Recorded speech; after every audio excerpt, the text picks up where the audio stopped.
Okay. Can you go to main back room, please? We're gonna just go to the bottom there and say enter backstage.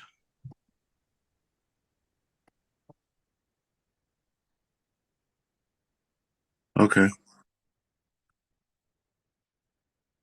You hear me though, right? Hello?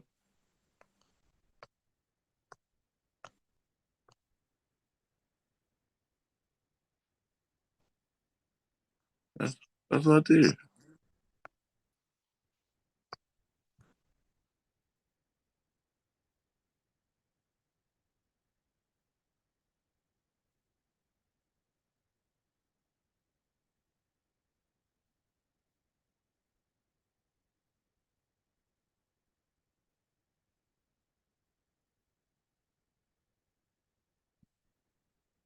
Oh, you hear me?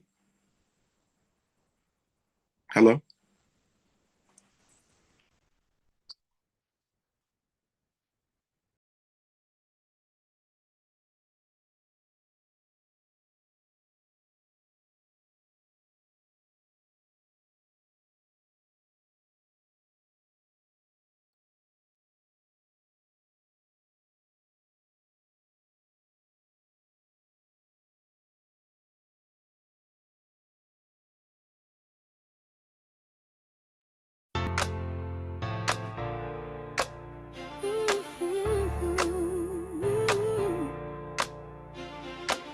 He walked through shadows, moved place to place, searching for meaning, trying to find grace. But one voice said, child, look again. You'll find the good if that's what you seek in men. He chose the light, turned pain into peace. A rebel transformed, his joy never ceased. Now everywhere he goes, hearts open wide. One smile at a time, hope multiplies. This is the smile that changed the world. A spark of love in every boy and girl. A universal truth, a soul set free. Smiles speak louder than words can be. So lift your head, let your joy unfurl. You've got the smile that can change the world. From DJ beats to global halls, he traded turntables for purpose calls. Books and wisdom, truth on the page, turning life lessons into light for the age. He gave up fame to stand for love, carried his mother with strength from above. Now he's an author, a builder of peace, a walking miracle that won't ever cease. This is the smile that changed the world. A spark of love in every boy and girl. A universal truth, a soul set free. Smiles speak louder than words can be. So lift your head, let your joy unfurl. You've got the smile that can change the world. Smiles, seeing miracles in life every second. Even in struggle, joy is the weapon. Peace is the mission, love is the key. If you're breathing, you've got purpose to be. This is the smile that changed the world. You carry the light, let it be unfurled. No title needed, no gold, no pearls.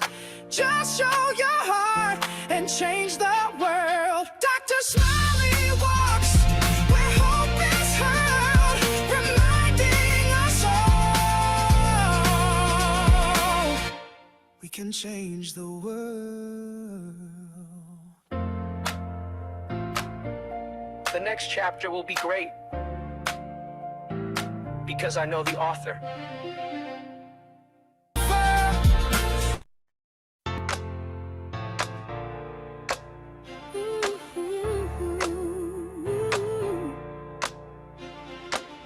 He walked through shadows, moved place to place, searching for meaning, trying to find grace. But one voice said, child, look again. You'll find the good if that's what you seek in men. He chose the light, turned pain into peace. A rebel transformed, his joy never ceased. Now everywhere he goes, hearts open wide. One smile at a time, hope multiplies. This is the smile that changed the world. A spark of love in every boy and girl. A universal truth, a soul set free. Smiles speak louder than words can be. So lift your head, let your joy unfurl. You've got the smile that can change the world. From DJ beats to global halls, he traded turntables for purpose calls. Books and wisdom, truth on the page, turning life lessons into light for the age. He gave up fame to stand for love, carried his mother with strength from above. Now he's an author, a builder of peace, a walking miracle that won't ever cease. This is the smile that changed the world. A spark of love in every boy and girl. A universal truth, a soul set free. Smiles speak louder than words can be. So lift your head, let your joy unfurl. You've got the smile that can change the world. Smiles, seeing miracles in life every second. Even in struggle, joy is the weapon. Peace is the mission, love is the key. If you're breathing, you've got purpose to be. This is the smile that changed the world. You carry the light, let it be unfurled. No title needed, no gold, no pearls. Just show your heart and change the world. Dr. Smiley walks where hope is hurled, reminding us all we can change the world. The next chapter will be great because I know the author.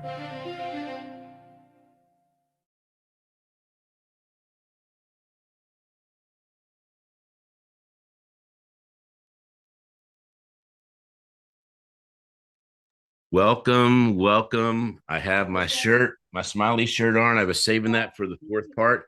So we have Ron, are you there, four buddy? parts of the International Smile-A-Thon. Sure. We have part one was yesterday, and I think we Faison, you got the recording for the song was included, right? In the live? All good? All right. So the four parts yesterday was Shine was the first part. And that went from roughly 8:45 all the way till about 5 p.m. And we had the graces of Scott Carson join us and Barry Shore for the opening. Barry Shore, my mentor, and Scott Carson all the way from down under, Australia, to open up the International Smile-A-Thon. And then we had the second part, which we call that Dusk. So that was Dusk. And that was from 5 to roughly midnight. And then we had Midnight / Down Under. We went from midnight to roughly 3:30 a.m. And that was only a couple hours ago because I did watch it. And now we're here with Rise. The fourth part is Rise. So we have our lovely host showing up again, Hank Longo, an amazing guy, a champion, a person that soars through smiles and smiles soar through him. So Hank, come on in. My brother, my co-host, for at least the opening. You are the host for the first hour of the fourth part. Hank, you may enter the webinar.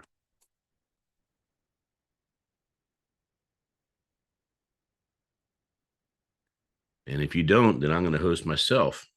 All right. So for those of you who don't know, there is a Keep Smiling book with all the Keep Smiling languages, and you can get that absolutely for free. You just reach out to me or you reach out to Perfect Publishing, and we will get you a copy of that.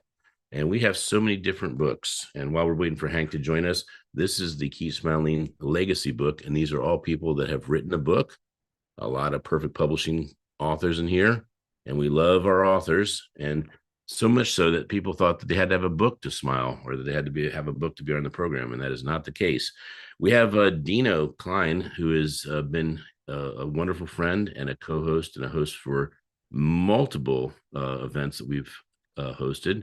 And so we're very excited. He's in the background. He might be coming up to help host a little bit as well. He's also known for his Dino show, and he's doing a book with that same title. We have the podcasters, the Keep Smiling podcasters. So I am wondering what I saw Hank having coffee in the background, and I don't know where he is. So Hank, you are welcome to come on in. And this right here is the Keep Smiling, and this is the men's edition. There is a women's edition, and then we're making for the 20th edition, 20th anniversary of Secret Knock, we're making the birthday book. So how are we doing in there? Hank, you coming? I can keep going through books, but I really am not hosting the first hour. You are. We'll go with Texas next. So this is Texas, Matt Dawson, with all these lovely Texans. And of course, they now can accompany their smile with Keep Smiling Y'all. So I'm just going to check and see if we can get a host up here. And Hank, join. And hopefully he'll get this. And then we will have host question mark. There we go. Dino, you can come up front. I guess I want to get the first guest in here. We're eating up his time.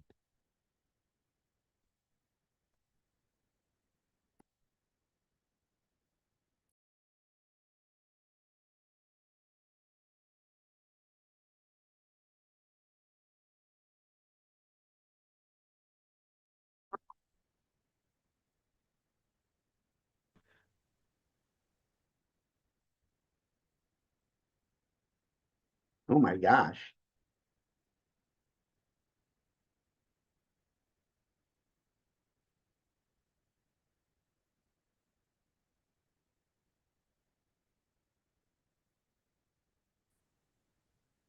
Hey Hank, you are on the main stage. You can sit there and look at the world, but I'm saying you are the man.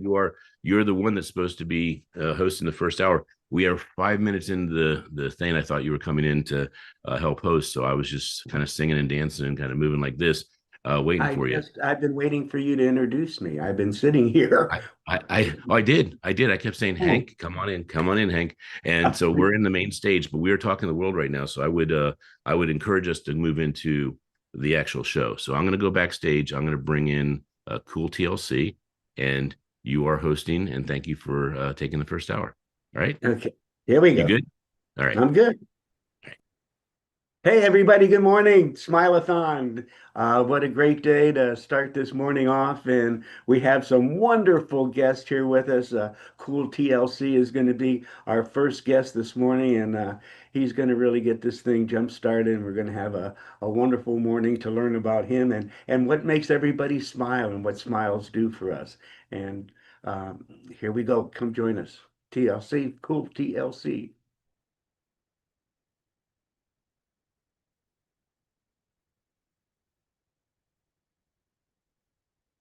Okay.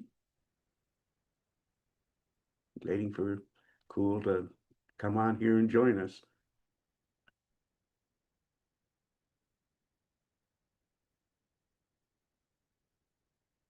Okay.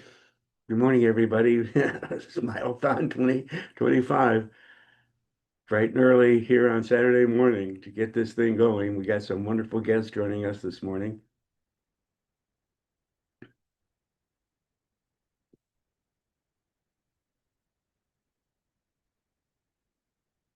Cool. There he is. Cool Hey, TLC. hey, Good morning. Hey, we're hooked up, brother. how Here you we go. doing? I'm doing good. This is fantastic. How are you doing this morning? I'm doing very well, enjoying life. Well, good. So let's start off. Tell everybody where it all began, where you came from, your origin, and what makes you smile and what smiling does for you. Okay. Originally from my mama, which was Cleveland, Ohio. Born and raised. Uh, uh, just the origin of Cool TLC is just um, being a energetic type person, always alert, ready to go all the time. Always have a smile on my face because smiling means that I'm enjoying life and enjoying the people that's around me. So that makes it, worth me smiling and making people smile as well because I am a stand-up comedian. And what do you like to do to get people to smile? Do you have anything in particular? Yeah, I do jokes. I tell jokes. My personality is I'm outgoing. I'm always outspoken with some of the things I'm saying. So to make, people smile, you gotta, say witty things and every now and then you have to tickle somebody because a lot of people don't like being tickled. But I like to tickle and make people smile. If that's a such thing. Well, smiling definitely makes people in a better mood than not smiling, that's for sure. Right. Yeah. A frown upside down can be very exciting, but if you got a frown and it's down, then you know, you're not doing good. I take it. And so what does receiving smiles do for you when people Well, smile back? right. When people smile, that means that they're enjoying my company, they're enjoying my conversation, they're enjoying the life that's given to them. Especially when I'm, doing my thing on stage and doing jokes or I'm freestyling because I am a freestyle rapper as well as a host to my radio show and stuff like that. So when people smile, that means that they're enjoying everything that needs to be enjoyed by me giving it to them. And so do you share your story all around the world, or are you just kind of in your hometown, or do you do a lot of traveling around the world to help inspire people? Yeah, I do a lot of traveling. I travel doing different comedy clubs across the United States and across the world. Have been around the world twice. Performed Wow. on TV and radio and stuff like that. So I travel a lot and to make people enjoy themselves because sometimes people need to laugh. With some of the heavy situations, my job is to take them away from that and make fun of things that may impact their life, but to make them see another side of it. And what does that entail? What do you what are some of your messages that you're giving to people? Well, I talk about relationships. I talk about health. Big thing is health. I talk about how important it is to have a healthy relationship and how to relate to people and not be introvert as much. Some people can't, they can't help it because of their, nonverbal skills, but I try to give them something to react to. And let's talk about life and some of the funny parts of life, not always the down part, but talk about and not to be controversial with anyone about anything because we live in a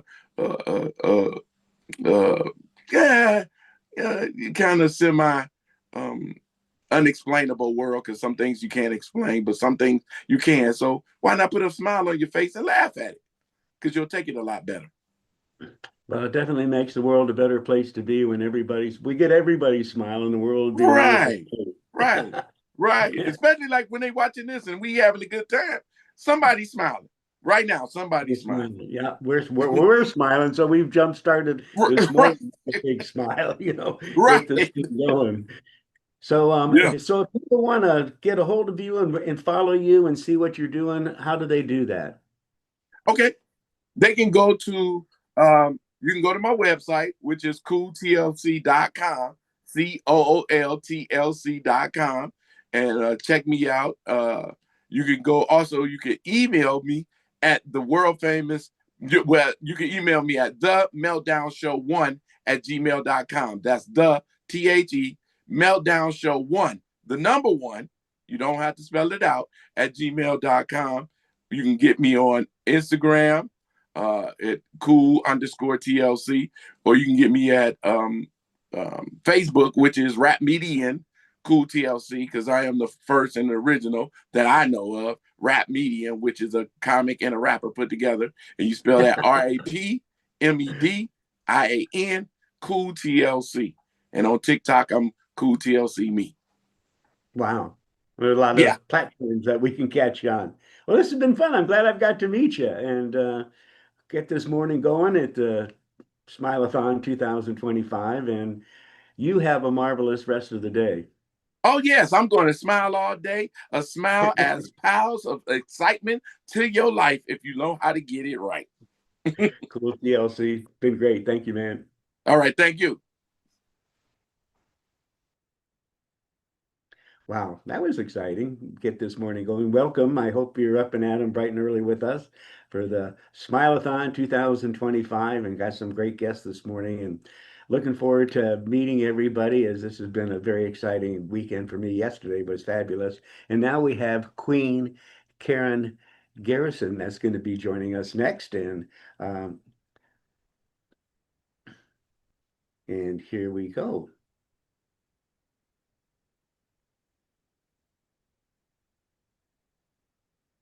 Good morning. Good morning. How are you? I'm doing good. I'm working on my smiles. I'm overjoyed this morning, so I won't be a problem with my smiles. Oh, good.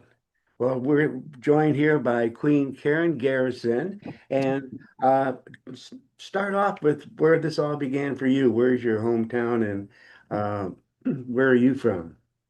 Well, my hometown is where I am. It's Washington, D.C. I'm a native Washingtonian. I started here in 1998, really doing advocacy work. You know, something hit my family with mass incarceration, so I began to do things like that, advocating for injustices. It wound up being global, you know, human rights, civil rights, also a little bit about animals as well. So I advocate for people getting their stories out, you know, and it started with me being able to share what happened and also letting people know how you can tell your story. And that ran into a lot of things. So I've been like 2 decades attending and participating in events to get the word out. And what are the events that you're attending, and what is the word you're getting out to people? Help Well, them what I smile. started out was about mass incarceration, and then it went into sentencing reform. I helped to educate the public as well as politicians on policies, procedures, and I'm living here in Washington, D.C. was quite convenient because I could go over to Capitol Hill and see, you know, in that area where all the politicians are from day to day, the House and the Senate, to talk about, you know, changing these laws and helping their constituents. And the word And, was about mass incarceration and over criminalization. and so, in this kind of maybe share with the audience that are not so maybe familiar with the mass incarceration. I'm sorry? And maybe you could share with the people a little more about mass incarceration that might not be as knowledgeable about it. Of course, with the laws being what they are, and people not, you know, people don't need to go free for crimes they commit, but they need to fit the person. So mass incarceration took over with changing the judge's discretion with mandatory minimum sentencing in the sentencing commission and places like that that make these rules. They began to, I want to say, tinker with it and take the judge's discretion away and give it to prosecutors and other people in the criminal justice system to, I want to say, better fit the crime. So when mass incarceration took place, they began to incarcerate people for little crimes more than the big crimes that needed to be, I want to say, penalized. It's quite a mission you're on. And what inspired you to do this? What gets you to smile every day? Well, being able to talk to people and let them know that they're not alone in these situations that they become in. Also, to talk with, I never thought that you could go and talk to a politician, or they're open to the public, but their procedures, of course, you go and make appointments and stuff like that to be able to talk in groups and singular as well, to talk with them. So I think that it became like a community and building relationships. So of course in the morning when I get up and I get ready to go out, I'm ready to meet them with a smile so that we can talk about things that make life better for all of us. Well, you seem to put a lot of dedication and devotion into doing this. Well, I did because you know, it, I think it affected everyone. Sometimes when something happens, you think you're alone, but you're not. And when you get out and talk about it, it is a little, I want to say, I think it's a little refreshing to be able to have someone with you that's not your family, that they don't know you. You can introduce yourself and you can be a part of something big. What I did was I was able to incorporate criminal justice with the entertainment industry. And being able to do that was because I began to work for a nonprofit organization that was starting out, and I had a lot of mail. I was the person, the office assistant that got a lot of mail from people that were in the entertainment industry that were incarcerated. And that's how the connection came, because there was a need to connect with people that you think don't need what you got. And so, so are they, can you see how it brightens up their world when you show up to help them? Of course, because they know that's why I'm there to help, and I must add that, because of prayer, I'm a strong prayer. And so we do that to start our day and get on our way. And that helps a lot. It's something that you could take with you. Nobody has to hold it in a bag or give it to you in a goodie bag or give it to you in paperwork or book form. You can take that everywhere. It's fantastic that you're doing this to help all these people's lives, and I'm sure that must really be rewarding for you. Oh, yeah, it is rewarding. I did something I call truth sharing because I have been a radio host, blog talk. I was there a long time doing things like the Sunday evening weigh-in I did every Sunday to bring these things to the forefront, bring case law and stuff that people, family members could work on. Also interviewing people that were experts in their field of criminal justice, as well as other things, trauma.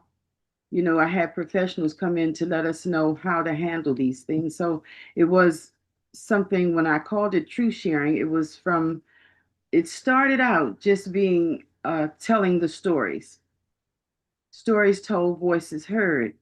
And then it went in further from incarceration to the boardroom to let people know the journey and how you can come out of it successfully. That is fantastic. And if people want to learn more about what you're doing and being able to contact you, where can they get information?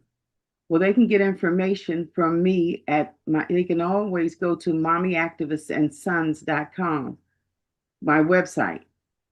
And it has information there and also a place where you can ask questions and put your information in as well so that I can contact you. Or you can email me at info@mommyactivistandsons.com. And that's MOMMIEACTIVIST.com. Well, Queen Karen Garrison, you have definitely helped a lot of people's lives, and I'm sure put many a smiles on their faces and have given them some brightness and some encouragement and enlightenment that the world can be a wonderful place, and putting a smile on their face is one way to get things going in that direction. Thank you so much. I think I'm going to continue doing that. Well, the world is a better place because of you. Thank you so much. Thank you. All righty, everybody. Well, we're off to a great morning here at Smile-A-Thon 2025 and some great guests so far this morning. and a lot more to come this morning, and we're going to have a great day of smiling. So we'll get ready to bring our next guest on the stage with us. All right, it looks like Daniel's going to be coming out next. Howdy, everybody. Hey, Daniel, how you doing? Oh, fantastic. A great way to start the morning. It is. And tell the folks where you're from and how you got invited to this event and putting smiles on people's faces. Oh gosh, way too many stories. Um, but I'm in Silver Spring, Maryland, USA, and I've known Ken for quite some time. Uh, I guess I first met him when he was doing introduced his photography work, which is beyond amazing, and his DJing and the books. Oh gosh, it's just amazing what he's putting together, and especially the campaign for Smiles, which I love. Um, and as you can see from one of my companies is view3d.tv, as you can very subtly see. Um, we maybe just a quickie intro. We're visionary tech strategists, and we combine business strategies and create custom technologies to create cutting edge digital experiences. And they actually put smiles on people's faces in many different aspects, in that we have, especially during COVID, my goodness, we saved so many companies from closing, which obviously put smiles on people's faces. I'll never forget one of the saves we did was a company had 38 employees, of which 22 were like extended family. And our first meeting with them was incredibly intense, emotional. I mean, there were literally people crying in the room, and they were about to close and give up. And 2 months later, the quick story is they were up and running still, and they grew to 58 people. And that was done through utilizing our technologies and strategies. And what I love doing is demystifying technology. So many people are scared of it. Of course, now these days there's all the talk about AI, and some people that are really scared of it. What's it going to do for me? Why should I bother? Why should I care? And we love demystifying that and showing people that, hey, it actually has a practical use for your business.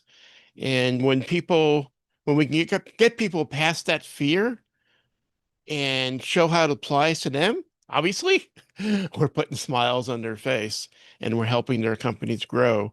And also by utilizing technology, we can translate content into multiple languages. I can actually take a video of someone and translate that video with them speaking, utilizing their own voice, and they'll hear themselves suddenly speaking a different language. And we were doing a video of a company, and I proposed to them, hey, we should do a Spanish version. And they were like, why? Why? We don't do work in Mexico or Spain. And I mentioned to them, there's a Spanish community 3 miles from you. And they said, well, okay. And to their amazement, they got more engagement and conversion of prospects to clients from that community. And it opened up a whole new relationship with their local community. It opened a whole new line of business. And it was really amazing how technology applied in a practical way not only puts smiles on people's faces, but can actually help a business grow. It helps a community grow. And also, oh, my background's not a background. I'm actually inside one of our metaverses. And inside metaverses, people can join as an avatar, and they can also have their webcam feed beside them. And what's really interesting about that is the avatar that's right next to you, they could be across the street, or they might be 10,000 miles away from you. And that's another way of basically banishing the um, friction of distance. And suddenly distance is no longer a factor. You can be talking and seeing somebody right next to you as you're walking around together, um, whether it's a conference area or we have simulations of forests and buildings and campuses. And it's another interesting way to bring people together. In my mind, people can be brought together more with technology, and So often people talk about technology separating people, but I actually see the reverse where it brings people together.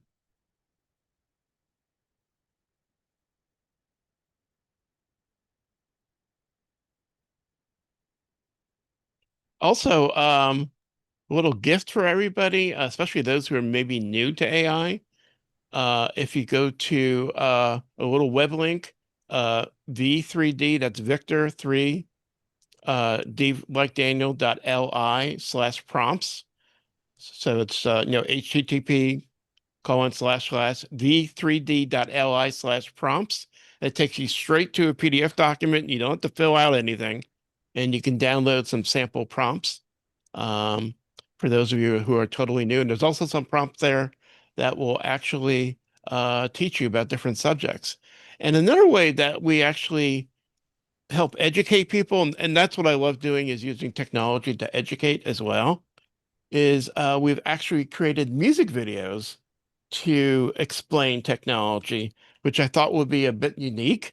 Instead of doing a typical video explaining it or writing a big blog post about it, we use technology um, and creativity to actually create music about that technology. And anyway, yeah, you probably won't be able to hear it through the mic. Um, But that's something that puts smiles on people's faces. We've gotten so many comments from people on social media that, wow, that's a unique way to teach people about technology by using music video.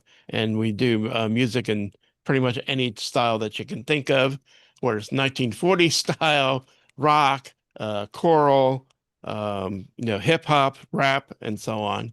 So it's interesting how you can use technology in a creative way. And once again, it helps create community. It brings people together. It makes people less fearful of technology. And also it helps educate them in that, hey, this can actually help me. I did actually find something I had done for Ken a while back. Here's one of his books. And one of the things that we did is that the book can actually read itself in a child's voice. And also here, for instance, in his son's book, there was a page about the Statue of Liberty, and we had several things that could happen off this page. You could scan that Keep Smile code, and that actually took you to the EarthCam website where you can actually see a live video feed of the Statue of Liberty. And also we had a program set up that when you scan the image of the Statue of Liberty in the book, you would see a 3D model appear right on your desk by us using something that we call augmented reality. Sense a Roman goddess. Wow. Daniel, that's fantastic. Yeah, in fact, here we created something we call an augmented reality business card. And it actually plays video. That's a still shot. The avatar is waving his hand. All those tiles are active. So if I tap the Facebook tile, I would actually go there and I can make phone calls and so on. And actually, if people want to try it, they can scan that code on their phone and you'll be asked a bunch of permissions, for your to use your sensors, your camera, and so on. When you scan that, you'll tap to go to a particular website, and then you'll be asked those permissions. And once you see a live image, like point your phone at your desk or the floor and tap on it, and you'll see that business card appear, and you can play around with it. And also for book authors, it's really interesting how you can combine AR inside of a book. And now the book becomes actually an interactive multimedia triggering device where now your book is a living entity so that you can actually keep adding new content to it. We actually had a book author that when you scanned his image, you would see a new video every day because he did a video blog every day. So Daniel, this the is book, fantastic. And we go on and on and on, but we got to get ready for our next guest here. Just some amazing information and the way you have used technology to put a bunch of smiles on people's faces and the big one that you've got going right now. So thank you for all this information. I'm sure we could keep this going all day long. We can't thank you enough for being on the show with us. yeah, and thank you for having me. And everybody, keep smiling. That's what we got to do. Keep smiling. Thank you, Daniel. All right. Thanks for having me. You're welcome. All righty. Well, what a wealth of information that is. And I'm one of those people that technology definitely gives me issues, I'm telling you. But hey, Katie's going to be our next guest coming out, and it's going to be great to listen to her and how she puts smiles on people's faces and makes the world a happier place. So, Katie, come on and join us.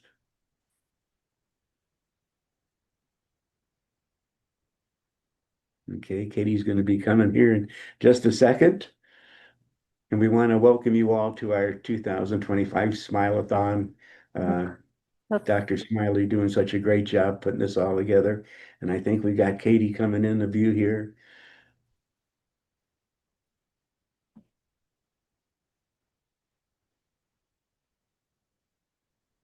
All righty, Katie Baker, here she is. We got you. You're live. Hi. How are you? I'm great. How are you doing? I'm doing good, thank you. And thank you for joining us so bright and early on this Saturday morning. Yeah, Our whole I'm crew's happy been to up be all here. night long getting ready for this one. But Right. so, Katie, great having you, and tell us about you, where you're from, and how you put smiles on people's faces, and what those smiles do for you. Well, great. Well, I'm Katie Baker. I'm from Santa Fe, New Mexico, and I'm so happy and honored to be a part of International Smile Day. And I'm hoping that you find some inspiration from my smiles and my reasons for being here. I have a quote from George Carlin. I noticed that Dr. Smiley is also a quote giver. We all smile in the same language. And I have osteosarcoma, it's bone cancer. And I also have atelectasis in my lower right lobe of my lungs, a collapsed area of the lung. Uh, I've lived with osteosarcoma since diagnosed of December 1st, 2015. And I want everyone to know that I have a secret. It's not a death sentence. I was told that I was going to only live for 5 years. And a year later, I was told I was only going to live for 3 years. And then I was told just a few months after that that I was only going to live for 10 months. And here I am, 10 years later, still smiling, still happy, still relatively healthy, as you can see. And I guess what I feel is unique about my situation is I stopped fearing it. And I have, at the time of my diagnosis, my son was 5, and my son has Asperger's. Um, he didn't talk until he was almost 3 years old, and he expressed himself with huge amounts of emotions. And then, right when I get diagnosed, it was December 1st, almost Christmas. And it was his first year of realizing who Santa Claus is. And he was excited to the moon. And he just, that's all he could talk about was Santa's coming, Santa's coming. And then I get this terminal diagnosis and I have to come home. And if you know anything about children on the spectrum, they fixate on things. And his fixation was and is the military, and he's almost 16 now. And so I came home and I explained to the family with him, I said, Mommy's going to war. Mommy's going to war with cancer. And he put his little fist in the air and he said, well, they don't know who they're messing with. And ever since then, he's been a huge advocate. And he's told me to get better, do better, and be present. And that coming from a little tiny boy in kindergarten, just I knew I had to make sure that I was around for this boy to become a man. And that's what I've struggled and fought with and always smiled to make sure that I knew that I would be here for him. and his sister is 14 and a half years older. Right now she's 30 and he's almost 16. So um, she was huge, huge in nursing me the first years that I had treatments, and she would just get behind me, and I'd have to go upstairs to bed, and she'd be like, strength and power, power and strength. And that was her mantra, strength and power. You can do it, mommy, you can do it. And take sips of water, just take sips of water. If you can't eat, take sips of water. And she would just always be there at my side and helping and doing what she could. And um, her brother became her favorite person, and she became his favorite person, and they just always stuck together, and it's just been a really strengthening I don't know, tool. I would have to say um cancer has not been as horrible as people would think, and it's been kind of a binding energy that where everybody thinks it's so horrible, it is a horrible thing, yes. And it has devastated many, many families, and it even has devastated ours, knowing that it's always there, always present. But um, it's been a glue too. It's done some good in our family. So I go out, and I talk to people. I never did before, and I just talked to people. I was shy. I was ready to, I couldn't talk to people, and now I do. And I have friends that say, "Wow, you just go up and you learn everybody's everything, everything and about someone in 5 minutes." I said, "Well, I want to know people. I want to see people and get out there and just get to know everyone because I think everybody needs their fair chance to tell their story. And it's good to know and have every walk, everybody has their walk of life and needs a chance to share their story, no matter what it is. And people want to be heard." So anyway, we lived in Seattle when I was diagnosed. We lived there for 25 years. I met my husband there, and my husband, he taught me that I didn't need to be ashamed of who I was about anything. Um, I had my little girl, and after we were married, he adopted her legally, and we just felt like we were a solid family at that point. But he wanted a child, and so we lost a couple along the way. And Tori wanted a sibling, my daughter, and we finally got our boy.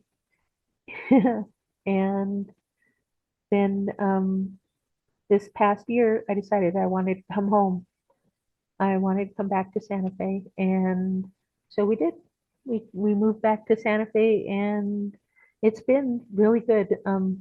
My son is in the NJROTC program. He loves military, and he's really, really blossomed here in high school. And we enjoy being here, learning. My husband's learning a whole new culture that isn't Pacific Northwest.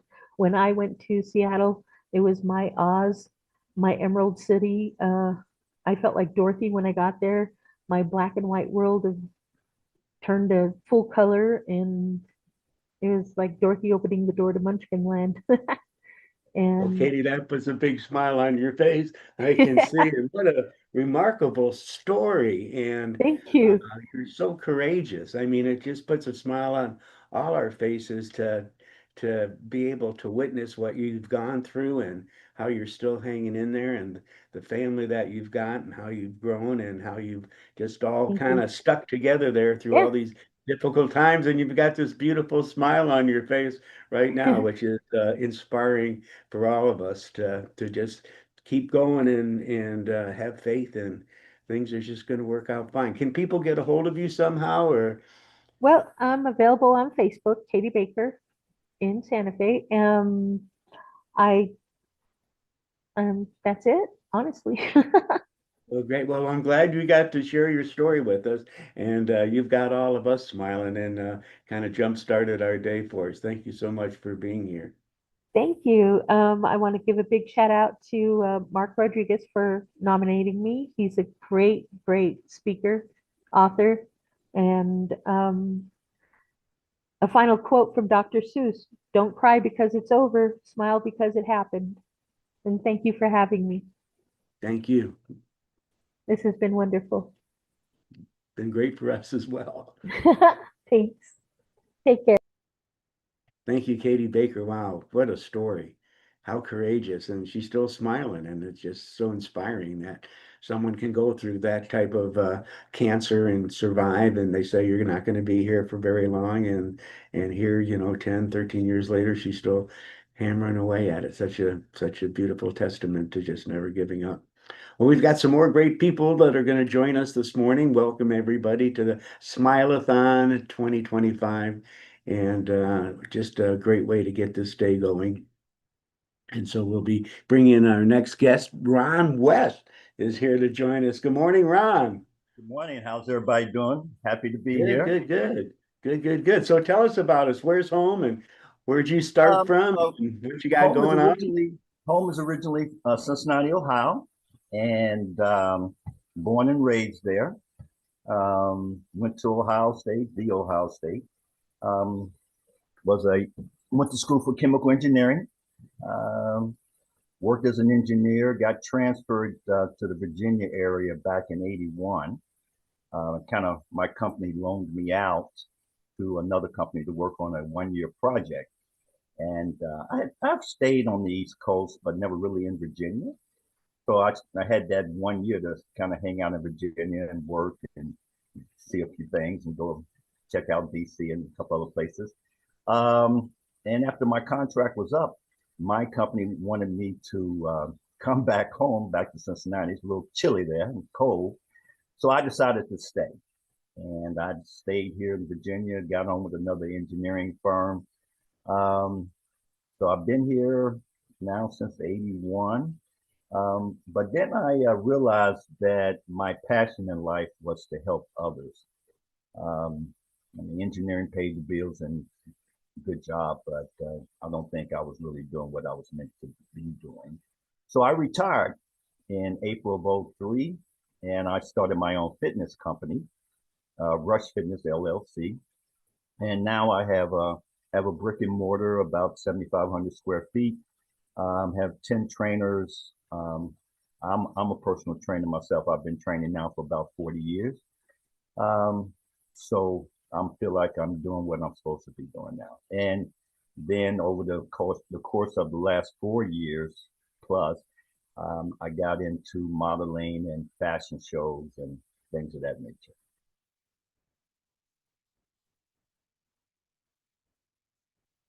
Well, I mean, to 7,500 square feet, that's an awful big business and a building, I mean, and uh, to be able to just keep that all going. So how are you putting smiles on people's faces through all of this? What do you do to encourage them and give them hope? Because I can tell that's why you left your job, is because you had a bigger mission out there to accomplish.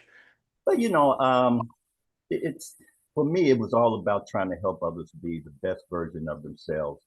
So for me, helping others were, helping them their self-esteem as individuals, helping them grow, helping them transform from maybe the body that they didn't quite like to something that they do like.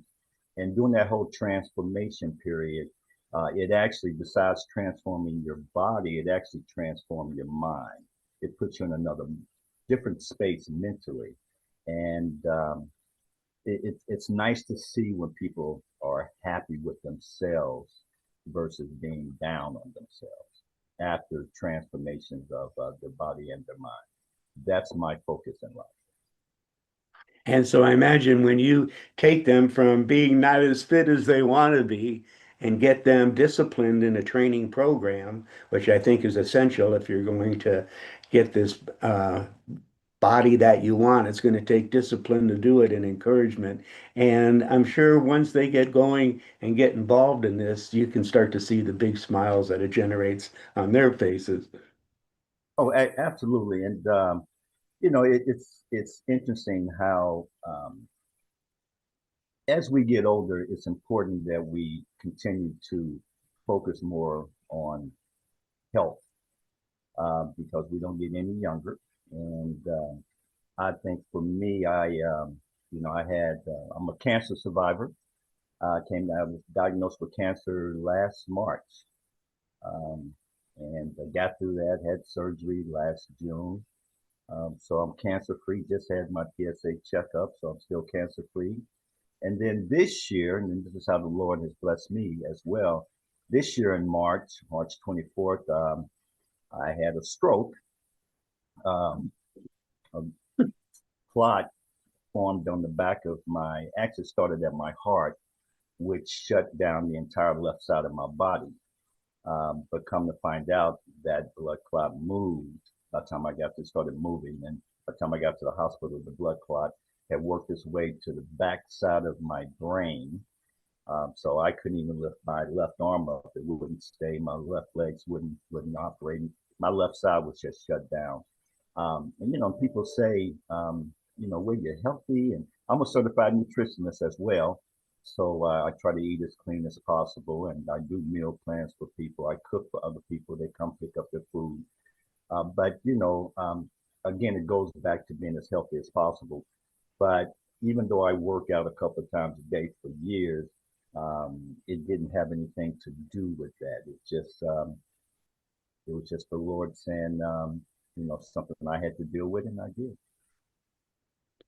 That's amazing. I mean, when you're training and you're eating right and you think you're living right and doing everything right, and then all of a sudden, you're diagnosed with cancer, it has to really take a lot of courage to be able to face up to that and kind of keep a smile on your face every day and keep like that smile you got going right now. I It just just have to share it. illuminates. And Thank you.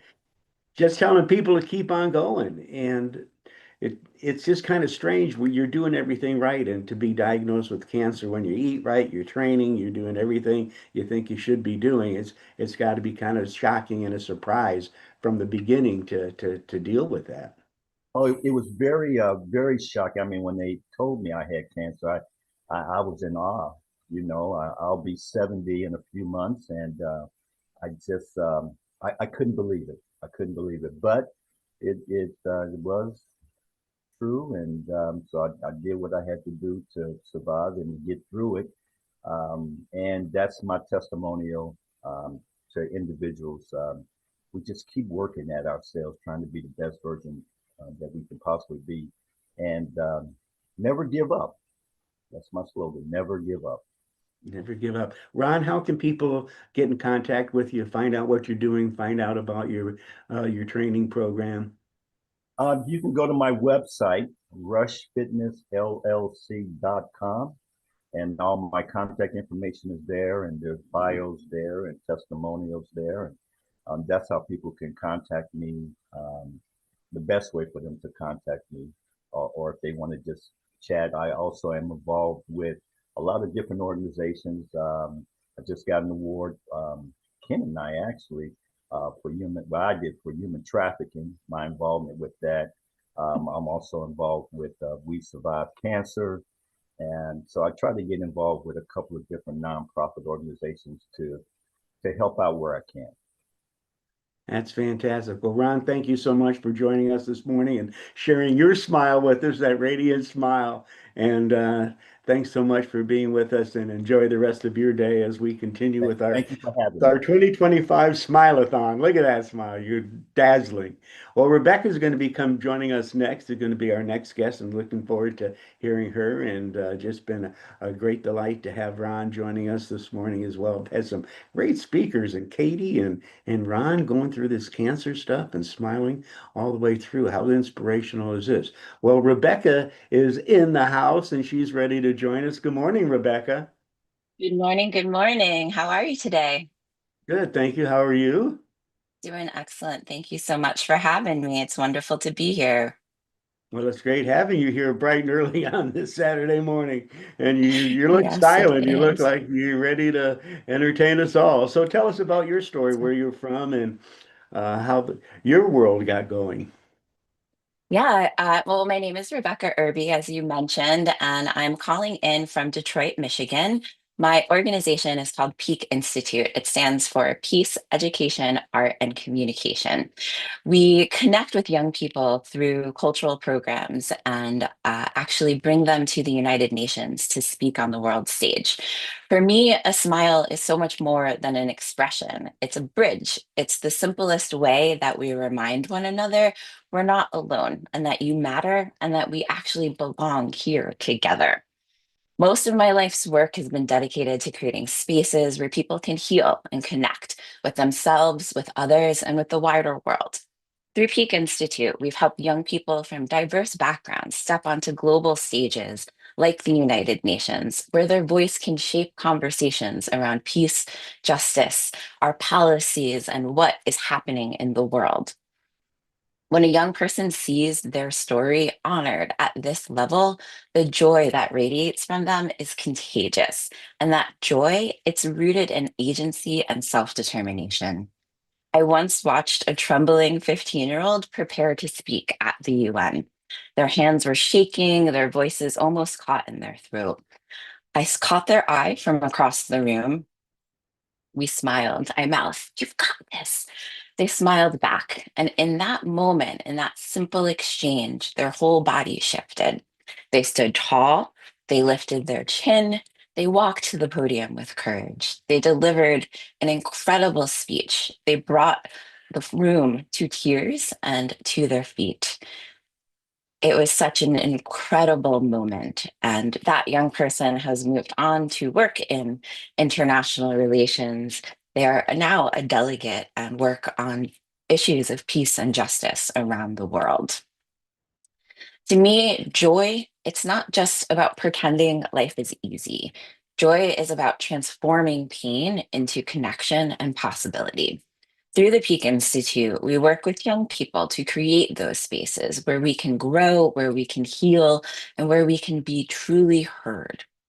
We bring students from all over the world, from their neighborhoods onto stages across the planet, where their conversations are not only shaping the future, but also bringing community together, showing that stories matter and that joy, when we allow it to radiate, it is contagious.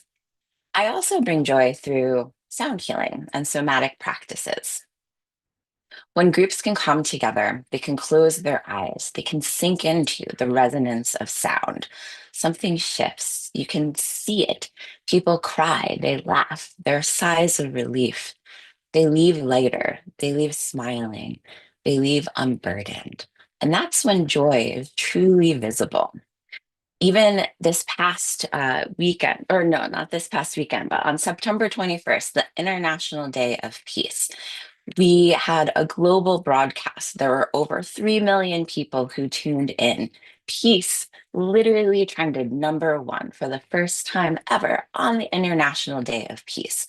To me, this reminds us again that peace and joy is contagious when we believe that it can be, even in this most fractured of a world that we are currently in. It's our smiles, it's our belief in joy, in peace that makes it possible. I believe that smiles are what powers our human existence. It's the gesture that we have that allows people to understand we're here in good faith. I believe in you. I see you. In my racial healing work, this is so critical and so important. It means that when I enter a room, when I enter a conversation, that simple smile, it disarms folks. It allows us to drop in, to truly feel who we are and show up as our authentic selves. In daily life, smiles remind us of our shared humanity. I think about the last time a stranger smiled at me when I was having a hard day and how it uplifted and buoyed my spirit. We never know what our smile can do and how it can impact someone that we've never met. What inspires me most are the young people that I work with. Again, the world is so full of challenges, violence, inequality, fear, and they choose joy every single day. They choose to laugh, create, build friendships despite differences. I once asked one of our delegates after a very difficult trip how they still manage to smile so easily. And they reminded me of something so critical and important. They said, because if I don't, I let the pain win. That's when I realized that a smile is not only something that we can share, it is a true act of resilience. Every smile is a small act of defiance against despair. To me, smiles are the seeds of peace. One by one, they don't seem like much, but together they grow into movements, cultural shifts, and lasting change. So, my invitation to all of you is simple. Notice the power of your smile. Share it freely. Smile when you feel joy. Smile even when you're nervous. Smile is a way to open doors, to soften hearts, and to plant seeds of peace. Because joy, it's not frivolous, it's our fuel. And every smile is a reminder that we carry light inside of us. And that light is to be shared with others. And that light, that joy, that peace is what changes the world. Thank you for sharing or letting me share with you today. It's been an honor to be here and a part of your movement of joy. Wow. That's an amazing story, Rebecca, and what you do with these young people. I mean, how inspiring. You've been smiling throughout your Yes, whole sir. speech. How can we get a hold of you if people want to learn more about what you're doing? How do they do that? Yeah, so you can join us at Peak Institute, which is PEAC Institute, INSTITUTE.org. And we actually are launching an incredible broadcast this afternoon. It's going to be right on our website, but you'll be able to see it live online on all of the socials as well as on all Roku channels. It is called Pause for Peace. I loved your presentation, and peace and joy are such a compliment to what International Smile Day is about. I salute you with this cup for being an advocate and ambassador of joy and peace. I said something yesterday that I want you to hear before you depart, and that is why a smile is so powerful is because it's fueled with love. And are you ready for the next one? Next one I did on the spot. It was, if you take love and you put smiles in love, it becomes joy. There you go. Exactly what we're talking about today. Thank you so much Yes. for having me. My pleasure. And we'd love to have you back again, not just for next year, but also I think I would like to have you as a 1 hour podcast to take a deeper dive into your topic. All right. I appreciate it. Thank you. Thank you. Have a great day, Rebecca. So Hank, thank you for manning the fort and helping the first hour so we can get our groove on. Well, we have Dr. Roz coming in to do the prayer, and you are welcome to enjoy the rest of the day here and or to listen to it on the fourth part of the live shows. So thank you, Hank. You're And welcome. Thank may you. may you soar with smiles the rest of the day. Continue to soar. Yes, and for those of you who do not know, Hank Longo is a water jump champion. Yes, a national jump champion, world record holder, Hall of Famer. And he has a wonderful book. We'll make sure that people see that and it's attached. Oh, good, you have it handy with the new beautiful cover. I love that. All right. Done by Well, Perfect Publishing. thank you very much, Hank. You're You're welcome. awesome. Thank you. All right, Roz, come on in. Let's do the prayer. Good morning, good morning, good morning. And Most you're off to a walk, if I recall. yes, I am. Good morning. Okay, Most well, gracious. we do want to start the day with a prayer, and then I wanted you to share what your thoughts were so far in our, because we are doing 27 hours. It was almost no 27. break. Yeah, You know, that's the day of my the birthday, Aussies. 27. I love Yeah. 27. Okay. And you have no idea how many times this card has been shown throughout the Keep smiling, y'all. yes, and Bridget's coming up soon, and she saw the German card, and she's going to help us pronounce that. So let's go ahead and do the prayer. Okay. Most gracious Father, we just thank you for this International Smile Day 2025. Father, we thank you that your peace and your love are sharing through us, Father, through each story that gives the experiences of a smile. A smile can mean simply make intentional love encounters. Others have created their smiles to mean what it means for them. Father, we thank you, Father, that where there is broken spirits, we pray that there will be individuals that will stumble and they'll think it just is a blessing to see on YouTube this International Smile-A-Thon, Father. Let every smile released across the nations be more than a gesture, Father. It is a seed of hope, a spark of healing, and a bridge of unity. Use our smiles to disarm fear, to soften hardened hearts, and to release your presence into every conversation, every community, and every culture. So, Father, this is the day that you have made. We shall rejoice and be glad. We decree a global harvest of joy, love, smiles, unity. Let it be glorifying to you. So we give you all honor, praise, and glory in Jesus' mighty name. We say amen, amen, and amen. And So, wow. wow. Well, so before you do share how you feel, I do want to add one more thing. God, please empower each speaker to touch the hearts Yes. of those who need to be touched, and that the smile that is reflected from this screen goes into their heart and changes their day, but also their perspective, how they can live life. Also, thank you so much for our beautiful team. They have tirelessly and with smiles carried this day very, very beautifully. And even though there have been little hiccups here and there, we've done it with grace. So thank you for our beautiful team. Amen. Amen. So that's why we're co-partners, right? Hey. Yeah. So y'all, International Smile Day 2025 has been amazing. I think the height of it for me was the power connection with Scott Carson, someone else who is like-minded about a smile. He's all the way in Australia. There have been so many shares. Dr. Beth, I don't know if you got to go back and look at that. Dr. Beth is, I have to call her my shero. She just did that thing. She said she has a smile that is a double dog dare you type of smile. It is. It is. I thought that was awesome. And then, you know, when we went into the late night, we had the trio team with Scott. That was amazing in itself. And That then actually, a fourth woman came in from Dubai. Yeah. yes, yes. And I mean, just what is happening with International Smile Day is amazing. And even though there may have been some bloopers, the love and compassion thwart out all the other stuff.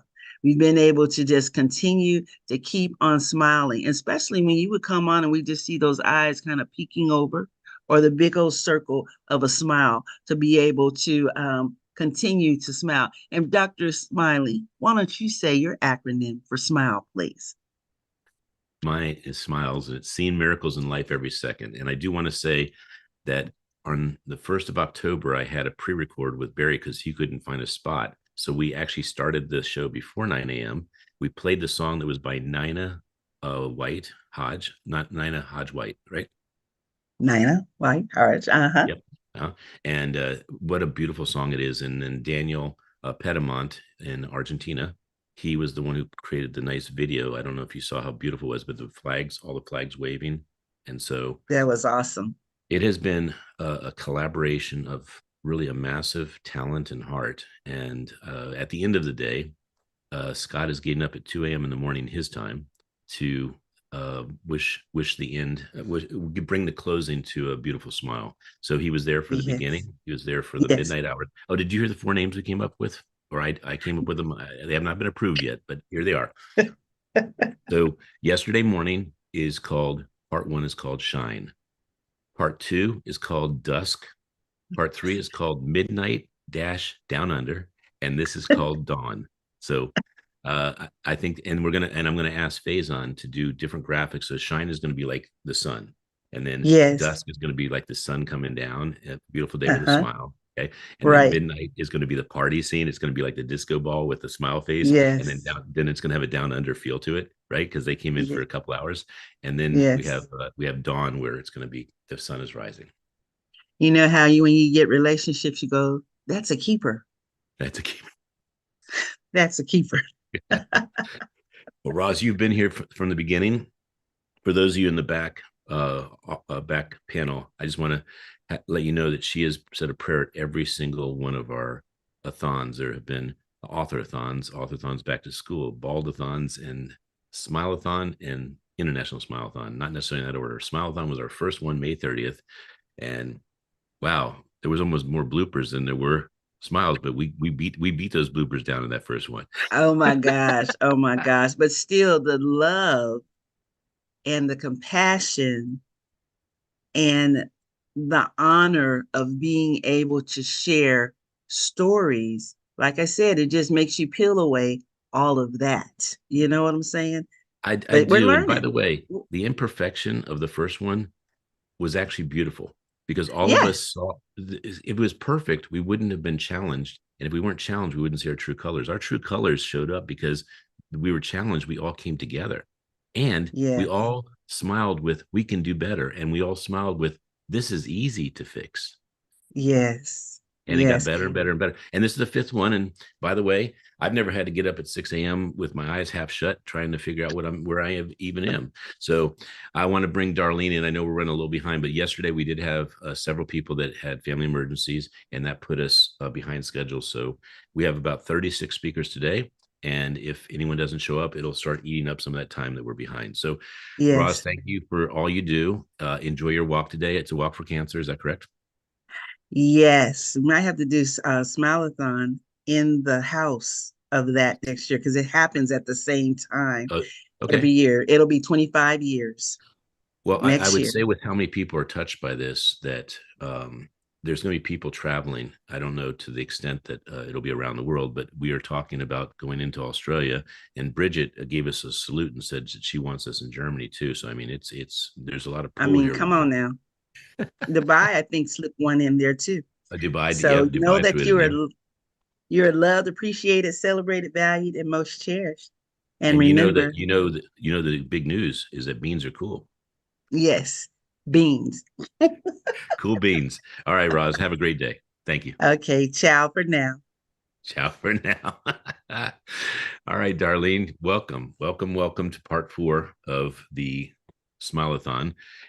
For those of you who don't know why there's four parts, I will just quickly say that because I did forget.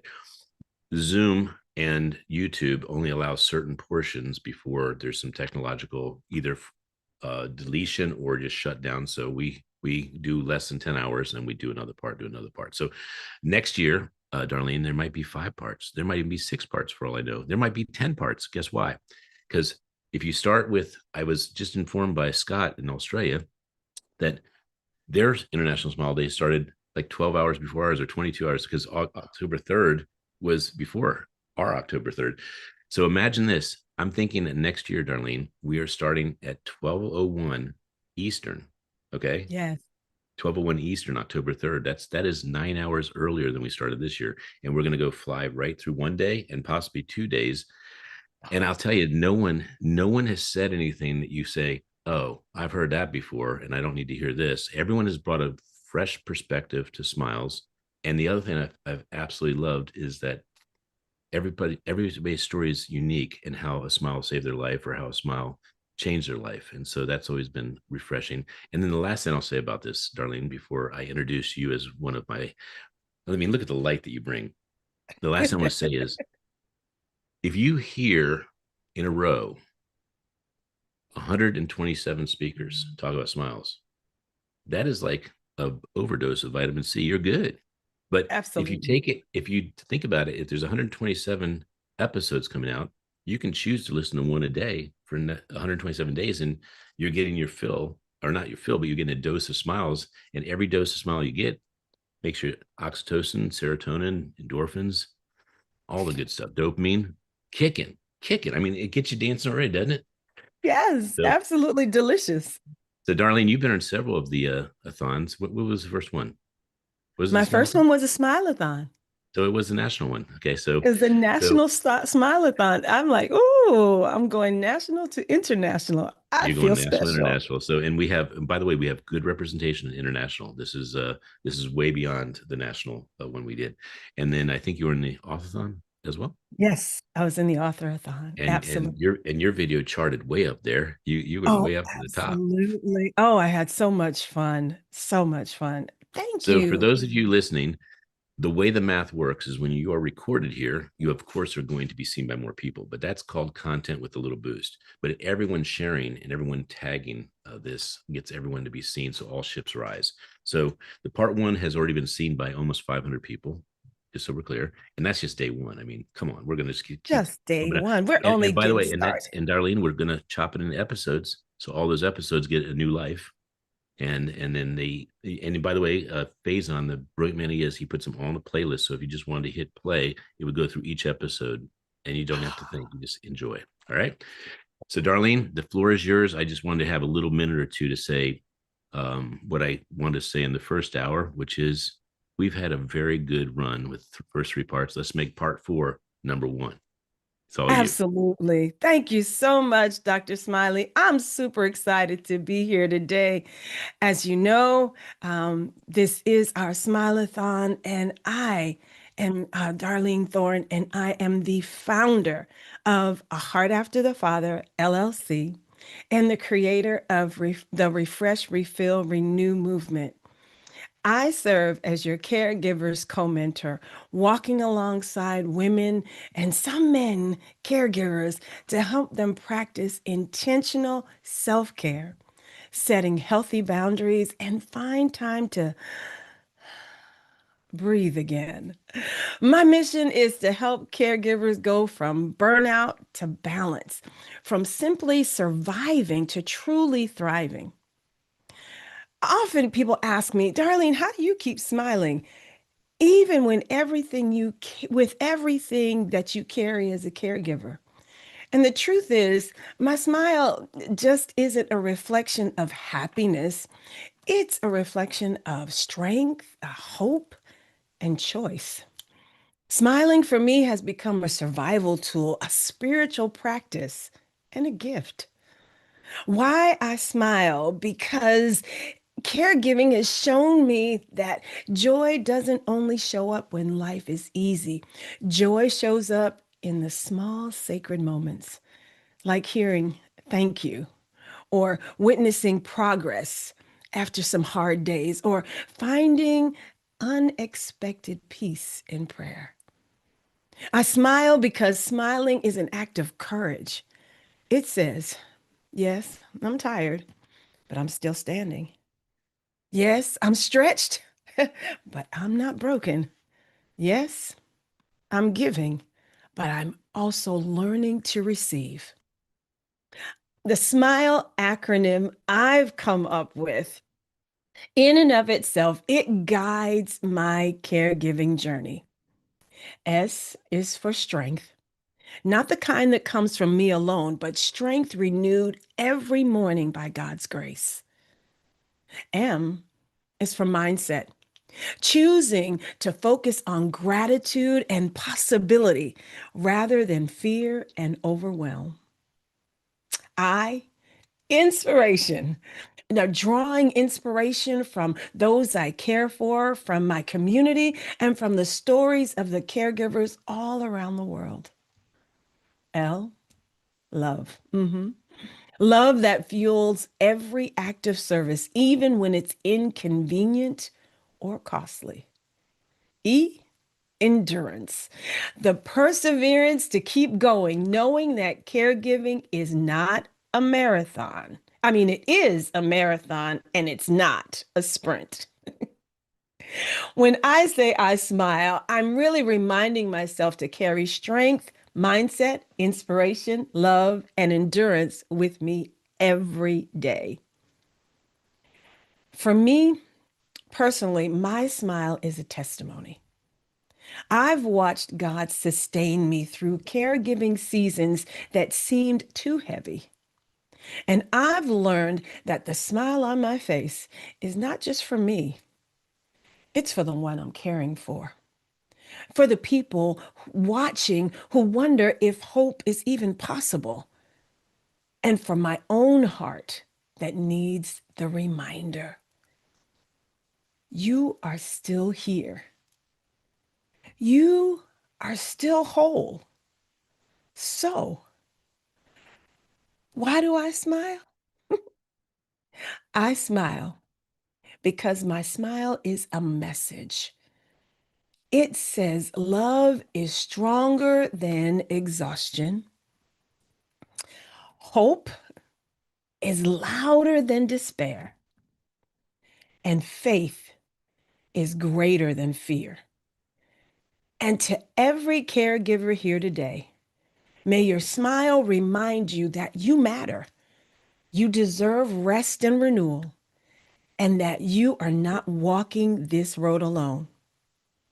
If you'd like to stay connected with me, you can find me online at www.darlenethorne.com, or you can connect with me on Instagram at LadyDarleneLT3 and at LinkedIn under Darlene Thorne MDiv. Let's keep walking this journey together, refreshed, refilled, and renewed. Thank you. And keep smiling. It's your superpower. Thanks, Dr. Smiley. Come on, Darlene. That is ridiculously polished. So I usually would ask, how do people connect? But you've already done that. But we were doing a tradition for the first three parts, and I think we've deviated a little bit. So we're going to go back to instilling this tradition, which is this is international, and Mhm. everyone, everyone, even the United States, is international. For instance, my mom is from England. My dad is from France. So on my right side, I would put a French flag because my last name is Roshan, and on the left side, I'd put an American flag. What would you put? Oh, gracious. To And you can put represent my yeah, go and ahead. You can do I whatever you can put want. anything. I can put You can put any anything. flag that means that is your heritage. In other words, bringing the world together by saying, "I am a product of two countries to be American." So you can, Wow. Let me tell you, I've been doing a little bit of digging and I found that I have uh, roots that are there in Nigeria. So I would have Nigeria and I would have the American flag. and the I'm Nigerian just, flag is green and white, if I recall. yeah. Okay. And Well, I'm you did a really, wonderful job as always. And you noticed that as we do this, we get like it's like going to the gym where I mean, you start really getting the polish. This was an yes. amazing presentation. You've always done a great job, but this was, I think, your best. And I just want to Oh, acknowledge you. But thank you. the other thing I wanted to tell you is, even though you may know this, because I think I've shared this with you either privately or in the first one, is caregiving. Yes. If it wasn't for me experiencing caregiving, I wouldn't know 99% of the people I know in my life, 99.9 almost. Me caregiving my mom caused me to reflect and say, what am I really doing with my life? Life is precious. And she caused me to write my first book when she passed, because I said, when in the last days of her being alive with Alzheimer's, I said to her, even though she couldn't understand anything I was saying at that point, I said, I am going to commit to writing a book within a year. I've been talking about for 25 years, and this year I'm doing it. And I wrote my first book, and it might have been Wow. 30 years ago. But you know how you talk about doing something, Yes. and then Yes. someone that you love passes, and they wake you up that hey, am I taking life seriously? I mean, is it precious to me or is it not precious? So I Yeah. salute you for being a caregiver and also your message of what it is to be a caregiver. Thank you. And you know what? Moms have a way of spurring us on to do things because I wrote my first book because of my mom. We were Yeah. riding in the car and she said, Darlene, you need to write a book. And my first book was dedicated to my mother. It was a set of devotionals. Absolutely. Our moms are incredible. Well, smiles to mom, smiles to you. Have a great day. Keep smiling Thank you. and celebrate International Smile Day. We're ready for our next guest.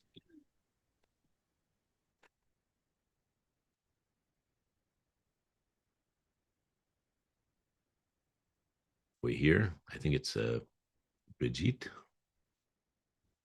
Brigitte, are you able to get in? Here we go. So you said the sun would move, and here it is. And look, it's like the sun is, man, you know what you're doing in Germany, that's for sure. So I want to say this. Guten Tag. Guten Tag. Hello, good morning, good evening, wherever you are in the world, and whatever time zone you're in. Well, I am so happy to have Germany here. We wanted to have 100 countries, so you are the spokesperson for Germany of how important a smile is, and we're excited to hear your message. So, do you have any other heritage besides Germany? Not that I can recount of. My heritage is Well, from very different parts of Germany, but right. as far as I know, not from other countries. Maybe way back then, some Dutch or maybe French or Polish, but I Okay. can't recall. Well, our ambition next year and possibly this year is to incorporate flags that kind of show that each person who's speaking of a smile is speaking from a smile from at least one country, if not two or three. So, um, so Well, have change it fun. to which countries we lived in or we work in. That would be an That's entirely different story. that's true. Like if you lived in San Francisco, you would have an American flag where you live, but you'd have a German flag from where you were from. So yes, that is the case. Yeah. So excited. And by the way, thank you for getting here early. I got to know you better, and you made me swear that I would not do my German poem, so I will not do it. I'll keep my word. It was atrocious, but I It want to was say funny. it's so good to see you. You have a wonderful sense of humor. I am looking forward to hearing what you have to say about not just a smile, but how you adopted a smile to change how you enjoy life and business. Have fun. Thank you. Thank you. Well, I actually want to share a very personal story about smiles and how smiles can not only change a moment, but actually can change a life and a purpose. Just picture this. Me, myself, like more than 30 years back, I was standing in the early morning at a cable car stop in San Francisco, eyes thick, reddening, because I was crying all night. I said goodbye to a good friend of mine at Travis Air Force Station, and he was deployed to the Iraq War back then. And I couldn't handle that. So I was on my way to work, working at a five-star hotel in the midst of San Francisco, standing there barely holding it together. And there was this busker with a trumpet. I knew him. I bought him something from the bakery once a time. Sometimes I gave him money. That morning, I barely see anybody. I was just trying to survive. And then there he was, looking at me. And he wasn't looking at me. It was like he was looking right through me. He actually saw me. And he made a shy smile, took his trumpet, and played America. And guess what? I couldn't hold it anymore. I was bursting into tears. And he was just smiling, gave me a brief hug before I left to work. Then the five-star hotel. And the first person I ran into, even before I could get rid of all those tears and the mess they created, my boss looked at me and he didn't say, hey, get your act together, or get out of here right now, or go home, or whatever. He just looked at me, smiled, said, I know, and I understand. What do you need? Well, something that hit me totally unexpected. I said, well, actually, I just want to get buried in work today. And I was left alone. Nobody bothered me, but everybody was there, like my colleagues. They looked at me, they smiled, they gave me hugs. They didn't ask, they just accepted what was. And I realized something I never experienced before. That was that culture he introduced. It was something very special and something I never ever wanted to let go again. He was a Dutchman in San Francisco running a hotel with 400 employees, and we were probably like 30 up to 35 different nations. So I can imagine it was quite challenging. But there was one thing, there was trust. Everybody was there for each other, and we gave each other smiles. It was actually part of the culture. I never really thought about that before. And I realized how incredibly relieving that was. And I thought, okay, I never ever want to work in a different environment. Well, it came different. 2 years later, I had to leave the country because my work permit was expired and I couldn't get a new one. So back in Germany, I realized how things were different. I went back to corporate, and I went back to a culture where people were not be seen anymore, where you stayed safe by being invisible, which was so hard for me because I was used to a culture now where people were encouraged to speak up and address things before any kind of catastrophe happened. So I decided to make it my purpose to bring smiles back into the business world. And I learned how to coach. And for more than 25 years, I help leaders going through all kind of changes, going to all sorts of transitions, and get back the smile and empower people and collaborate and foster any kind of work environment where trust grows, trust and collaboration, and where fun comes back to work, and where leaders actually have time to look at people, to see what they're, to encourage them to take off the mask and be just the person they are. And the interesting thing is, like in the last 3 years, I experienced it's getting worse and worse and worse. Even leaders who wanted to do that, who wanted to work with their people, to have empowered team, to have a culture of fun and innovation and creativity, they got buried underneath so much work, so much challenges. And I was desperately looking for something to help them again, because everything I learned and did before didn't seem to work anymore with all the loads coming up. So I discovered AI about 1.5 years ago, and I went really deep into that, into data science, implementation, you call it. And I realized, hey, there might be a solution. And it actually is, because we have all the knowledge of humankind at our fingertips right now. And we don't need to do all that redundant work anymore. We don't need to get drowned in busy work. We just need to be courageous and look what's out there and apply it. And I help leaders to do that now with my knowledge and with a strong network of real tech people. So I'm trying to get leaders to see their employers again, to see the teams, to see the people behind the masks, and help them to be themselves again. It is the number one way. That's the number one way to keep retention, is keeping people happy. Yes, absolutely. And if there's one thing you can take from this, is when you go back to work, when you see your people, take a moment to make someone smile and do it again and again and again, and you'll see the difference. Yes, I agree. It is a very important message because you spend more time at work than with your family. And so it needs to feel like a second family. Yeah, and I mean, times are hard, times are challenging. And I think coming back to humanity is more important than it's ever been before. And if we use technology to achieve that, hey, why not? If it helps us go back to humanity, I think that's great.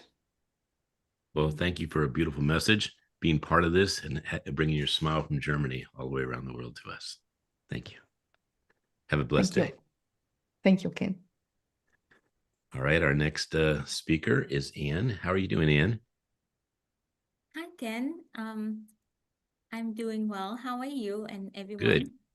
So, Dr. Ann Spear, you were nominated by who? And you recognize some people in the panel. Who did Yes, you recognize? I'm actually in the same group with Bridget, and I was actually introduced to the panel by Brian Arlington, one of the speaker from yesterday. Yes, yes. Okay, cool.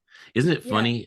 Without him, you're not here right now, and I don't get to see your smile, and the world doesn't get to see your smile. So, Brian Arrington, what a beautiful gift he gave to both of you, and many others, by the way.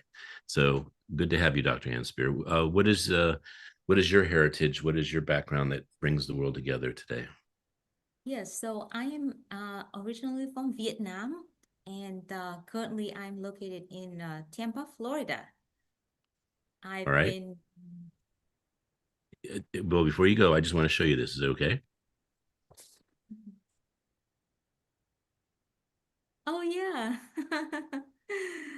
that's right. So, Thank and you. the woman here I'll introduce you to, her name is Dr. Emily Letran.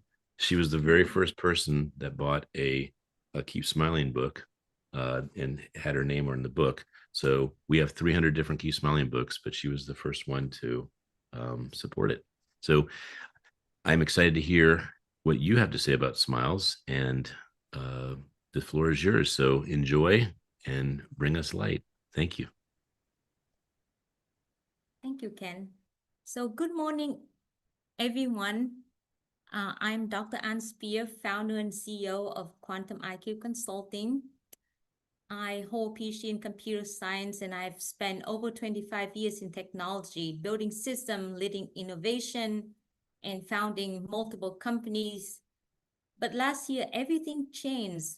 I went through a very painful divorce that took with it almost everything I had built, business stability and what I thought was security.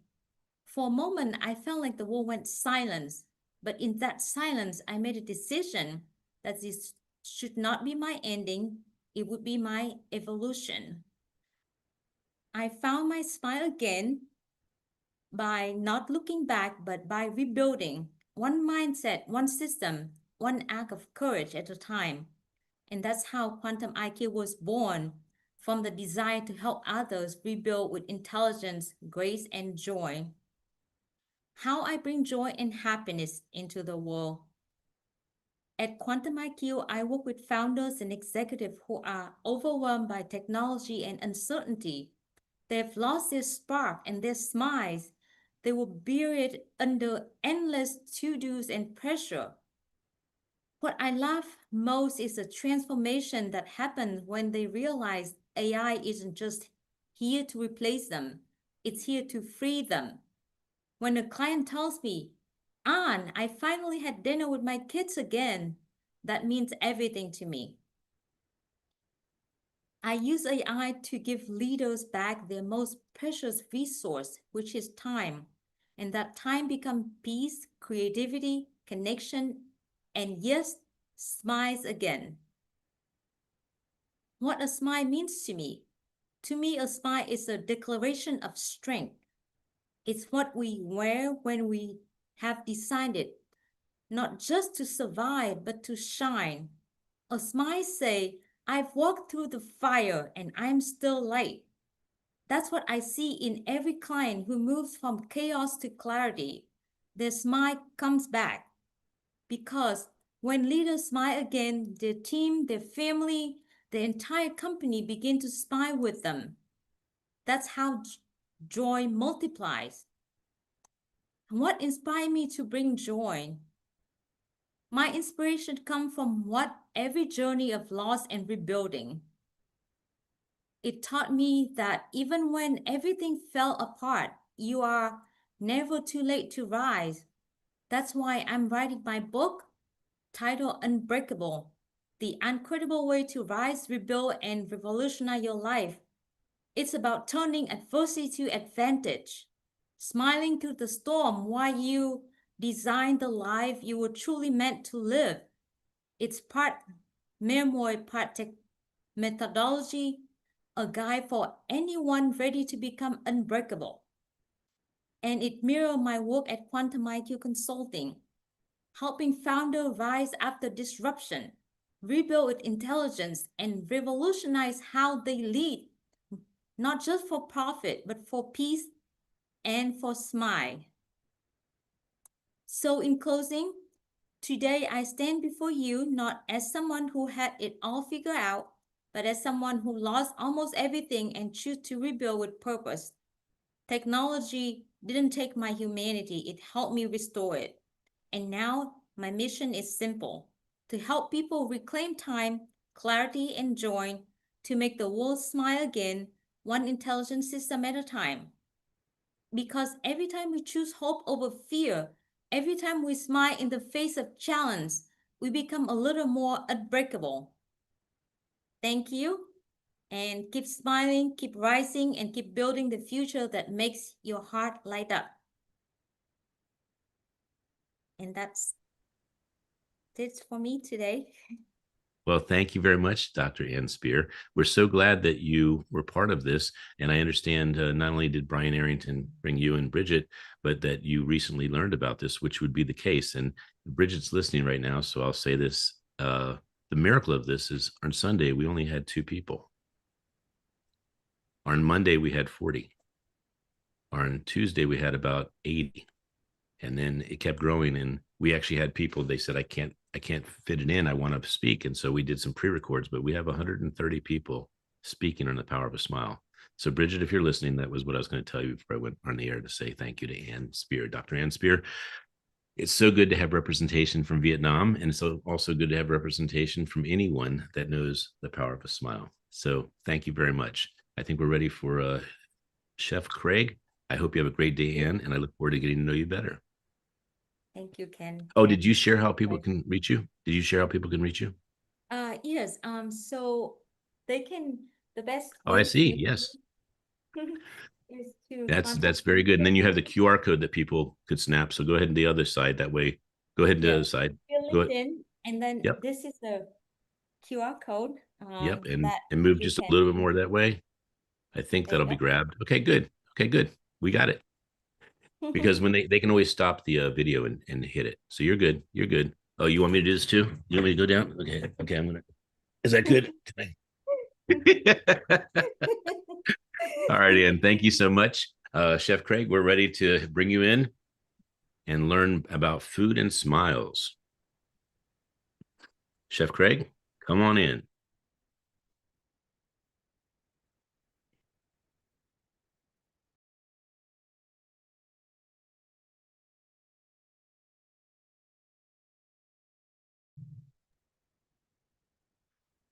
All right. You told me to wear a yellow shirt. I wore it. Yes. So I did it just for you. Look at this. There's a smile. I love it. And of course, people were so scared when they saw my cup and they said, "Oh my gosh, what happened?" And then you turn it and it smiles. Oh, awesome. Now, well, here's what's cool. If you drink this from the right hand, you get to see the smile. But if you drink it from the left hand, you get to show the smile. So Chef Craig, you and I have go way back, at least 5-6 years, and we are Yes. launching your brand new book, and I'm excited about that. I think let me see, how do I show up with you? I want to be your partner here, and I'm looking at why I am in such a small spotlight. Remove spotlight. How about that? Oh, there we go. So I wanted to say welcome to the International Smile Day. We're bright and early, but you're an early riser anyway, right? Yeah, I get up about 4:30, 5 o'clock in the morning.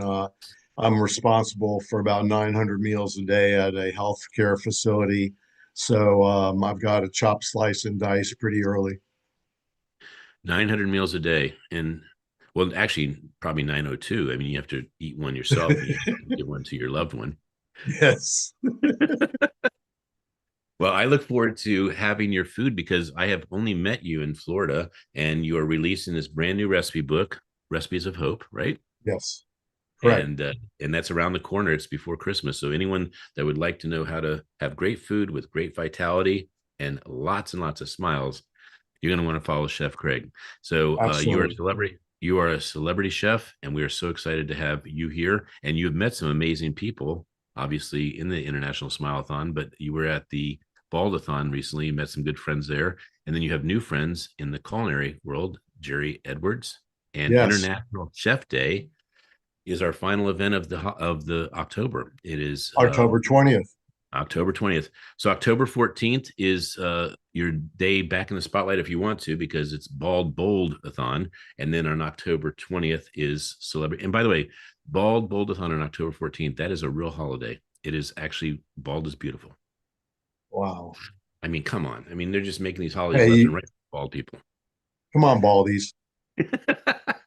All right. Well, share how a smile and food are connected. I know they are. I'm interested to hear what you have to say about that. Enjoy. Well, it's amazing.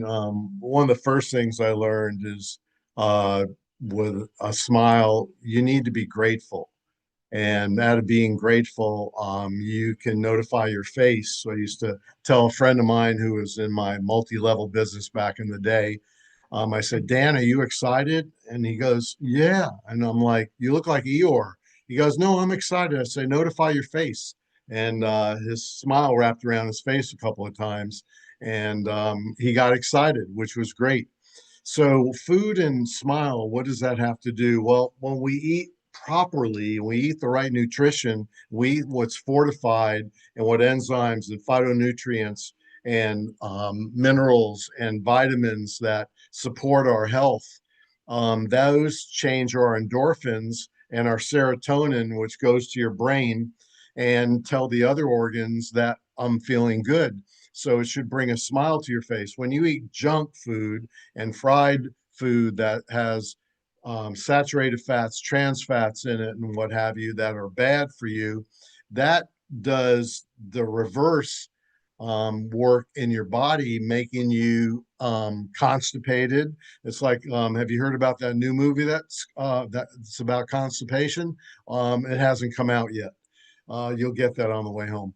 Anyway, the most important thing to do is to eat healthy, and healthy foods will bring longevity and positive feelings and boost your immunity, which in turn changes your demeanor and makes you smile more.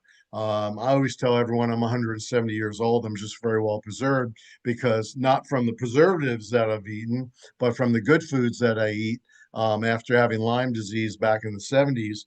But one of the most important things is to be grateful first, as I mentioned. And a smile helps you stay positive. Smiling suggests success. So being a chef for over 50 some odd years and being successful along the way, and I always tell people I won't let you make my mistakes.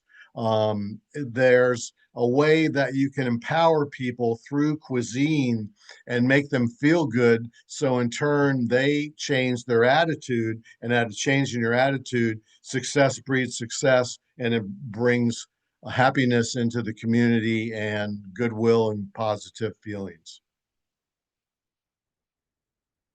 All right. So one of the things that has inspired me to bring so much joy into the world is that when I improve people's health needs and challenges and issues and uh, disease and health challenges, when you are able to do that through infused cuisine, which is in my cookbook, Recipes of Hope, where I permeate my cuisine with essential oils that are 50 to 70 times the strength of herbs. What that does in the long run is it adds value to your health. It improves your health. It gets out the toxins. It helps you sleep better. It helps you rest better. It helps you have better energy. It helps you have a better attitude. And having a better attitude, you're going to smile. You're not going to be depressed. You're not going to be sad. You're not going to be lonely. You're going to have a community at large of people that are like-minded that care about other people. And I think this Smile-A-Thon that we're having today is the majority of these people care about other people. And there's so much that they have to offer. And that offering is contagious. And that brings happiness, love, and smiles to the world. Okay, so here's Ken.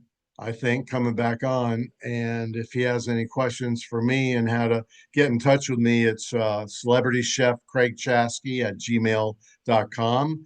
And chefcraigchasky.com is my landing page website with the QR codes. One thing that I'm excited about this cookbook, Ken, is going to have QR codes where you can dial into, and it's going to give you a fundamental and technique on how to do certain things. And it's also going to have some great challenges for those that are our new readers. And if you're really hungry and you don't have any food around, you can cut the QR codes, put them in a pan with some butter, and eat the QR codes. Yes, absolutely. They're a little bit high in texture, but once you get past that, they're very good and digestible too. They'll make you Good do fiber. number two. Yeah, Number good two. source of good source of fiber. So before you leave, I don't think I asked you this question. We're asking people because it's international. Where are you from? And so I know you live in the United States. So that's an American flag on your right, or on your left side, but on your right side, what flag would represent your heritage? Well, my heritage is my grandparents fled from the Bolshevik Revolution out of Russia and survived and made it here. My dad came over with my grandma and his brother, and my other grandparents are from Poland, from Warsaw. So they've seen a lot of trauma, a lot of death, and a lot of perseverance and surviving and coming to this country and becoming free to be able to do what they enjoy. My grandfather had 3 gas stations, and he was held at gunpoint and knifed by, I think, 40 something times, and they never got his money. So I'll let you figure out what he did around that. But the hero part that I inherited from them is through cuisine. And I was around my grandmother and mother a lot in the kitchen, and I used to follow and sniff, and I actually touched my burner when I was 6 years old and burnt my hand. My hand's okay, just to let you know, but I do love the heat in the kitchen. So my heritage is of Russian descent and of Polish descent. Very good. Well, I look forward to being there at the cook-off or the launch of your book, because I think there's going to be Awesome. obviously one great food, but more importantly, you've attracted great people to enjoy great food. So that's going to be a lot of fun meeting people too. Thank you. Thank This you. was amazing today, Ken. I'm learning so much from all the other speakers. It's the smile thing that when I first met you, and the books that changed my attitude that I've read of yours and have empowered me to be a better person and to reach out and share this information. Don't keep this a secret. Share this on social media. Share the people that are involved in Ken's life. I always say, don't forget the man who dug the well. And I appreciate you and all that you have done and done for other people, because it's made me more aware that we can make a difference in this on this planet. Thank you very much, Greg. You're awesome. A wonderful friend. I look forward to celebrating your cookbook. And next we have Dan Roshan. And yes, he does have a name that sounds a lot like mine. So Dan, welcome to the big screen. And we are so happy to have you here. You have a great haircut, by the way, on top of everything else, Dan. Brothers. We're like brothers. I was backstage and they asked me if we're brothers, and I told them we just met about 22 hours ago. So right, that's right. We are brothers from a long lost past. And Marla is the connector. Marla Ballard introduced me to you. Yes, and she lives in the Virginia area, and you live in the DC area, right? I live in Virginia, and I think Maryland. I live in Virginia, and I think Marla lives in Maryland. That's right. Okay, so you are a speaker that I checked you out. Not only do you have a great haircut and a great smile, but you lead and you help people get more abundant, and that is actually an equal sign to smiles, in my opinion. The more abundant you are, the more smiles you have. The more smiles you have, the more abundant you are. So it's a beautiful connection. So I've asked everyone where their heritage is, and we had a small talk about that yesterday. mine goes Canadian French, then it goes over to France, and my mom was in England. So, where this is an international event, where is your heritage that you know of? The same as yours, sir. Same as mine. Okay, and you're a New Englander like I am. That's right. I was born in Hartford, Connecticut, and my heritage is Canadian French. Okay. And I can guarantee we're cousins somewhere. I think it's mind blowing that I only talked to Marla a couple days ago and told her about the event, and she says, "I got the perfect person for you, Dan Roshan." I said, "Okay, that's awesome." So I'm the grateful to floor is meet you. yours, sir. The floor is All yours. right. Feel free to share your feelings and thoughts on smiles and anything that you think would be pertinent to people hearing to have a better day. Thank you, Ken. I'm going to invite for you to take a breath. Think back to the last time that someone truly smiled at you. Not a polite grin, but the kind of smile that landed. You could see it in their eyes. You could hear the warmth in their tone. You could feel something in your body soften. That's just not kindness. It's energy. It's communication. It's leadership. And it's what I call the smile effect. Because a single smile, it could be the sunrise of human connection. My name is Dan Roshan. And for nearly 20 years, I've worked in real estate. But what I really do is help people believe in themselves again. When you work with people making one of the biggest decisions of their lives, you realize it's not about houses. It's about emotion, trust, and courage. That's where my work as a coach and author began. Teaching people how to move others, not through pressure, but through presence. My book is called Teach to Sell: Why Top Salespeople Never Sell, and What They Do Instead. Despite its name, it's not just for salespeople. It's for anyone who wants to lead, influence, or inspire others in business, in family, or in life. Because at its heart, selling is simply helping someone to make a decision that serves their future. When I started in real estate, I did not know that yet. I was terrified. 6 months in, not a single home sold. Every morning, I'd look in the mirror, my jaw got tight, my eyes got tired, and ask myself, can I really do this? One morning, something inside whispered, smile. And I did. It felt forced at first, but as I held it, I saw my shoulders drop. I heard my breath slow. I felt my energy shift. That moment became my first pre-decision compass, my internal guide that said, choose belief before evidence. Choose to lead instead of react. That smile didn't reflect my state. That smile created my state. That one small act changed everything. Because when you change your state, you change your story. And when you change your story, you change your results. That's the foundation of Teach to Sell. You don't sell to people, you lead them. You teach them how to think so they can get what they want. And that's something every one of us can do.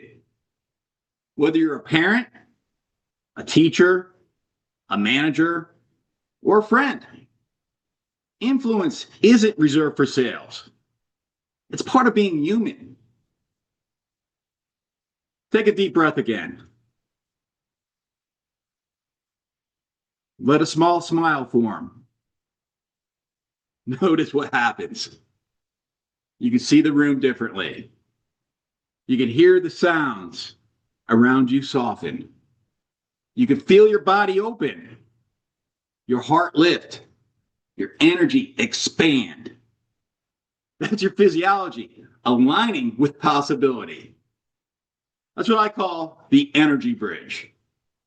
The invisible current that connects you to every human that you meet.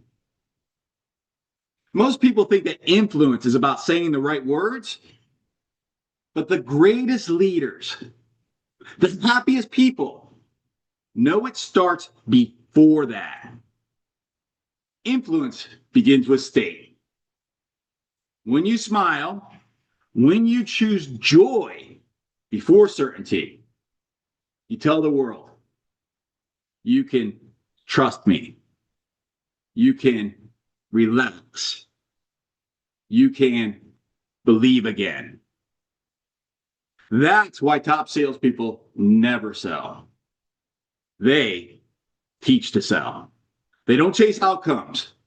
They create connection. They commit to serving others through presence. That's what I call commit or quit. Commit fully to who you're becoming, or quit pretending that you can't. I learned this not from success.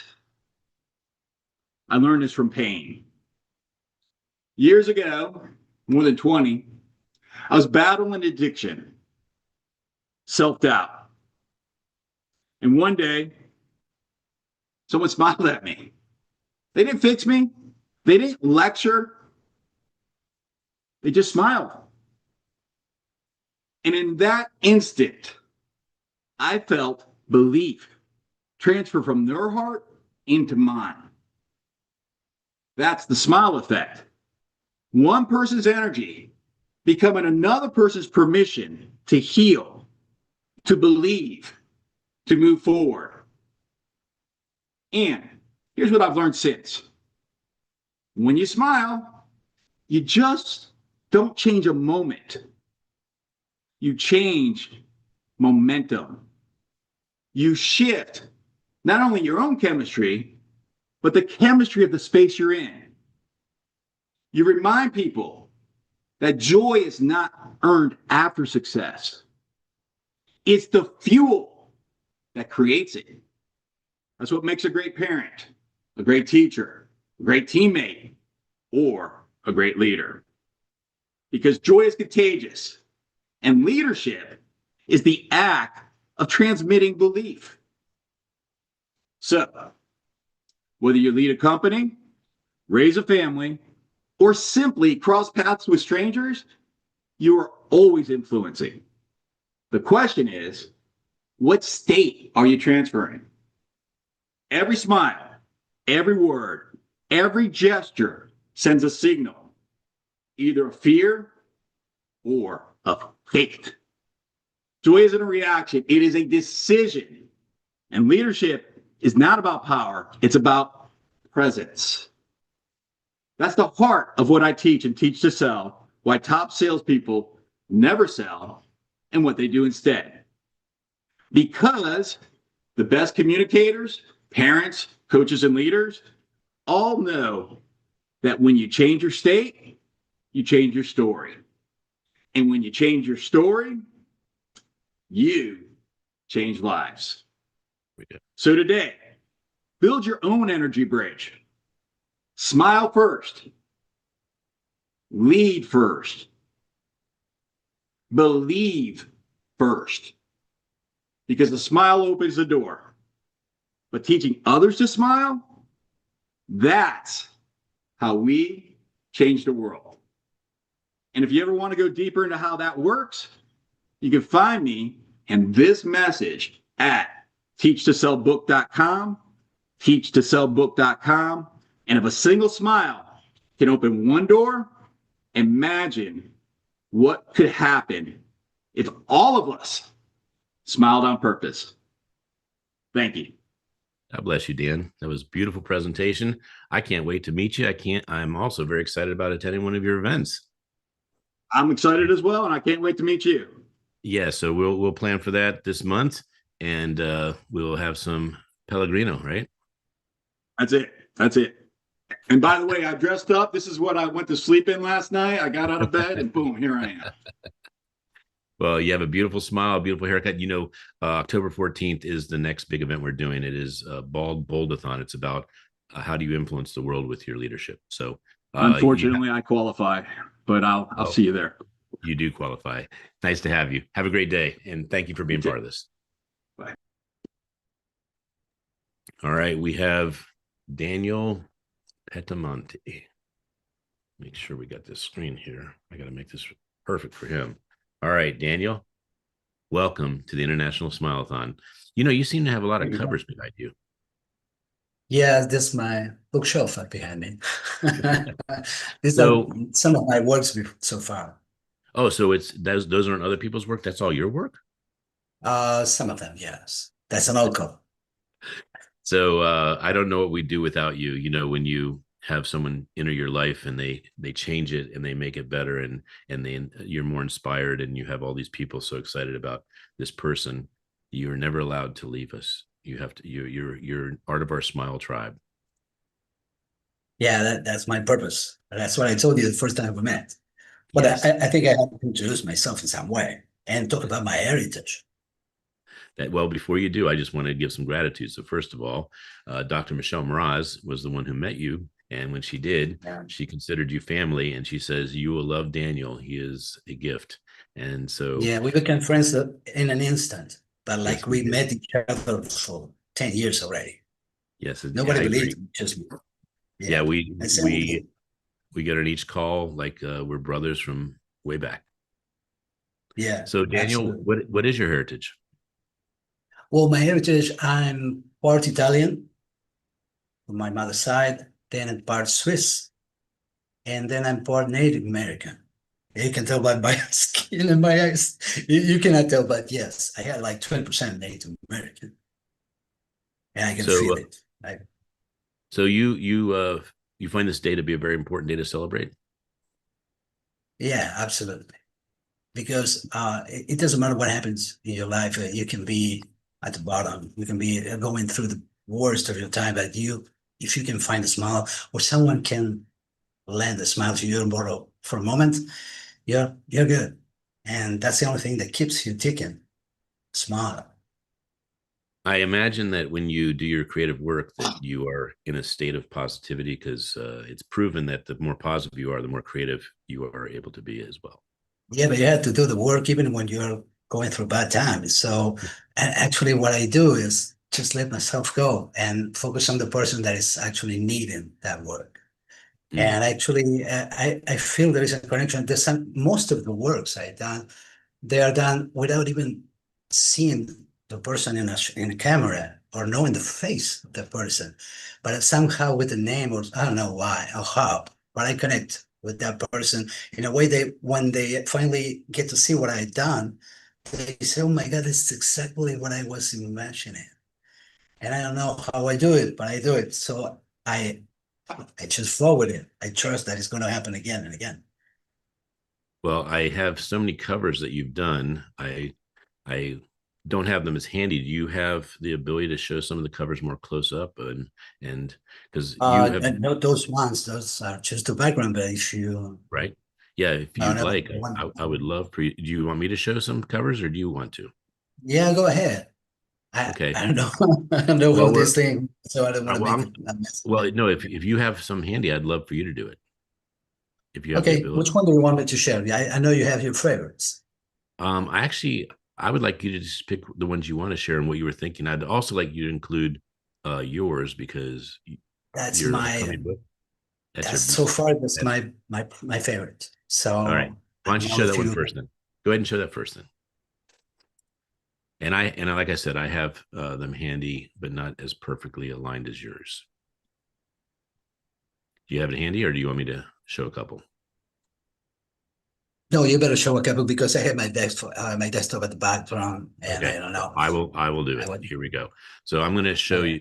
Okay, so this is the one that is your favorite, I'm assuming. Yeah, that's mine. That's my dream. It's And still then this, under in progress, but yeah, and we hope to the see book it. is done, the cover's done, Yeah, and that's my vision. yeah, it's beautiful. Yeah, when you Yeah. showed this cover to me, I said, I trust this man with any cover, with any person that has an idea that is as complex. I mean, there's a lot happening here. And then Yeah, this is the it's one that because we it has picked. so many layers, and Yes, everyone has so many layers, twice as much, yes, because you have layers of Photoshop in the making, and you have layers of content and message. Some goes so deep that, especially this one, this mine, so deep that it keeps evolving as I right. start digging into myself, because the story is a part of me, and there are pieces of my soul there, not just layers. And the same happened with the others. Yeah, so I'll show a couple more. This is Princess Oganlana, and she brought us, Michelle and myself, to Qatar, Doha, Qatar, and we received International Ambassador of Peace Awards. And she's launching this Yeah. book, and it's representing all the women that are international The leaders. treasures, the Yeah. treasures they have, we can share with you. Yeah. And then this is a I cover think you this is did. an old cover. And when I met Brian, we Yes, changed it completely. And it's beautiful, the work we have done. Oh, that's one of my favorites. That's a beautiful cover too. yes. So Beth Robbins, in the background, you see the Roman numerals and you see the seas of the day. It's very angelic. And then this one Oh, yes, recently, this, that's a yeah. beautiful one. You And know, this is, I'm kind of an old school guy. And when everyone is doing this with I actually cut the pieces of the letters, making the rotors run through it. And if you enhance that image, you see the pieces of the T's and the H. And I had to cut it myself. And I'm kind of proud of that, because it's different to everything that is done this part nowadays. here, right? The S This part work. here. And yeah, Yes. yeah. Actually, there are pieces of ice that are cut by boat, and I cut those Oh, wow. pieces and put in there. Oh, that's the one. That's the one. I love it. It's still a work in process, because he is actually going through a change in the book. But look at it's actually a logo. It's not just the name of the author there. Yeah, I It's see. his logotype. And I Yep. love to do that. I love to do logotypes as titles, Since and my they can use them for whatever they want. since my son is going to be I on in love about that 2 hours, I'll just show I this is love my that favorite picture. cover. And then this Yeah, is I love that picture. this one. When you design this, I had people saying, "When is the movie coming out?" That's how beautiful this poster is. Yeah, So and you see down Ophir, there the city of Los Angeles with the white wall behind. I yeah, actually and the crystal blue I love it eyes. myself. And when I see those things, when I finish, I go, wow, how did I do that? Because Well, I'm kind of in a flow. I'm not that conscious when I'm doing it. well, and to And you be have clear, your new book coming, and that's a cover we have to talk about. well, I we're have and we're some going to talk idea. about that. I do want to say one more thing about this. This is an evolution of 9 different Yeah, times you showed something, and we said, well, why don't we do this instead of yeah, one? that And so that's it the process I continued. went through. Yeah, almost every time. The last thing I want to show before we go back and ask you some questions is this is a photo of my mentor, and he had this Yeah, book, The Joy of, yeah. and what we did was we made it love and smiles. And this is a book cover that he lived with until we said, let's do it with love and also smiles. So what is it that makes this magic happen? Because you were talking about taking someone's cognitive vision and transposing Yeah. it into a cover that entices the world to say, I must pick this up and I must learn. And there's a quote that says, a cover is the first conversation an author has with the reader. So you make that Absolutely. conversation brilliant. So Yeah, why don't you share some of I your am the philosophy? excuse me, sir. I am the excuse me, sir. That goes by in the yeah, in the bookstore. Yeah, absolutely. That's what I love. And one of the parts that I love most of my work is when I first show that cover to the person involved, the author, and I see the smile that it actually creates, and that's the best award I can ever have. Yeah, I love when you don't do it and I get to do it because it's like someone presenting a new Yeah, you baby. see it. It's the reveal, You and you they get to see it. Yes. so Yeah. Like yours then you tell me, and I enjoy your way to tell me. It's just yeah. yeah. It's just So you love what you do because when someone cooks and they cook food that's so fantastic, you eat it and you say, "What's your secret?" They say, "I cook with love." And if you talk to an artist and it's so beautiful and you feel it so much, it's because they're drawing yeah. and they're designing with love. It's what you put in it. It was there was a movie like Water Chocolate, I believe it Yes, was yes, the name. I remember It's that was a great exactly the movie. same, but you put in the cover or whatever you're doing. It actually goes to that person, unless you do it like a robot, which I don't. Well, I've said something that is possibly a little controversial, but it relates to how important you are to me and how important what your work is to an author. I say, if you're going to do a book and you're going to throw a bad cover on it, don't even do the book. And the only reason I say that is because don't say you're going to go to the best of your ability to make something and then put mud in front of it and say, I don't care. Because no Right. one will see it. No one will see it. No one And else. so your favorite cover is the one we showed first. But what else are you working on? What else do you want to divulge? And what do you do in the smile context that causes this magic and beauty to happen? Well, if I had to be honest, there are times that I'm not smiling at all. There are times that I'm going through some bad times and I had to do the work. And I just let myself go. And when I go into that, I am not in me and my problems in my environment. I am out there. I don't know. I don't know what you call it. That's the place where I connect with people. That's the place where I connect with people that I actually not with or even know. That's the way I connect with you instantly because I'm there in some way. Same with Michelle. And when we start talking, we start actually getting to know each other. But that doesn't matter. It's it's actually the first connection, the soul connection. And when I'm connect with and when I'm working, I just try to be there in that space where nothing else touched me, and the smile comes by itself. It's not related what is happening to me. It's actually related with the space when it's just like like how can I call it? An apartment store when you have different floors, you have male dressing, you have toys. What you have to be in a level where all those things happen. You have to take the elevator and go up there. You cannot do that from the ground. You cannot be in the toy store if you're down, if you're in the basement. So you go to the elevator and that just takes you up there. And you're there and you connect with your own smile and you connect with the smile of the other person whenever he or she is gonna see that cover and you just get inspired. It's not something that I have a recipe to because it's unconscious. I can't even tell you myself now what the process involved because I don't know. I just do it. Well, And I think it should be that way. It should well, stay that way. it should. I mean, unconscious competency is means that it's a natural flow. I will say that there are designers that like to be handled, meaning they don't want to talk to the customer. They want to have someone that feeds them information because they want to be in their creative state and not have to deal with customers and talking.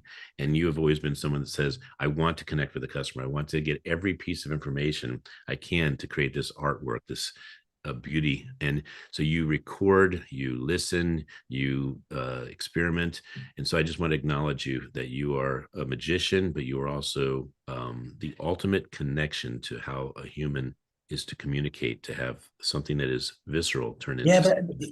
if I miss the meeting with that person, I miss meeting that person and all that whatever is this person has to share with me. No, but not just about the book. It's not just to influence my book because I already know I don't need that to work. Right. Might help sometimes, but not every time. But I miss that connection. I miss knowing that person, and it's actually great knowing people, especially these kind of people I'm meeting here. Well, I will tell you, I'll tell you in my closing comment, I want to say that one of my most exciting days is when you have your 50th cover and we make a book of your beautiful work, because I would it's love in that. Yeah. the coffee table book, and it's my present to you, sir, because you've created magic, and it needs to be showed over and over again. And the other thing I just want to say is you've made artwork so beautiful that someone sees it and they go, I guess I just found my publisher. That's my intention all the way. That's what it was All right. always. Well, thank you for being part of the Smile-A-Thon, and thank you for being Thank you one for of inviting the. me. It's been a pleasure. And it's actually, you gave me a smile, and that's the whole purpose of it. Oh, that's the other thing. Whenever you call or you text, I always smile. So it's a reference point that you bring so much beauty to the world. So thank you, Daniel. Thank you for your words. Yeah. And we have another wonderful team member, Faizan Manzoor. And Daniel and Faizan were not necessarily saying, please, please, I would like to speak to the world about a smile, but they bring so many smiles to our clients and also to our inside team. And obviously, I don't even think this could exist if it wasn't for the gentleman you're about to hear from. So Faizan Manzoor is in Pakistan. I had the pleasure of having him introduced to me from another Ken Courtwright and Carrie Courtwright, who are dear friends. And I just want to say thank them first. And I want to say what a change in my life.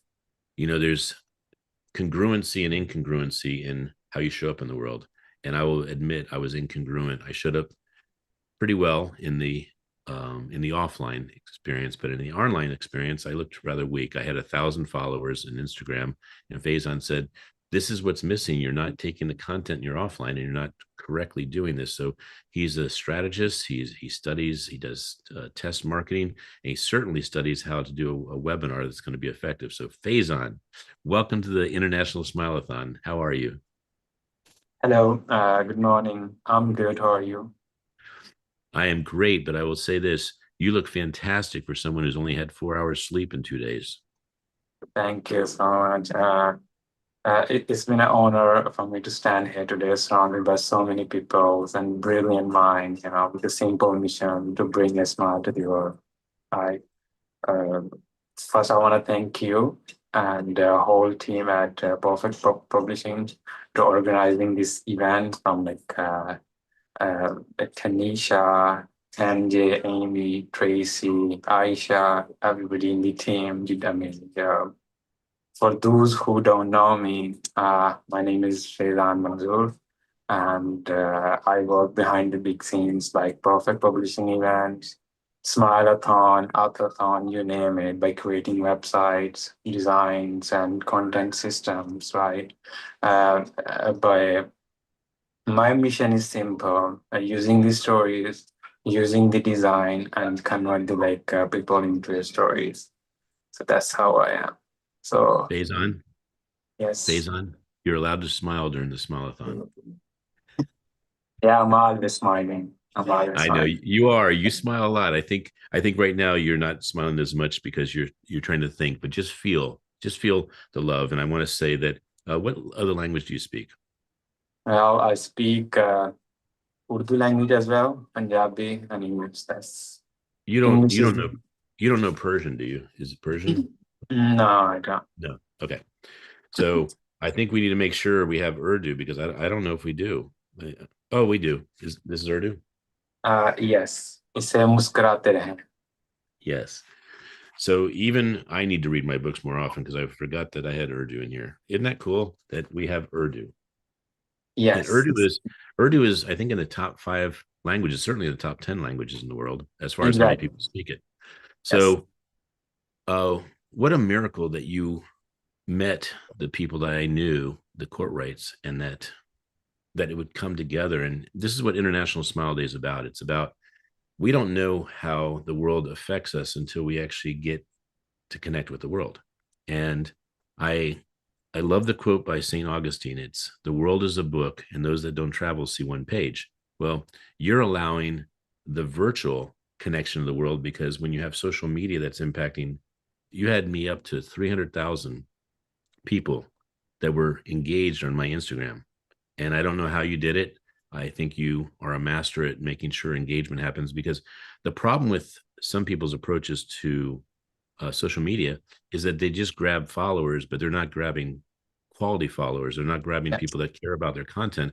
So if, for instance, you bought a 10,000 followers, but they didn't care about you, you just have an anchor, a weight that will not ever allow your engagement to be realized. And you've always been so careful to make sure the engagement that I get are people that would want to follow, would want to be engaged. You're very particular about making sure we're getting people that would even want to go to our website.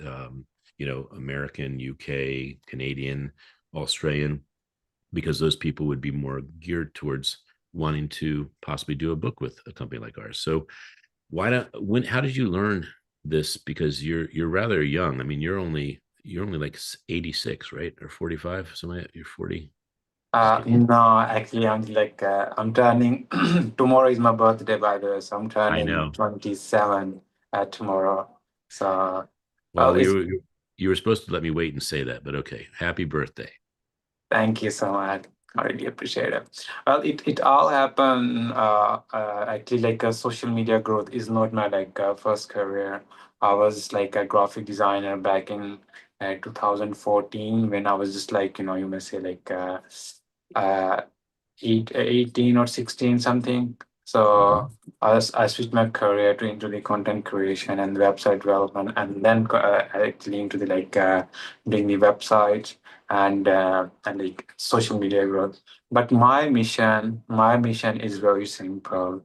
Is like when I come to the this online field, is the uh, especially the authors, right? I look at the profiles and the books. They have amazing books, but they don't know how to get the online presence, right? So this is where I stand out.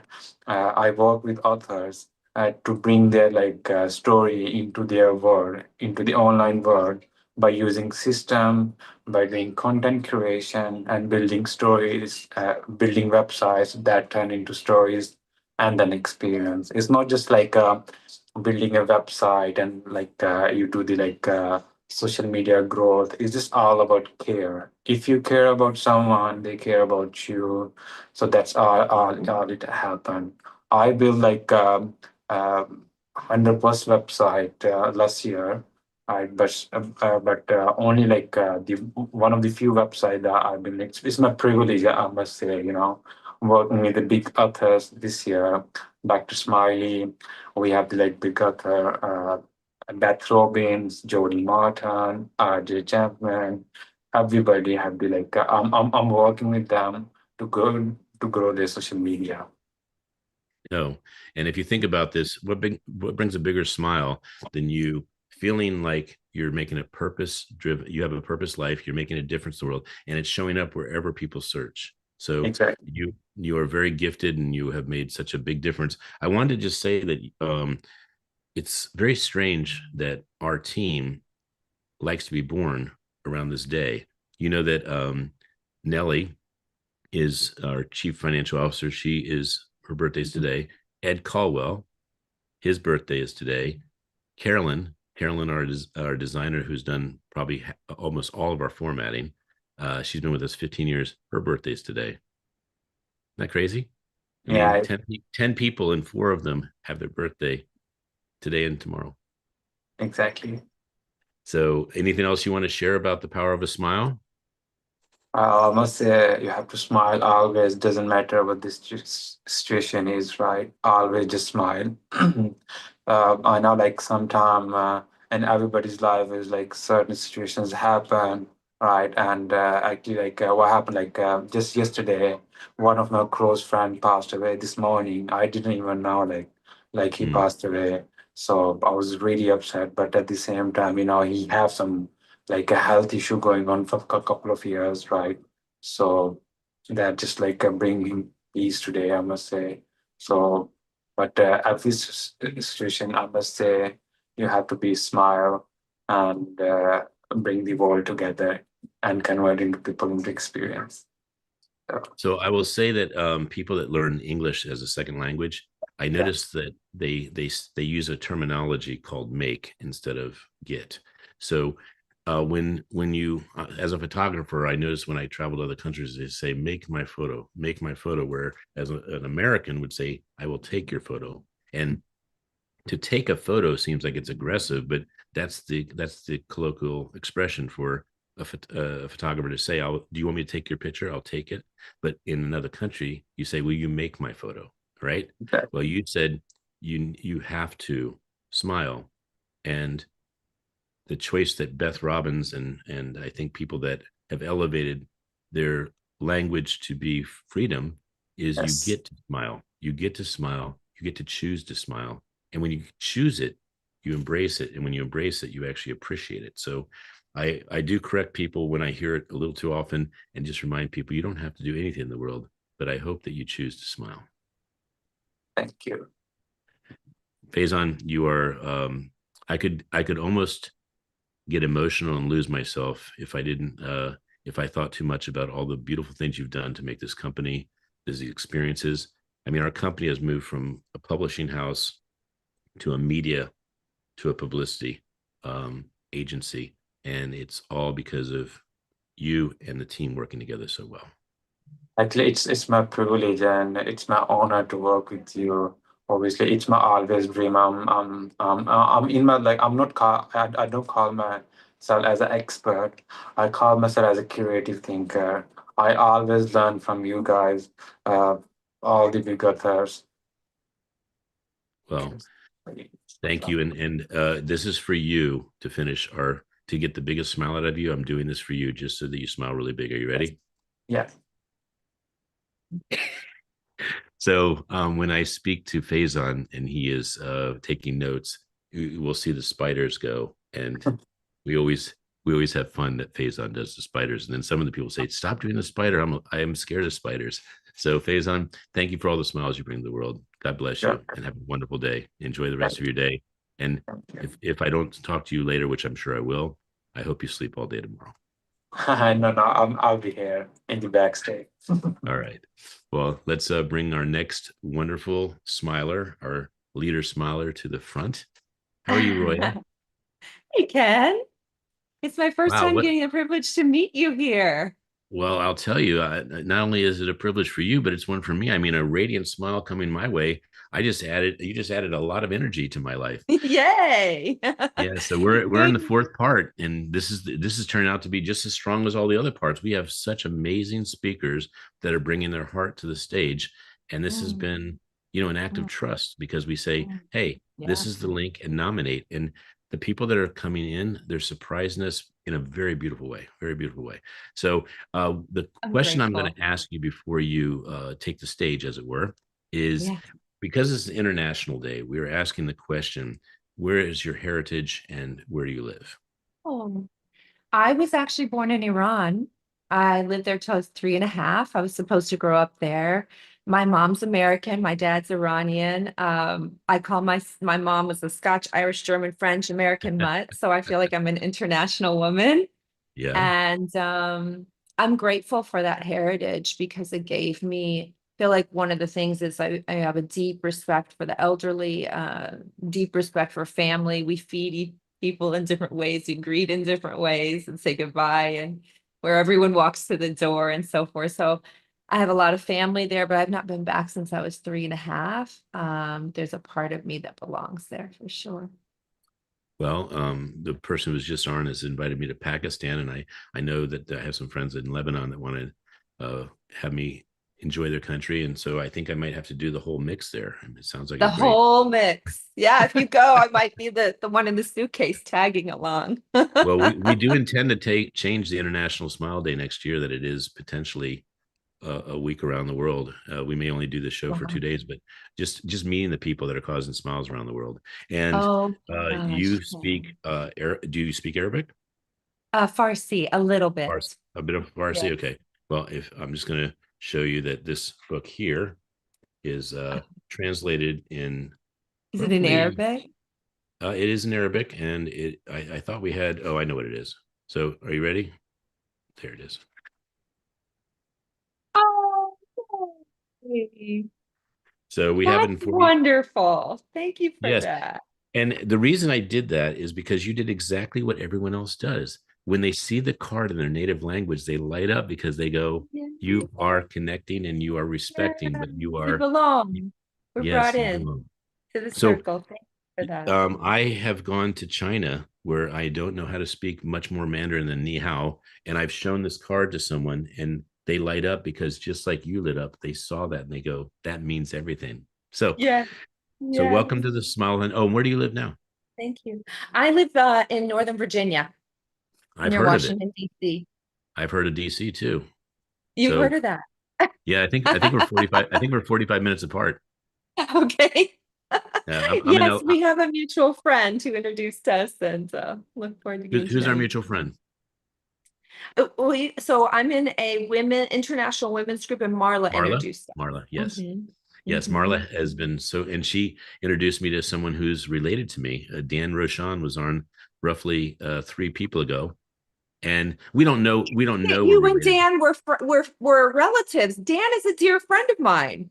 Well, see how see a smile does bring the world together, but more importantly, the ones who smile the most, you notice that you see them the most, don't you? Wait, how are you connected to Dan? I missed it. Marla as well. Marla as well. But relatives, are you? How are We you we don't connected? know. We're speculating because we're both from New England. We both know that our family came from French Canadian, so Okay. we may be second, third, cousins or something like that. But You've got to do um, the genetic the thing, ancestry, yes, ancestral that's right. thing. Yeah, yeah, yeah.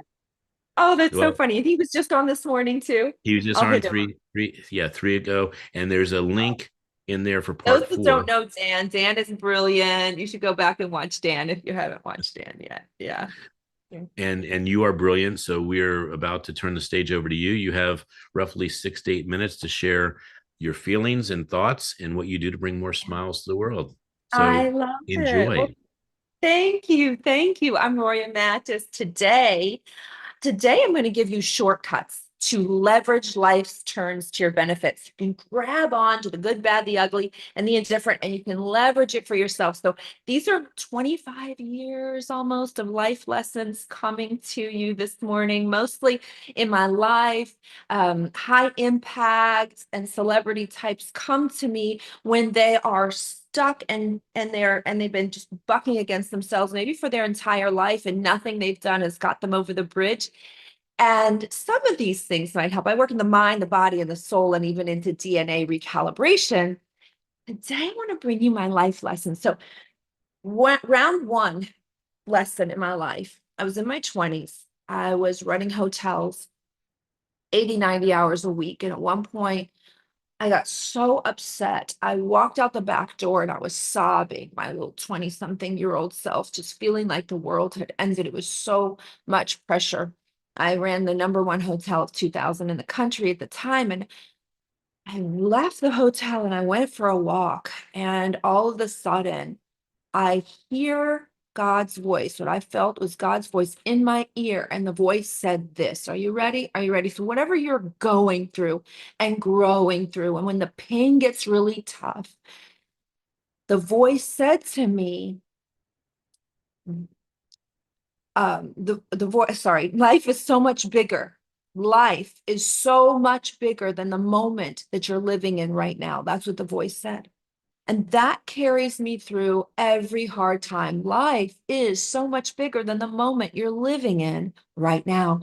And literally, all the birds in the trees, it was a flock, is left at the exact time in the end of that sentence. And I picked up a leaf and an acorn to remember that moment that I'm passing to you. And as I started early in my career, I bucked against myself really hard, and I felt like I'm not going to. I don't know what else to do. There was a terrible um, pattern that kept happening. I was working so hard, and it broke me to my knees. And I had not prayed in a very long time at that point in my life, and broke to my knees. I was crying and praying, and I learned in that moment that you cannot fail if you do not quit. From that moment on, I knew the formula that I had feared so much, the fear of failure, and the fear dissipated when I understood that all you ever have to do is get up one more time, then you fall down. That's lesson number one. Number two, round two, I was in business and I was barreling through and working so hard, and I missed my big goal. And I've had a pity party for 2 years in this space of like, I am not going to throw my heart over the line like that. And people that work that hard, I was making all these reasons and excuses that must be them out of balance. And I'm never going to do that again. And what I learned finally was that there's a power in the pause. So 2 years had gone by, and I'm sitting in this audience watching an award show, and my knees, I describe it, were on the edge of success against a concrete wall.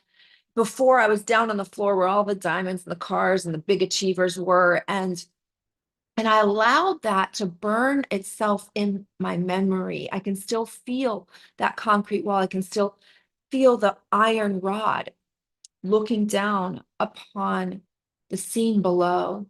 And that round two taught me to sit in the space of the discomfort, because most people don't remember it enough to use it as leverage to move forward. And then every morning, every night, I would think about that. And every morning, every night after, I would imagine what would happen, what was going to happen. And when I got afraid, I spoke to my subconscious. And I never knew how to speak to my subconscious before. You probably know, you're probably much wiser than me. But what is for sure is when you're feeling down, you cannot trust this voice. This voice right here, if you point to your chest, this voice will fool you in the moments of discouragement where you're searching for the smile and can't find it. And the power in the pause will change everything. So I found what spoke to my fear happened to be in the inside cover of The Greatest Salesman in the World. And I can still say it today, but the best way to help you get through is to go to the mirror with whatever you have memorized, not the voice that's speaking to you, but what you've memorized, whether it's an affirmation or an incantation or a biblical verse or a song. And you go to the mirror and you speak into your pupil where you access where your soul lives, and you tell it who it be. I should tell it, I will persist until I succeed. I was not delivered unto this world, unto defeat. This entire verse in until, and I would say it into my pupils until that feeling, you know, that feeling where the sparkle starts to start again, where you feel like you can do it. Not that you're forcing it, but that you have rewired back to the version that you are calling out to yourself. Round three is the body. I had an adrenal crash from misprescribed prednisone drug. I was paralyzed for 3 weeks. I had to work with homeopaths and doctors for 3 years to get that energy back. And so I learned that the body is the place your soul gets to dance in. Limit the body, and you limit your soul's expression. What can you do to nourish your body, to make it smile today? Round four was burn the bridge. When I was going for the biggest achievement of my life at that point, I was pregnant with my now 12-year-old son. And when he was born, I was in the middle of qualification. And he was born with silent acid reflux and a broken collarbone. And I held him upright because, you know, when your baby can't breathe, that's how he would breathe, from the silent acid reflux, holding the breath, not knowing if he was going to take a second one. Will you put everything down? So I hold him upright for 6 weeks until I found the way out, the cure, where I could finally put him down. And I only had 3 more weeks to finish the mission of the biggest accomplishment of my life. And what we had to do in 3 weeks, I had never done in a year. Most people never did in a lifetime in this career. And people would come and go, oh, how is this ever going to happen? Well, I erased the tracking board and named it the victory board. Name what you want in your life. Name the joy you want. Name it as if it's already happened. And when a dear friend of mine came and was overwhelmed by what we had to do, and she said, what's plan B? And I said, there is no plan B. There's only plan A. And I took her hand and we walked across the bridge. And with my imagination, boom, exploded the option. Burn your bridge. Burn your bridge to the depressed, the distraught, the discouraged version of you, and choose that there is no plan B, that the smile is all you choose, because the energy within you allows it to be better. And the last one, round 5, was from ash is fertile soil. If everything in your life has been wiped out, for me at one point, it was my mother's death, the divorce of a 22-year marriage, and my income going in a third overnight during COVID. And I realized the message was from ash is fertile soil. Like the phoenix rising, you too can. What is being offered for you? Where is your victory story? And where are you being pointed to right now in this moment? Thank you for having me, Ken. Well, we are I so was happy that going you to are end here. in a laughter because when we all laugh together, whether it's fake or real, it builds it in the body. So if I'm done, I hope you guys just for no reason, and then no reason will appear. That's right. That's 100% right. I did my doctor work, and it's true. If you're not happy, you're not smiling, and you start smiling, your brain gets confused and says, "I must be happy," and it I starts. must be happy. Yes, there's laugh therapy, and I love the laugh therapy, Ken. Yeah. Well, before we say goodbye to you, I wanted to make sure people not only knew how to reach you, but we'd love to have you speak more often. So, Thank how can people you. connect with you? You can find me at royamattis.com, just like my name on here, RoyaMattis. And if you want to call me Matisse, I love it. Yeah. Oh, and by the way, you showed Augmendino. That is one of my favorite books. And I've never Oh, said this. I've never said this on the wonderful. air, and I've actually never Yeah. said it in life. I want to say this for the first time. Yeah. Augmendino was the OG. OG. I know, but OG his for me name is, too. but I mean, We have the same OG. Og is spelled OG. So he's the OG Ah, OG. he's the OG. OG. OG. It's true. It's That true. I I never love that. I thought of never it. thought of that.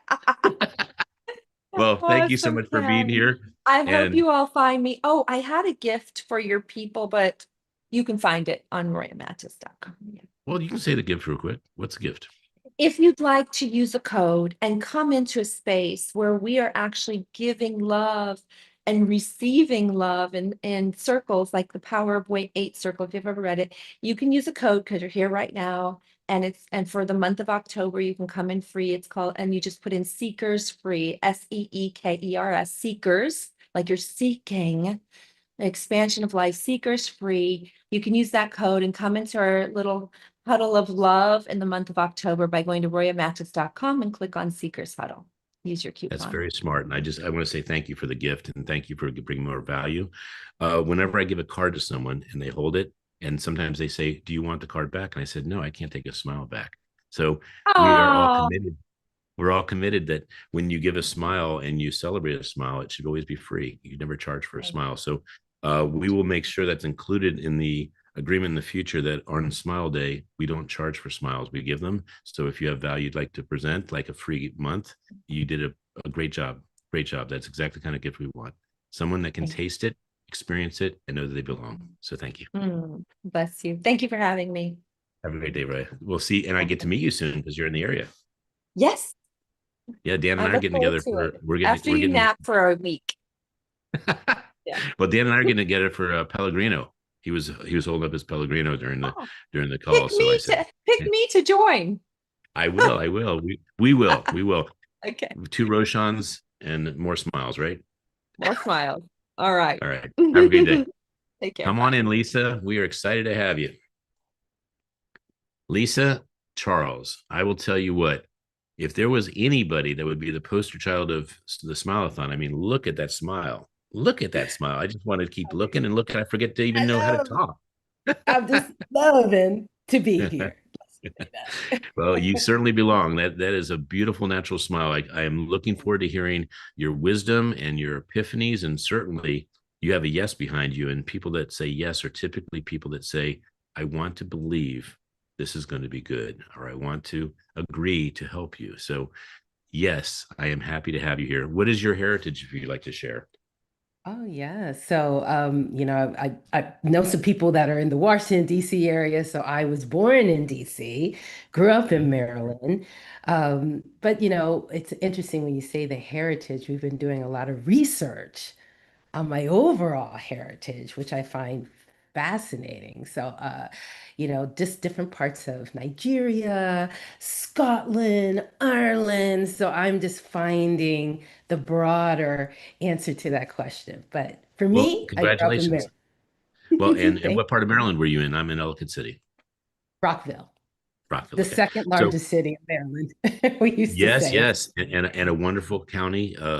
Montgomery County is a fantastic county, great education system. So I wanted to actually say that this question has been worth asking practically every time, but in this one the most because you are a conglomeration of multiple continents.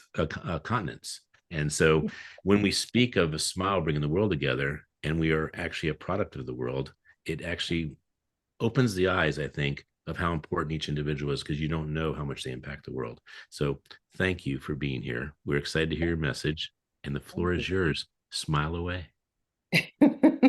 Oh, wow. Do I appreciate that? Well, I am, yes, Coach Lisa. And there is something that's powerful in the yes and being able to know what your real true yeses are for your life. So I really have a question.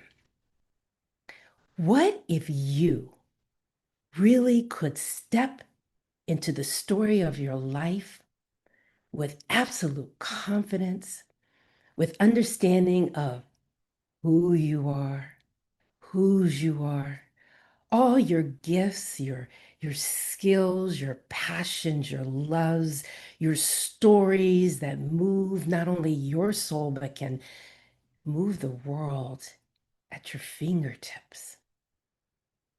You see, my passion and my love and what I want to share with you today is how you show up in the world, how you're able to align with your truth. So we all have a calling. And I want to tell you, I heard my calling loud when I was very young. I knew very young that I wanted to be able to help people. I didn't know how that was going to take place. I lived part of my life in fourth grade in deep fear of a series of bullies that made my life quite miserable. And I didn't know how to speak for myself. And I didn't have the voice that would later be revealed to me.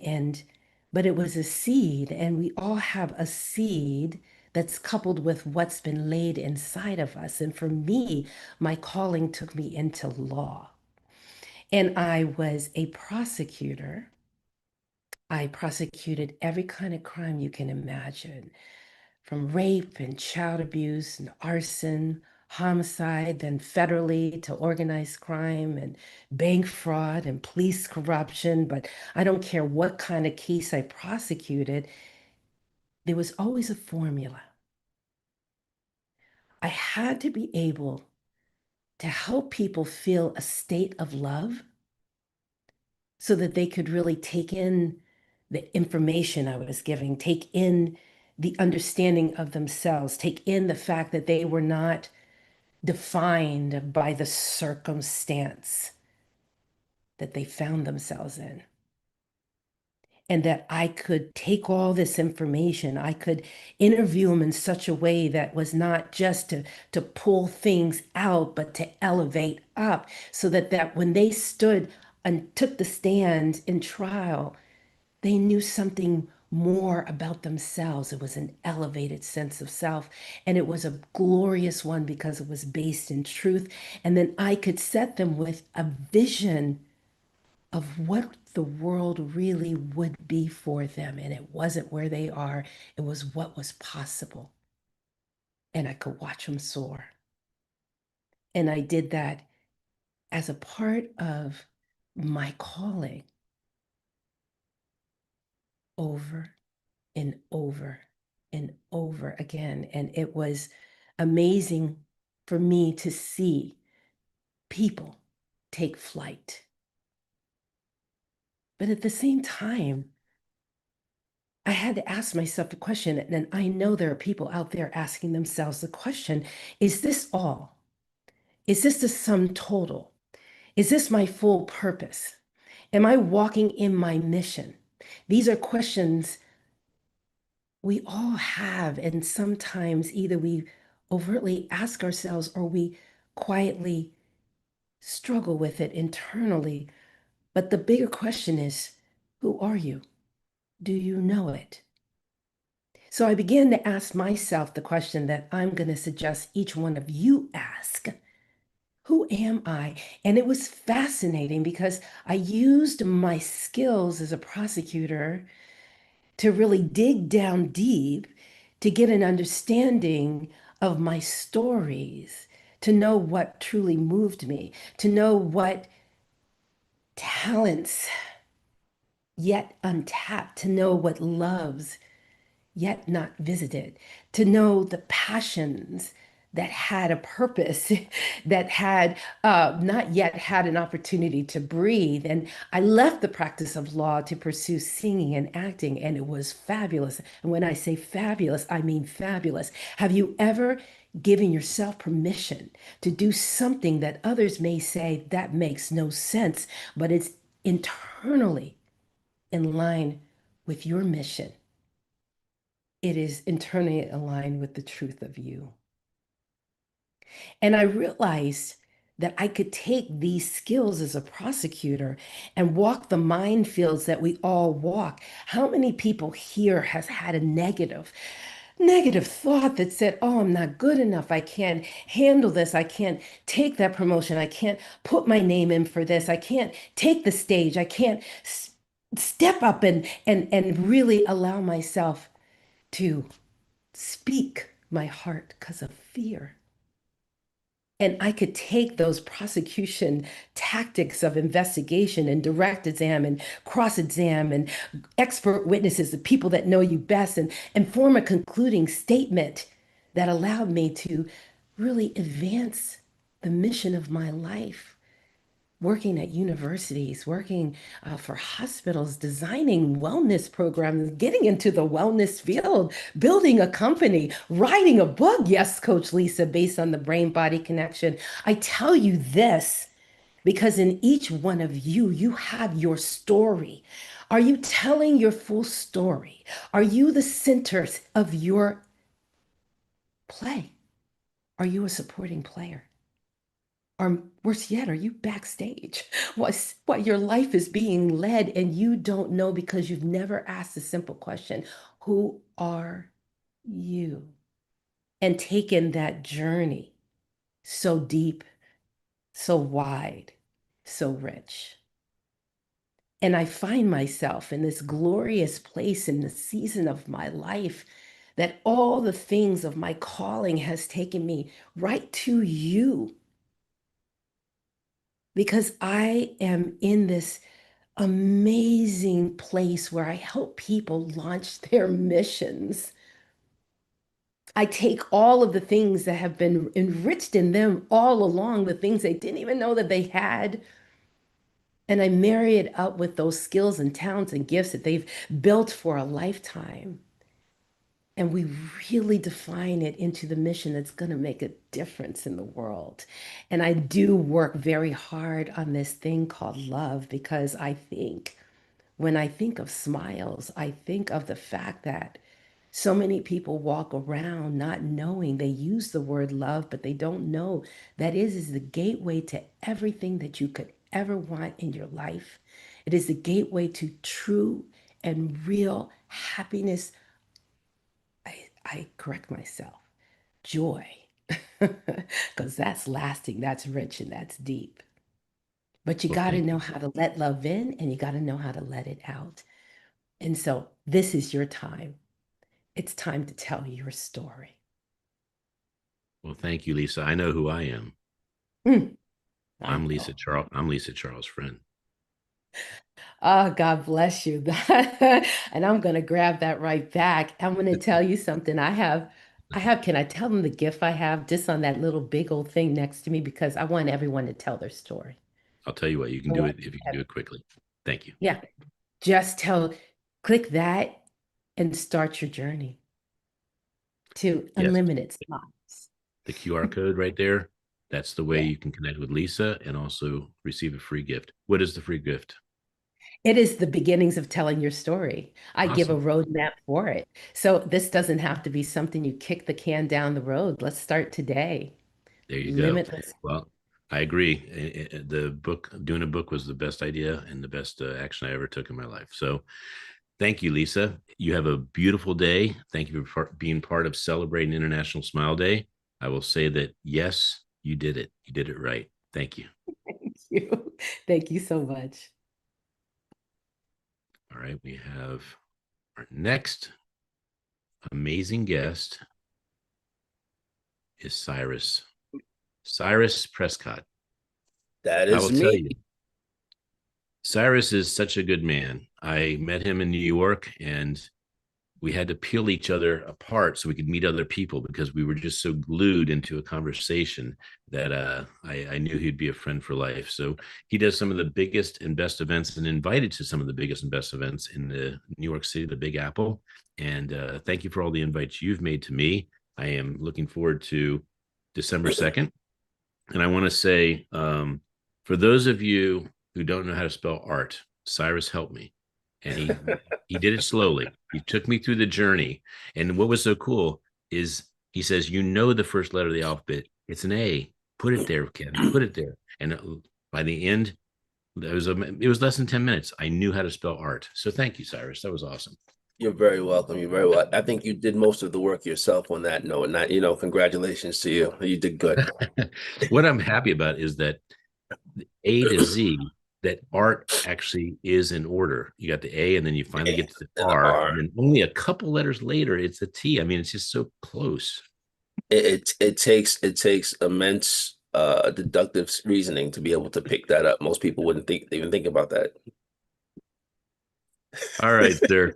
Well, you are certainly filled and full of smiles. You bring so much value to the world. And I say that from a standpoint of you connect people like no one I've ever seen. You are a master connector. A master connector is someone that has a very large Rolodex and they use the Rolodex like a chessboard to make abundance happen for the other person. And this man plays chess as a connector like no one I've ever seen. I can ask for something, call Cyrus up, and he says, "Let me connect you to so and so." I talk to this person and my life has changed. So, Cyrus, thank you for being not just a master connector, but a solution minded person.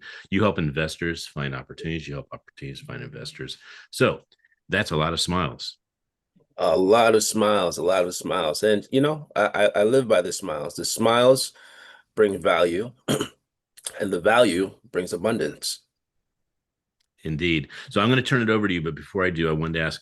We ask people because it's an international event, where is their heritage and where they live. We've already disclosed you live in the Big Apple, one of the best cities in the whole world. So where are you from? I'm originally from Trinidad and Tobago. I Mm-hmm. grew up in Brooklyn, New York, and been there for some years until I moved to Virginia. Then I found my way back here to New York, right? It's cool. What Once you're here in New York, it's hard to leave. Well, I love Tobago. I was fortunate enough to be a photographer for a wedding in Tobago.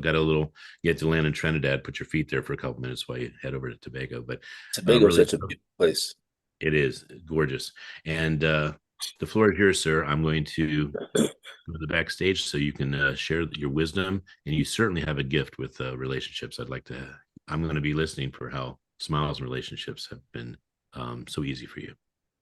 I love that. I love that. And thank you. Well, ladies and gentlemen, Cyrus Prescott here. Pleasure to see you, meet you all. Ken is too kind with his introductions. But what I will say is one of the major things that I choose to focus on is making sure that I'm offering value.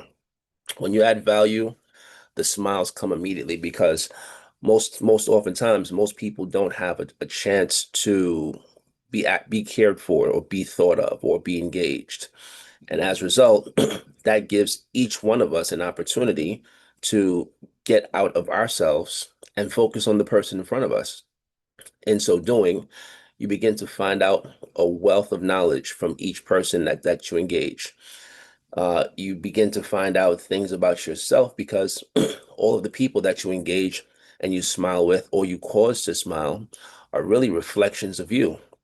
So as you speak and as you project yourself to the world, what generally tends to happen is that the world will respond in kind to you. So if for whatever reason you're finding that you're not getting the results you want from the world, it's because there's something in you that may be lacking or may not be uh, may not be being projected appropriately to the world. How do I know this? It's because I lived in a state of negative feedback loops for a very long time.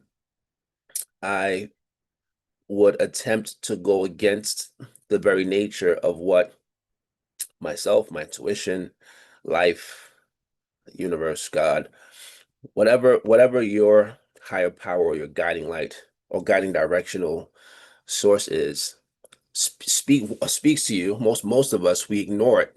We ignore it because we think that we know better, or we think that we have a better answer, or that our logic is better than the the universal logic that's all around us, that speaks to us daily, that speaks to us even right now in this moment as I'm speaking, right? But the question is,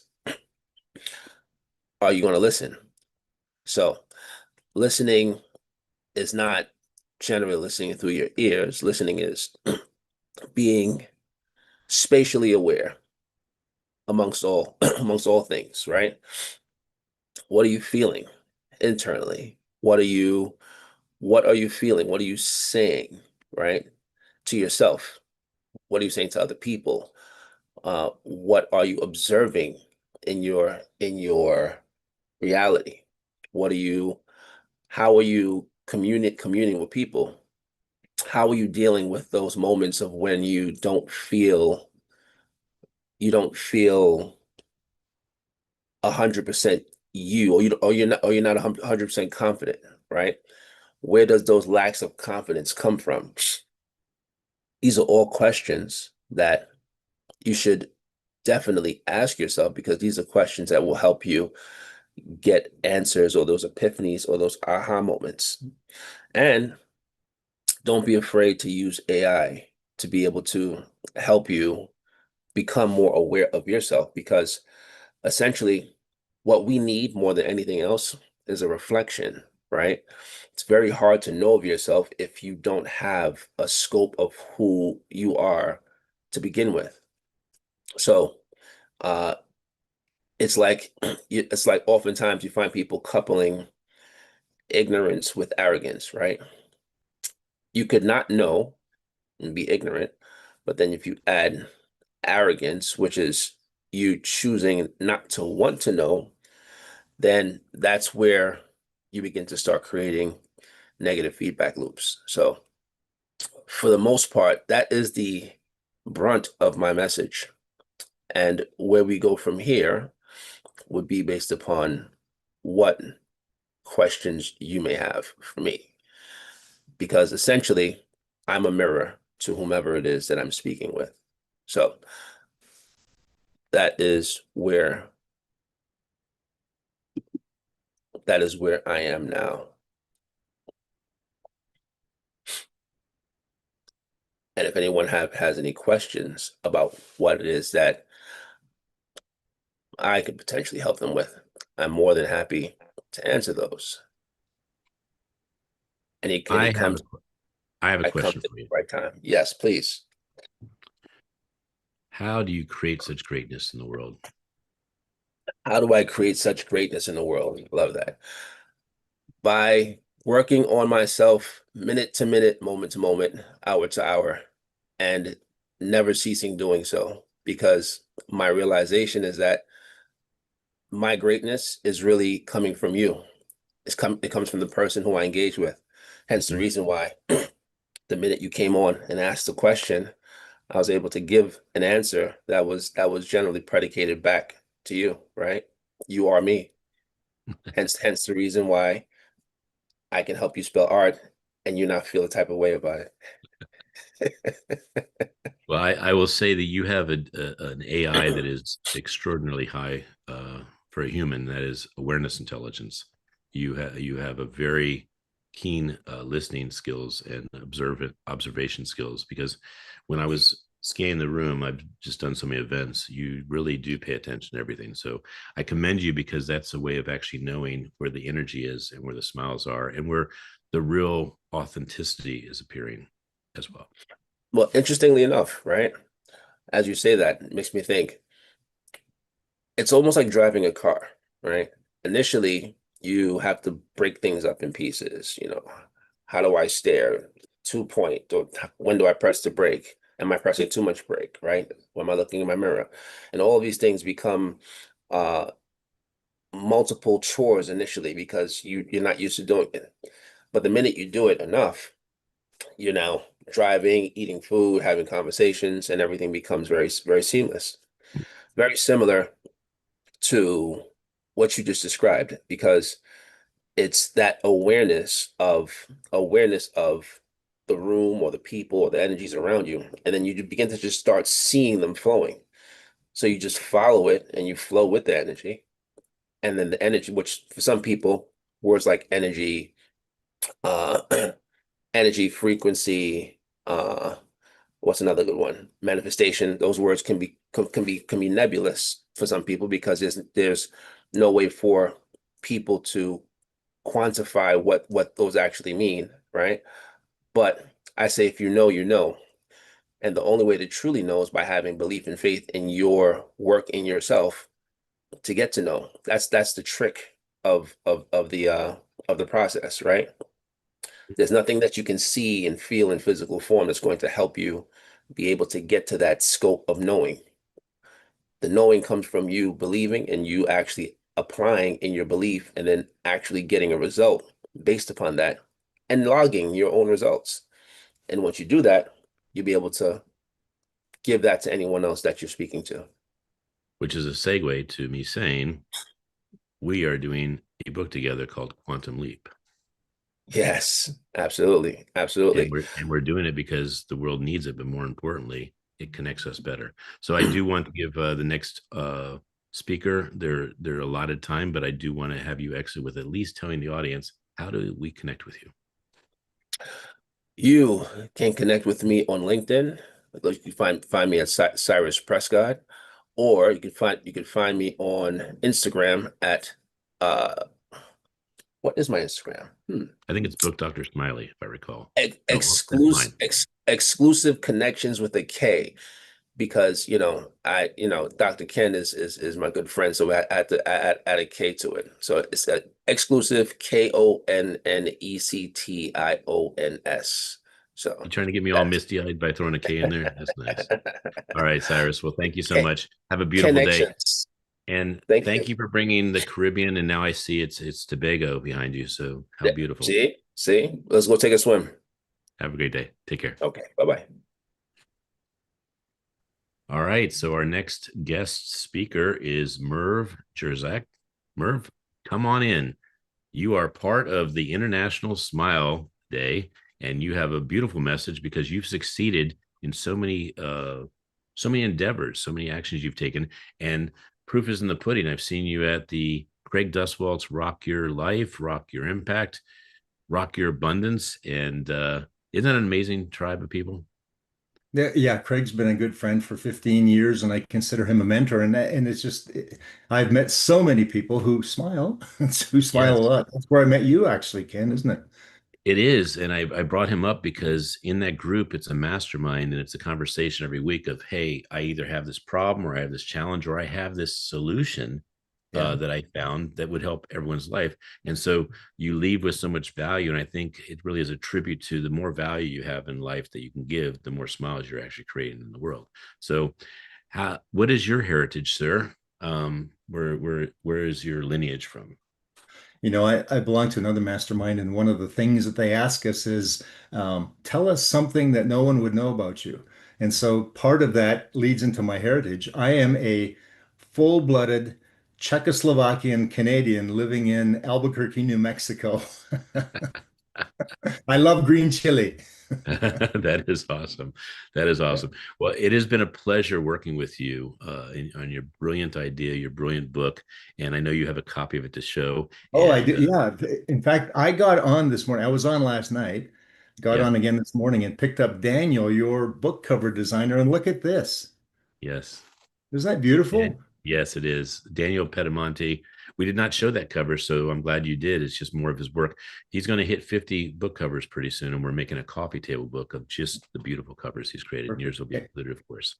And let me plug this. Daniel did that in only 3 takes. We had 3 meetings, a couple emails, and that was the result. So very pleased, very pleased. Well, Look at smiling. I found out something that made me very angry at Daniel. So he did one time I wanted him to do a cover for me, and he did it in 36 takes. I was like, "Are you kidding me? I'm saying this." He goes, "I just want to see you more often." I just wanted to get mine out. So Well, I promised him that he doesn't need to do 36 takes with me anymore. So he now does it in 3 takes. We just see each other 33 more times. There you go. Perfect. So Merv, this is an opportunity for you to have a platform to share what in your book brings smiles to the world, what your feelings and thoughts are, and how you've experienced life with more joy because of smiles. So the floor is yours, sir. I'll be back in about 6 to 8 minutes. Perfect. Well, as Ken just mentioned, the book is called Lead Smarter, Not Harder. And it's a leadership toolkit for maximum influence. And as I mentioned earlier, I got on last night for a couple hours, for a little while, and then this morning again to listen to the different speakers. And I have to tell you, I am so envious of those speakers who have that ability to bring that philosophy of joy and philosophy of smiling. I am in my head a lot because, as you can tell from the leadership aspect, it's all about leading teams. And my background, first of all, you heard from Ken that I am Czechoslovakian, 100% Czechoslovakian, although I grew up in Canada. And I come from an Eastern European hard scrabble farming background. And so that meant no nonsense. You worked and you got things done. When I went into college, I took a degree in computer science and spent my entire 40 years career developing computer systems. And so, of course, that's all up here. So when Ken asked me to get on to talk about a Smile-A-Thon, I'm thinking, these people live that. I came up through this other process, and I'll tell you that having been in those hard knocks, no nonsense, project driven areas of developing systems for our clients, there often wasn't time to smile. And I remember one very specific time early in my leadership career.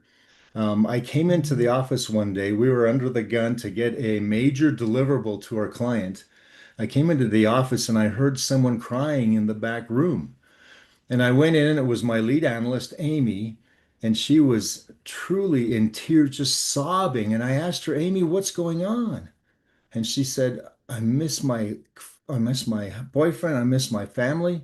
Now, a little bit of background to this. We were doing a major project for a state that was hard to get to and come home from. And so that state, understanding that, would allow us to go home once a month. Amy had been there almost 2 months because of this major deliverable, and she was truly feeling lonesome like she hadn't been around her family for a while. Here's my response. Amy, get it together. We need to get this out. Now, can you imagine the reaction from Amy? Do you think I absolutely got Amy to truly be motivated to get that deliverable completed? We did get the deliverable completed, and my relationship with Amy became very strained after that. And something about that, even though I was trained as a project manager to get things done on time within budget, no matter what it cost, it didn't sit right with me. And I'll tell you what, flash forward a few years, our company had won a major um, project for another state. And I was meeting my team for the first time. And I walked in the conference room, all of these people, eyes on me, their leader. And I looked at them and I said, and I gave them the pep talk, and I gave them all that information that we needed to do to get started off on the right foot. And as I was finishing, I noticed that everyone was leaning forward in their chairs and they were looking at me. They were looking directly at me. And in my mind, as I'm giving them their marching orders, I'm thinking, wow, I had never been this approachable before. I had never captured an audience quite like this before. And as I finished up, one young lady sitting in the front row put up her hand and said, sir, if I may, sir, you have something green in your teeth. And I looked up and it was spinach. My mind immediately went back in time and I thought, oh, that was from breakfast. I had a spinach omelet 3 hours ago. I've been walking around talking to a managing director, the client's executive staff, our project leadership, and no one told me except for this young lady that I had spinach in my teeth. Embarrassing for me, the leader, but you know what? From the time that I had dealt with Amy to now, I had matured and realized that life is a lot more about smiling and about going with the flow. And I looked at Amy and I said, well, at least my fly wasn't open. And the whole room erupted.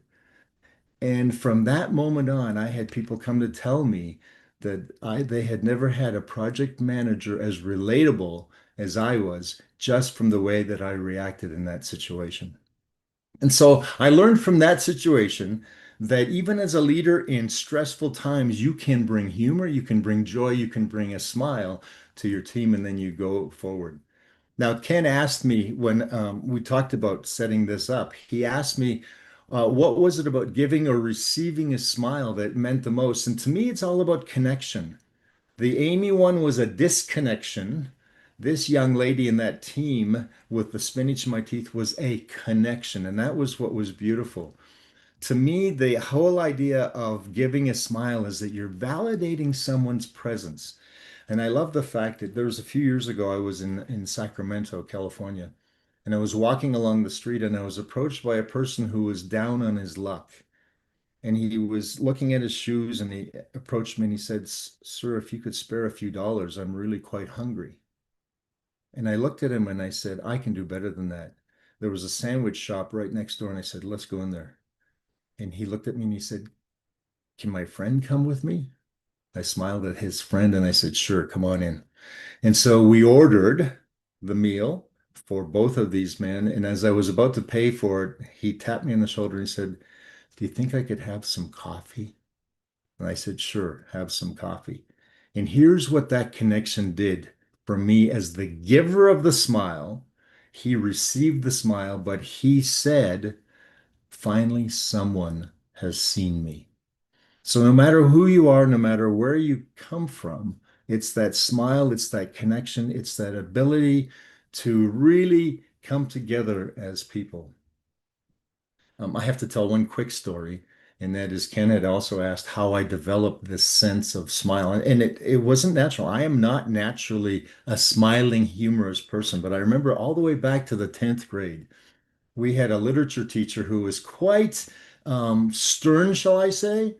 But she was demanding, but she was fair. And every week she would give us 20 vocabulary lessons to learn, vocabulary words to learn.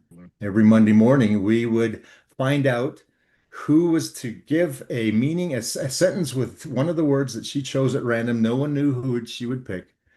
And this one particular Monday morning, she looked at Roger, my friend, and said, Roger, I need you to stand and give me a sentence with the word benign. Roger stood up to his desk and without thinking, he said, Mrs. Jeannie, you have to be 9 before you can be 10. The entire room erupted. I looked at Roger. I looked at my friends laughing. I looked at Mrs. Jeannie, the most stern person you ever said, guffawing as a result of his comment. And I thought, I want that because if I have something like that, I can bring a smile to anyone. That How's that, was Ken? it was phenomenal. I mean, I am going to have to use that later. That is too good. Bruce, no, my story. That's my story. No, I'll give credit, of course. I'll give credit, Oh, of of course. course. There you go. As a marketer, I have to let other people know how genius you are. Oh, there you go. But that's what started me on my quest for understanding how humor, how a smile, how something like that can connect with people and really truly break the ice or change the whole dynamic. 100%. You know, my son, I'll do a small diversion here because he's speaking in a couple hours. I'm going to tell him to speak about this exact topic. He was an introvert who did not like his voice, did not like video taken, and it was carbosh. Like, do not do it. At age 6, the pandemic happens. He's 6 3/4, and I'm home. I have nothing to do. But the pandemic wiped all my events out, and that was my life. And I said, Kenny, you should write a book. And he said, what should I write a book about? And I said, well, write a joke book. Everyone wants to smile and laugh right now. Yeah. They need it. And he says, well, how would I do that? And I said, well, go on the internet, find jokes. I mean, look up Merv Jerzak. He's got the best jokes. And so he found jokes, put them in. And then when he started reading them, he said, I want to write my own jokes. Then he got on a podcast. And long story short, the podcast changed him into a ham. So there you go. Very nice. Very nice. Very So nice. thank you for being here. We have, I believe, Tony is next. Yes. So, Murph, thank you for being a part of the International Smile Day. You certainly brought a man. When you laugh, you're awake again. That's the other good thing. I am, and Most it's of the early people, work. most of the people here are operating on 2 to 4 hours sleep, and you wouldn't know it. I mean, their eyes show it, but not their energy level. So, thank you for being here, and thank you for choosing a time that made the whole clock work. So, thank you. Thanks. And our next guest is a poet. And I know it because we published him, Tony Barnett. So, Tony, come on in. We are so excited to have you here. I get to see you so often because of these a-thons. The Poets United was just recently, and I just want to say it's interesting. But if I did not know you and you hadn't had such an impact in my life, I would not have created this event for you. It was for you to extend to the world your genius and brilliance in poetry, but also to acknowledge other poets, because I think the saddest thing that occurs in the world is people that are brilliant in their content, whether it be that they are an expert in this, or they're a painter, or they're a musician, and no one knows their brilliance because they don't know how to get it out beyond the content of their little circle. And so I did this for you, and I was just so pleased with the quality of people and the desire for all of them to make something much bigger March 21st of next year. So why don't you share how you felt about it? Oh, no, it was wonderful. And this is not the first Smile-A-Thon I've done with you. And I remember the first one, we had just a handful of people. You were like, we're going to do a 24-hour thing. And then after about 2 hours, we're like, okay, we're kind of out of people. And look how it's evolved over the past few years to the point now where you have people from around the world. Now, the news about, Australia to Philly in a segment, this morning, that was fantastic news. That was like great. And it's just how this is accelerating and how it's growing. The poetry, I think, is going to be the same thing. Each year, it's going to get a little bit bigger and bigger to the point where you're going to be telling people, look, we'd love to have you, just not enough room. And that's when you go to 2 days. Yeah, so Tony's referring to something I actually had forgotten about. There was a Smile holiday, obviously every year, but about 2 years ago, roughly, we had 3 or 4 people show up because that's all we could really reach that day. And one was Scott Carson from Australia, one was Carlin Shaw from Florida, one was Barry Shore from Nevada. And I think you might have been there too, but my point is, it was very, very finite. And we were trying to say we were going to do it for a long time, and we just couldn't hang more than a couple hours. Yeah. And each year you said, I need you to write me a poem about smiles. And yes, each and year, you opened up. Yep. You opened up the big one, the National Smile Day, which officially is when this team here started their very first experience of doing this. We had 60 to 70 people speak on the power of a smile, and they took multiple spots so that we could make it 24 hours from 9 a.m. to 9 p.m. And some people took 4 spots, I recall. I mean, it was like, wow, you'll do 4 spots. And they're like, yes, I have plenty to say about smiles. So I opened it with what is a smile? I opened it with what is a smile? And I know you're going to be sharing some poetry today. Before you do, we've asked everybody since it's International Day, what is your heritage and where do you live? I know you live in the DC area, but where are your parents from and your heritage? So it's kind of a long drawn out story, but my heritage is basically uh, the family is kind of from a combination of Dutch and Scottish and French. So, you make of it what it is. Thank goodness for, the genetic testings now. It sits there and says that I'm basically 50% Scottish and 50% French. And it's like, I already knew that. Well, here's the Dutch for you, sir. There you go. Okay. And since French is only a couple of letters away, there you go. So the floor is yours. Enjoy. I'm eager to hear your poetry, and thank you so much for always making the day brighter with your beautiful words. And thank you for the effort that you do with this every year. And now it's getting to the point where it's quarterly, if not more often. So yes, thank you. All right. Hi, everybody. My name is Tony Barnett, and I am, I guess, the resident poet for Perfect Publishing. Wonderful events happened about 3 or 4 years ago where I met Michelle Mraz at a networking event and showed her one of my writings, and she said, "Are you published?" And I said, "No." And she goes, "You're going to be." Next day I met Ken, and the rest, as they say, is history. I have been writing since I was a teenager. My father was a student of Robert Frost, and we always had poetry around the house. So growing up, it was ever present. And I discovered it early on and found I have a love of writing what's in my head and putting it down on paper. And everything about it, it revolves around happiness and smiles. I'm not a very negative writer. I always love to, what's the right word? I always try to have a positive approach with everything, with all my writing. So if, I have a period of time where it's dark, yes, I've written dark stuff. Do I publish it? No. Do I show it to people? No, it's just a venting of my personality. Ken asked me to go ahead and write a piece for this event. He has for every year, and the first one was "What is a Smile?" And the one I'm reading today, I haven't shown anybody else really, except so you're all the first time this is going to be seen, and it's called Beyond. And this is a very personal piece for me, and I'll explain to that in a little bit later. But let me go ahead and start in so that I don't run out of time. Piece is called Beyond, and it's a smile poem. It was a rainy afternoon in March. Ted was shocked by the news. It was an inoperable tumor, and Dawn was devastated. Weeks, they were told, to be fast, it will be fast and painful. Get your affairs in order before it's too late. Numb, they left the doctor. Neither could drive. The time with family and friends swept by. Ted's strength dwindled and faded each day. Too quickly he was in hospice and then in a coma.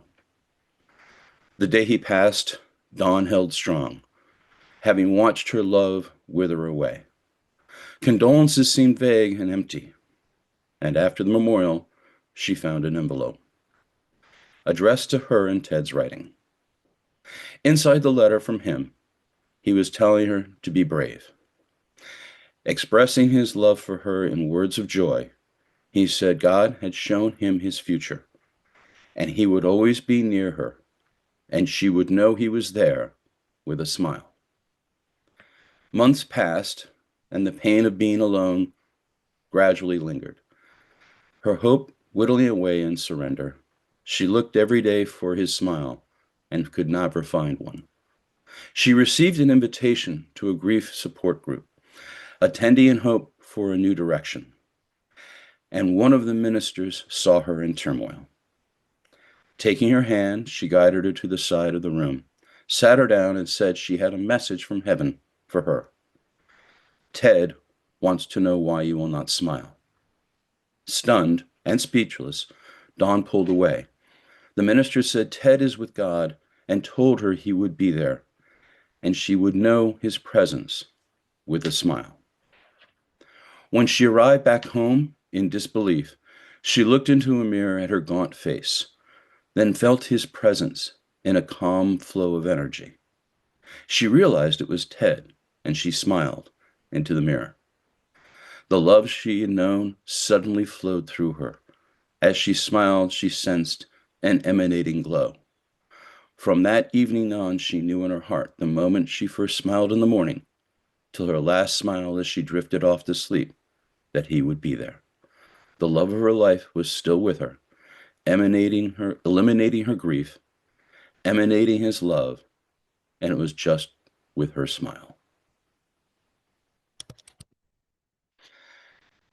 I hope everybody appreciates that. The reason behind it was because of the fact that last year I lost my son to a brain tumor, an inoperable brain tumor, and it happened very suddenly.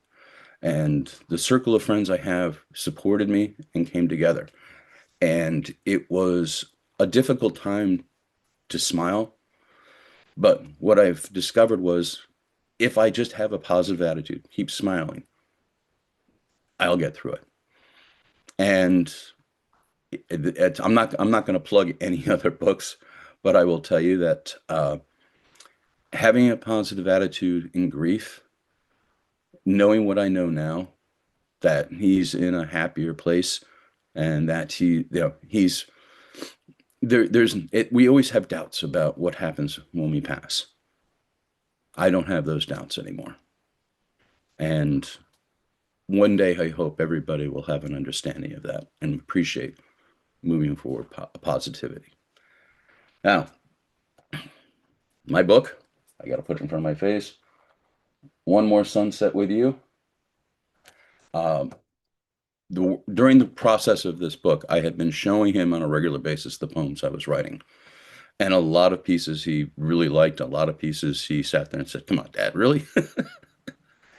And when he passed, I realized I needed to finish the book and dedicate it to him, which it is.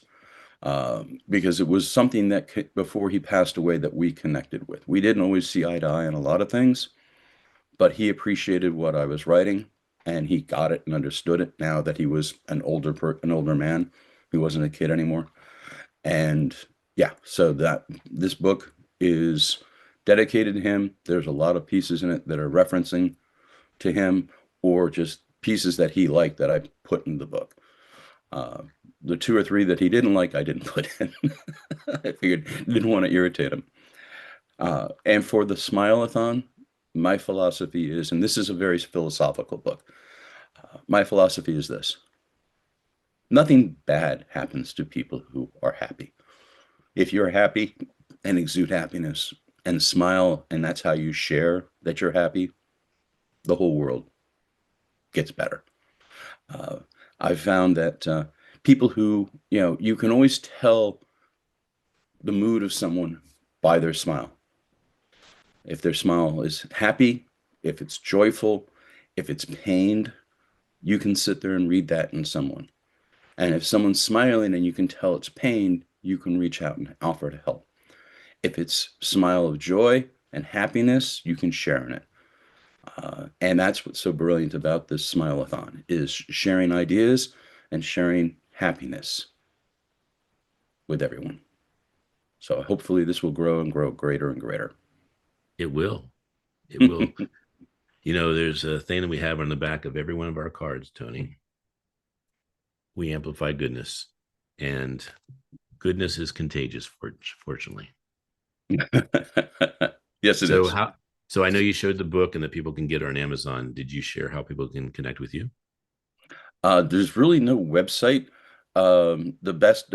Well, there is one website. There's 2 websites. There's Amazon and there's Perfect Publishing. So there's 2 places you can connect.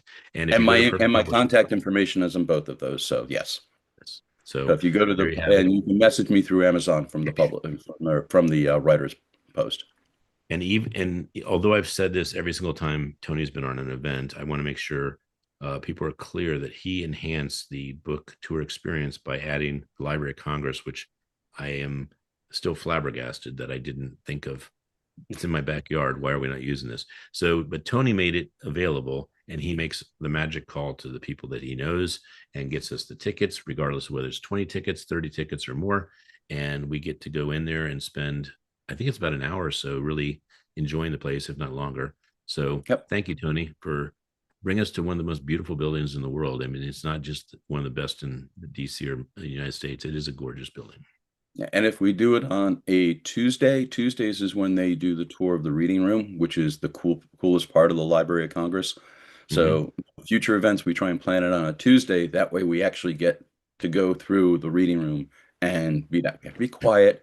But Well, if there's demand for after this International Smile-A-Thon to do a Library of Congress, we can certainly let you know, and we'll do it maybe in November. And then I think for the celebrating Poetry Day on March 21st, I think that we may even have an opportunity for the poets to go to the Library of Congress, and we get to meet and have lunch together. I think that'd be really wonderful.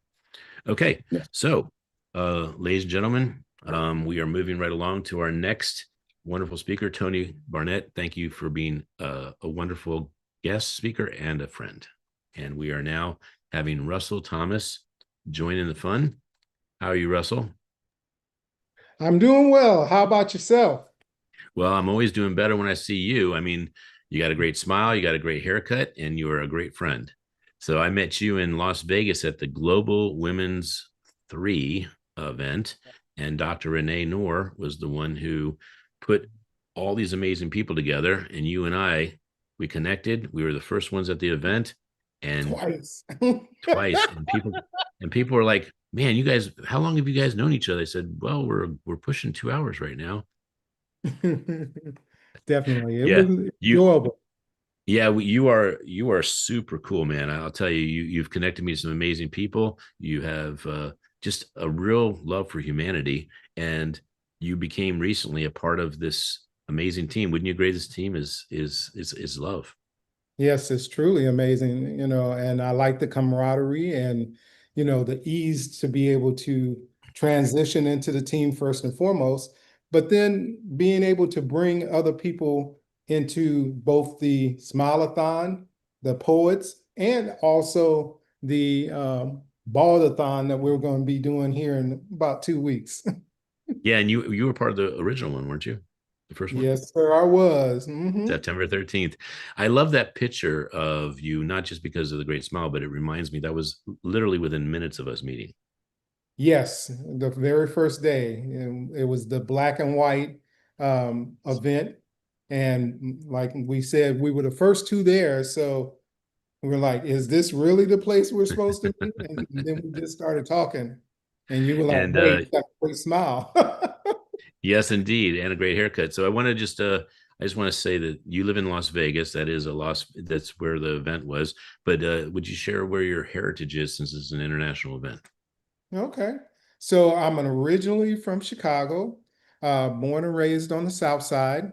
And then I went into the military and got stationed in multiple places throughout the United States, and then went TDY to Thailand, in which I enjoyed, and then finished up in Albuquerque, New Mexico, and retired here in Las Vegas.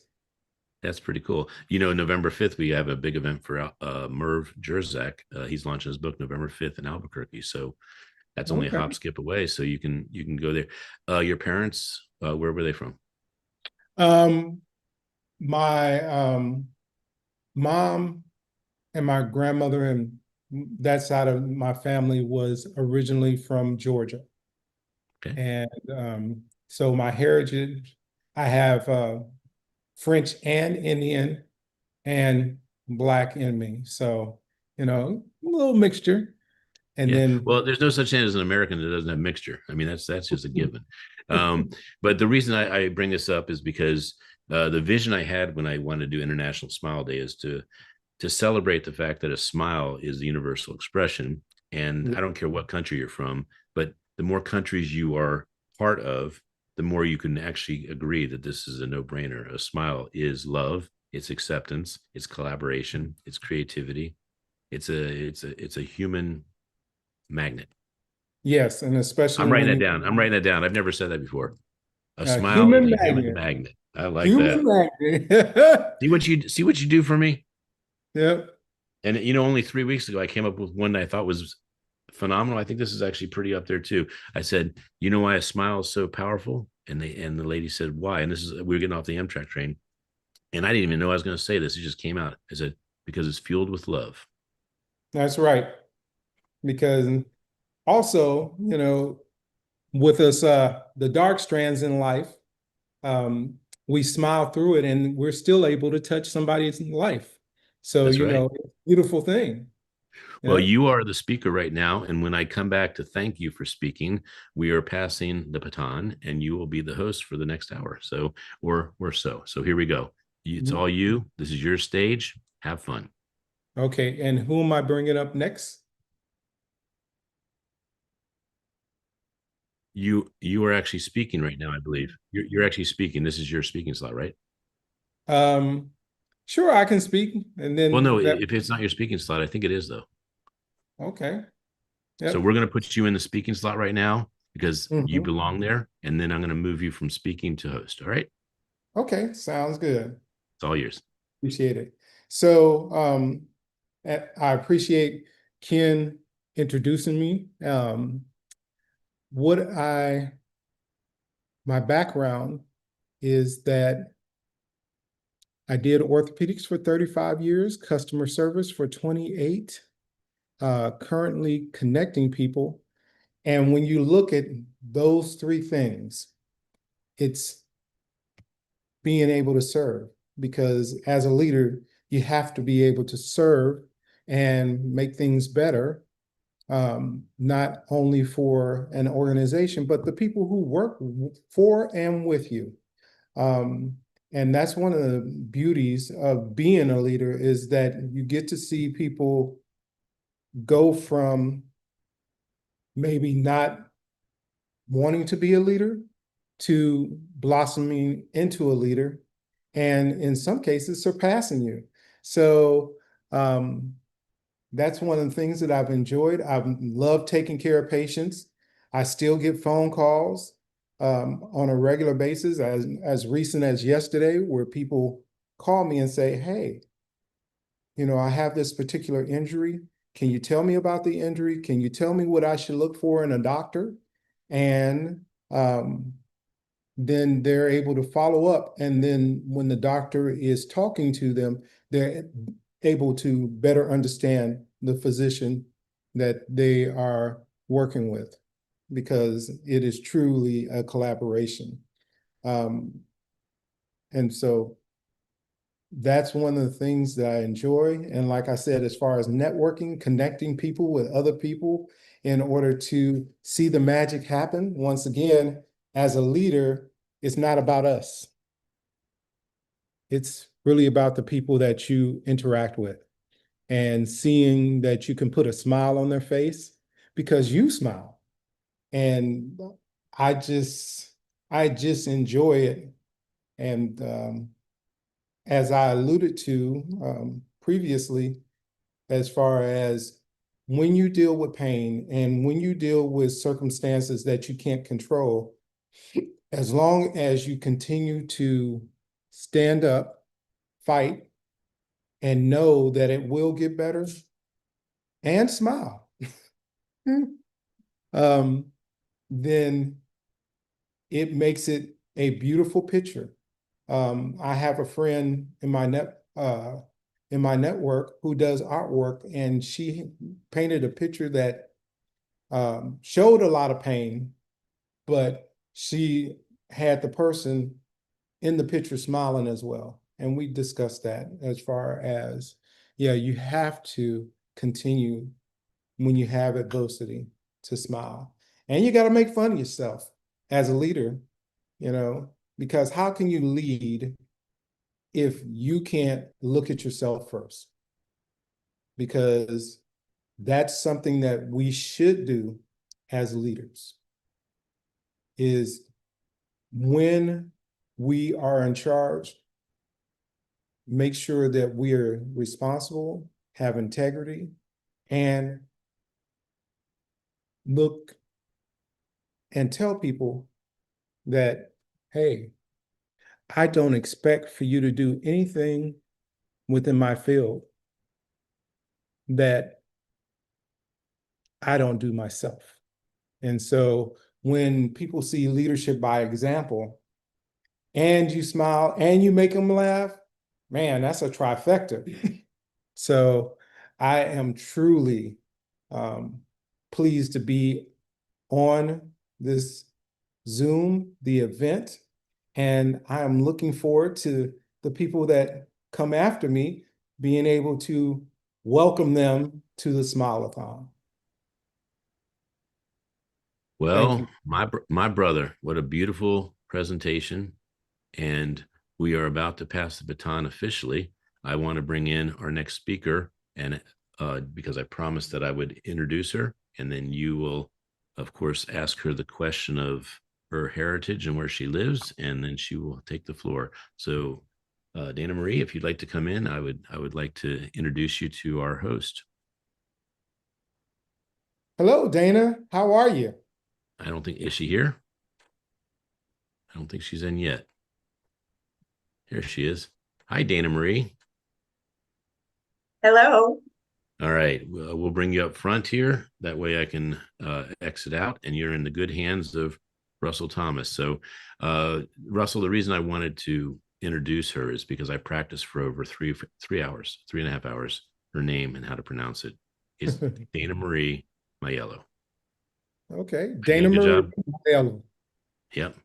Got it. Yeah, Maiello. And by the way, everyone was asking me, why are you saying her name so much? I said, I want to get it right. I mean, it's I natural. appreciate that. Yep. And I truly understand that. Yeah. By the way, everyone mispronounced Russell. I mean, I called him Russell for probably the first 3 years, and then he said, it's Russell, Ken. It's Russell. All right. You guys have a good time. And All right. Thanks so much. I leave you with the question to ask her of the heritage and where she's from.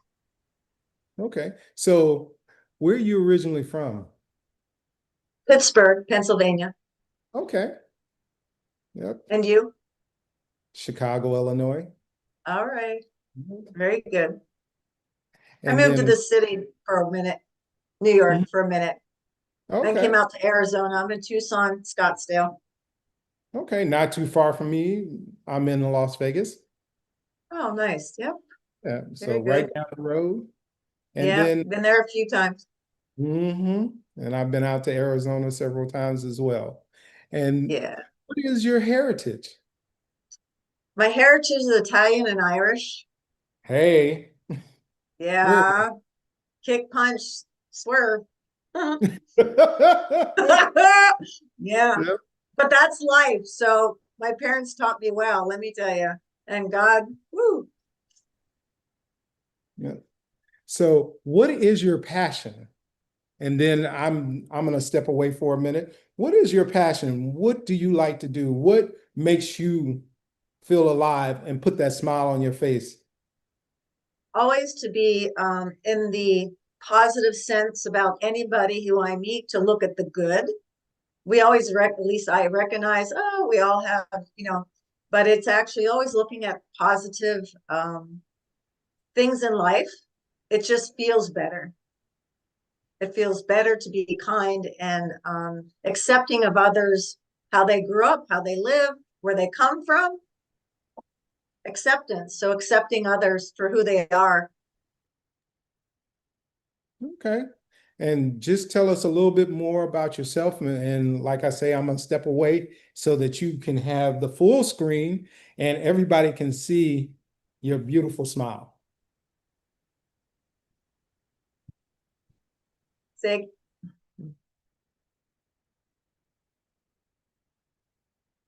Hello, my name is Dana Marie Maiello. I'm the founder of Holistic Freedom Institute for Neuroconscious Healing. I am driven by a profound inspiration from God to educate individuals about the effects of concussions and traumatic brain injury. This is a global concern affecting not only our military personnel, but civilians. Even those who have experienced one brain injury, mild or small, can experience symptoms. My objective is to inspire, guide, and raise awareness about the underlying causes of these serious symptoms, and to assist individuals in adopting a holistic therapeutic approach. I envision this as a brain station, a wellness spa, experienced within the comfort of one's own home. To that end, I have authored a book specifically for individuals who have experienced concussions, which is a TBI. And I say, let's just keep giving hope to one another and put a smile on our faces and just be a grow light to give everybody a lift, light, and water. That'll help everybody hopefully have a positive outlook in life. I've suffered my own traumatic brain injuries. I've had 6 concussions in 8 years. I've had symptoms, and the service that I was working for in the military had told me to stop looking for a magic pill and wasting my money. So I became my own physician of my own body and begin to learn about inflammation and the root cause of all disease. Then I learned about nutrigenomics, which actually reverses all that. We have a veteran physician team. We'd love for you to have us talk with us 15 minutes. This is something that is systemic worldwide. I'd like to just inform you that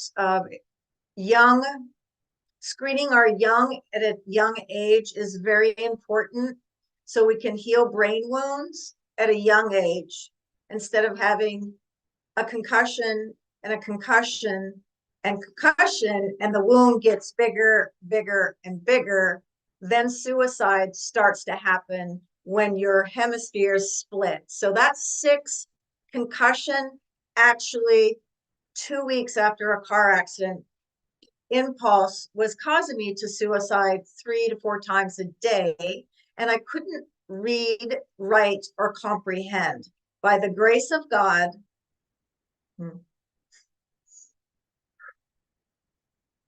He has shown me this path to share with the world and put a smile and bring back hope and be that grow light for everybody. So this is a modality of holistic health, 1 being hyperbaric oxygen treatment, 2 being nutrigenomics. That is the team I am with, that we're here to help you navigate what nutrigenomics is, taking nutrition to change your gene expression and reduce the oxidation of your cells that start to turn off in your 20s. And it's called activators. It's all nutritional. It is amazing. It will change your life, just like hyperbarics. Okay, very nice. And so I appreciate you telling us a little bit about you, and also in addition, one of your passions there. So, and also the strands that brought you to where you are today. So that's correct. Yep. So thank you very much. And you're welcome. Thank you. Yep. And we look forward to connecting with you in many different ways. And then tell us how to reach you. So here is the book to be soon to be published, Saving Lives, One Brain at a Time. You can find me on holisticfreedominstitute.com. We are Holistic Freedom Institute for Neuroconscious Healing. You can find me on LinkedIn, Dana Marie Maiello, and I'd be happy to respond to you all for 15 minutes just to conversate, to help you understand. Most of us had at least 1 concussion. It's a brain wound that can be healed, and be happy to share a little bit with you. Yep. And enjoying your beautiful smile. Yep. Yes. And you Thank have you. a fantastic day. All right, Russell. Thank you so much. All righty. You as well. Thanks. Thank you. Okay. So the next person that we're bringing up to the front, I don't know much about him, so I'm going to let him introduce himself, and then I will ask him where he's from, and also, so it's Ron. Hey, They're actually having you come up to the front. Um, so like I said, I don't know much about you, and I just want to say thank you for being on this um, international event. And where are you from, first and foremost? First and foremost, my name is Ron West, and I am originally from Cincinnati, Ohio. Born and raised. I'm a Buckeye. You know. Okay. I came to Virginia back in '81. I went to Ohio State and uh, went to school for engineering. Got Okay. transferred here in '81 and to Virginia to work on a 1-year project with another company. Okay. Sounds good, man. And then what's your heritage? Um, African American, um, again, born and raised, and that's my heritage. Okay. So you can say you not only do you bring a smile to your community, but you bring a smile across various states and probably have you traveled outside the country? I have, my thing with, I'm really appreciative of being here for Smile-A-Thon. And I retired back in April of '03 from engineering, and I opened up my own gym. Okay. So I'm giving back in my way of helping transform individuals to be a better themselves. Okay. Sounds good, man. Well, I'm gonna let you take it away and tell a little bit more about yourself as I step away and you have it all. How's that? Again, my name is Ron West. I'm just glad to be here to promote Smile-A-Thon. It's important. I think that if we wake up every morning and we go out into the world and we smile an individual, I have a tendency to say hello and good morning to people that I don't even know, whether they speak back or not. It's not important, but I'm here to promote health and wellness and the joy of smiling, what the impact that it does have on individuals. Um, I've retired back in April of '03 and started my own brick and mortar fitness company. I was an engineer, and so my giving back to individuals is helping them be a better 2.0 version of themselves, whatever what that means to an individual.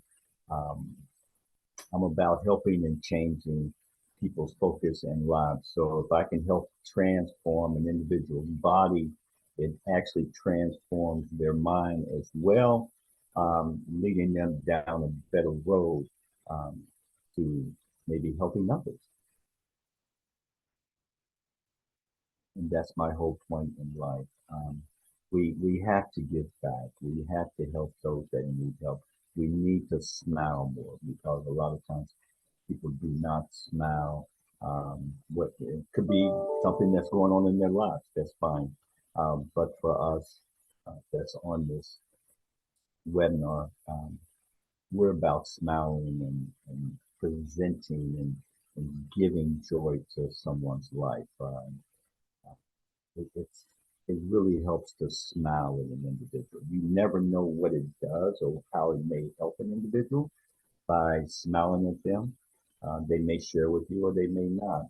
But for me as an individual, I like smiling. It connects me with individuals.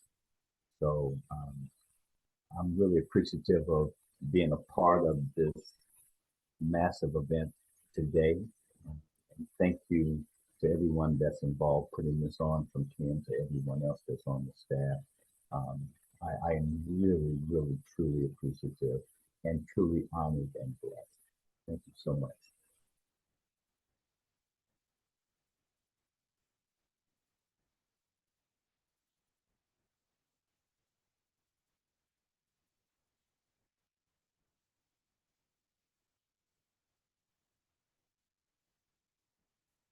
Anybody else?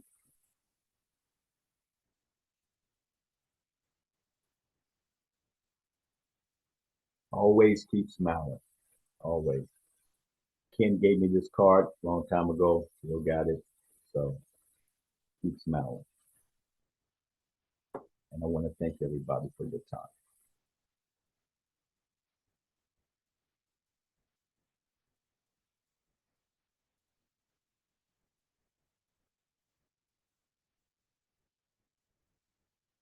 Anybody there?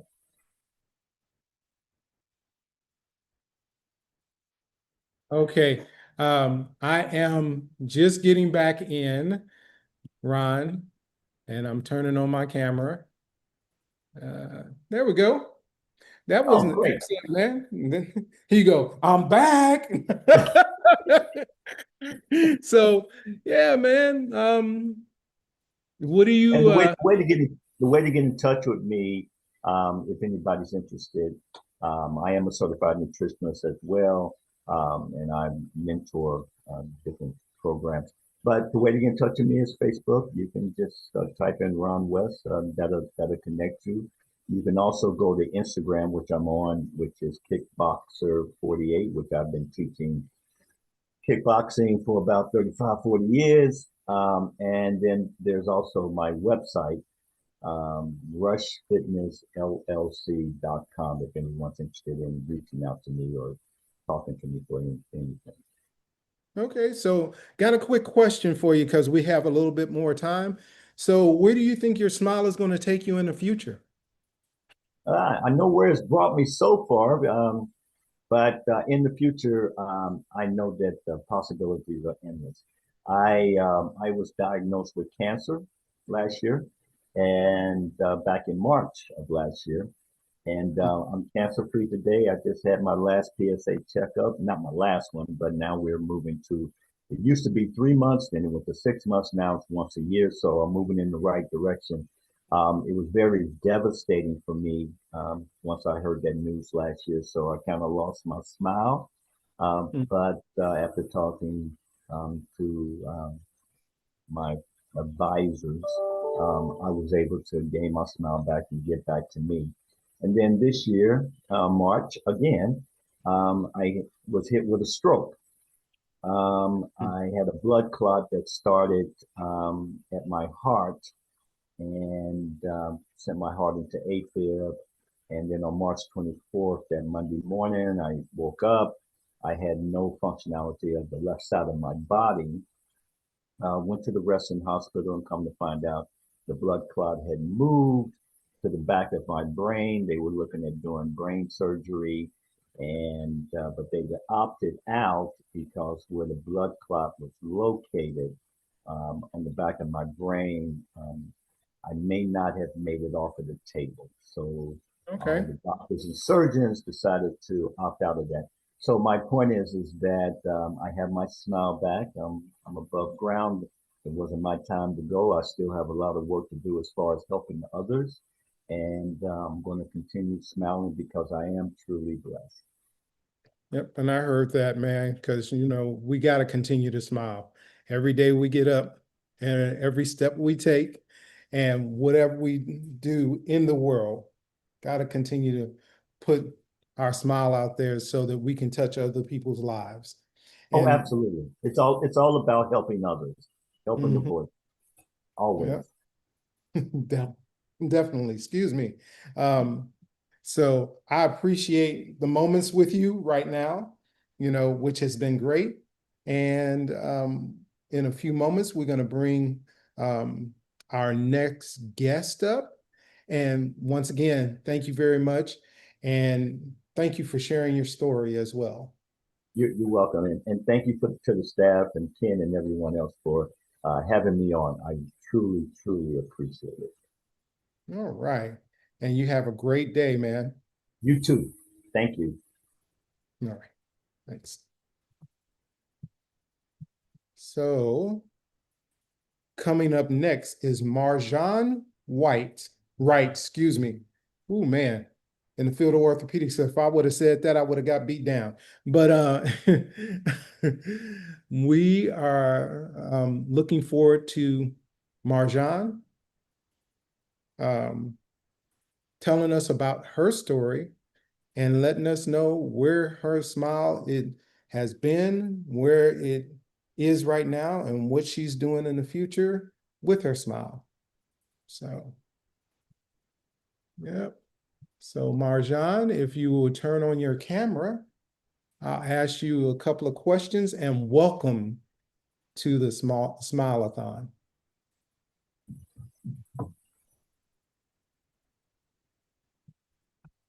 And then Ron, you can go ahead and turn off your camera as well.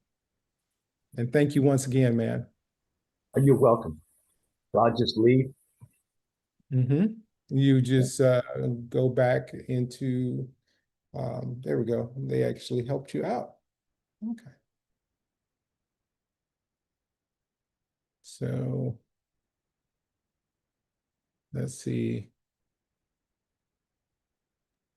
We have Marjana. Okay. Yep. Hello, Marjan.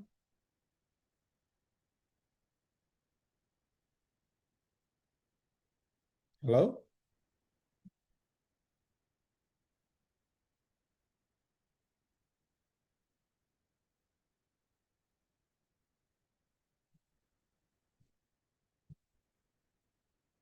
We're just having to be a little patient.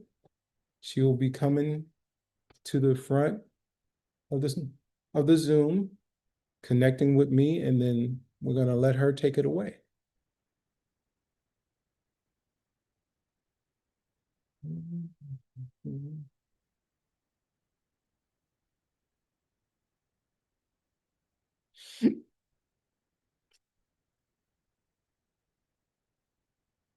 Okay. And well, in the interim, it looks like we have Alistair Banks. Yep. I pronounced that correct, right? Let's see. I think you're still muted. Yes, you're still muted a little bit. So can you hear me? Okay.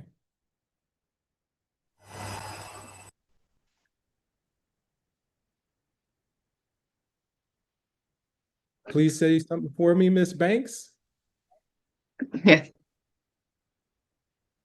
You say. Well, yeah, Okay. So how are you doing today? I'm doing good. How are you? I'm doing well. Welcome to the Smile-A-Thon. We look forward in just a moment to hear about your story. And I just want to say, hey, where are you from? I'm from Westville, Virginia, but I'm originally from South Carolina. Okay. You say you're a Southern lady, huh? Yes. And so what's your heritage? What's your background? My heritage is, well, as far as ancestry goes, I'm Native American and my father's side is American Indian. So my father's side is Cherokee and American Indian. My mother's side is Dutch Irish. Okay. Very nice. Very nice. Yeah. And what is your passion that puts the smile on your face on a regular basis? And after you start, I'm going to step away. I'm just going to close my Okay. screen and let you talk. Yeah. So my passion is writing children's books, and also I write young adult fiction as well. And I've derived my stories based off of my personal experiences and the things I went through in my life. And my books that I've written now are called A Colorful Balloon Ride, Lenny the Lizard and His Green Scarf, Spring Brings Summer, Girl Rise, The Pursuit of Love and Hope. And I have three gratitude journals for children, teens, and adults. And those are called the Gratitude Journal for Kids, Show Life and Yourself Some Love, which is a gratitude journal for teens, and Be Positive, a positivity journal for adults. And now I'm currently working on a nonfiction manuscript, which is called The Bluegrass Musician, which is a little bit different from what I have been writing in the past, which is fiction. And this is based off of a true story about the Bluegrass Brothers, who are from Roanoke, Virginia.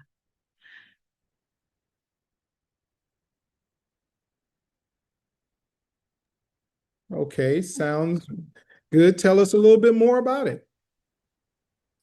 So the Bluegrass Musician is about my fiance's father's band, and their band got started back in the 80s with his father Victor and his brother Robert Dowdy. And so they write country bluegrass music, which is inspired off of the Stanley Brothers. Steve looks highly up to Johnny Cash and June Carter, also Sam Bush, which is to name a few musicians that are his, you know, inspiration, his icons. You say that those are his icons. Well, Yeah. let's focus a little bit more on you and what are your icons? Who do you look Oh, up to? oh, that's a great question. I've always looked up to Oprah Winfrey and what her background is in far as philanthropy and her self-help and what her talk show derives from those areas of subject. Well, Alistar, we are so happy you could share your smile and how important a smile is. How can people reach you? So they can reach me on social media. So I have Facebook and I have Instagram, and my um, website is called Alistair the Writer, which is my name of how you can look me up on Instagram, and also Alistair Author on Facebook. I'll tell you what, for you to have Facebook and Instagram, I mean, come on. That's impressive. I Yeah. mean, that's a smile in itself. So thank you very much. Yes. I know Mark Zuckerberg is happy that you're part of Facebook community, and so are we. Right. And thank you for being part of the International Smile Day. I hope you have a wonderful day. Next year, you're going to be welcome to bring all your Facebook friends that bring smiles to the world. All right. Okay. Thank Awesome. you. All right. Well, Thank you. we have MJ coming on next. She's part of our team, and this is her big speaking premiere. So you have a great day, Alistar. And Russell, Yeah. I was going to bring in MJ this time, and then I'm going to put you back in the host seat. All right. Okay, Is that sounds cool? good. I Glad saw to you were having some, I thought you were having some camera trouble, so that's why I came in. All right, MJ, you come on in. And Alistar, if you want to go ahead and have video off, we are good to go.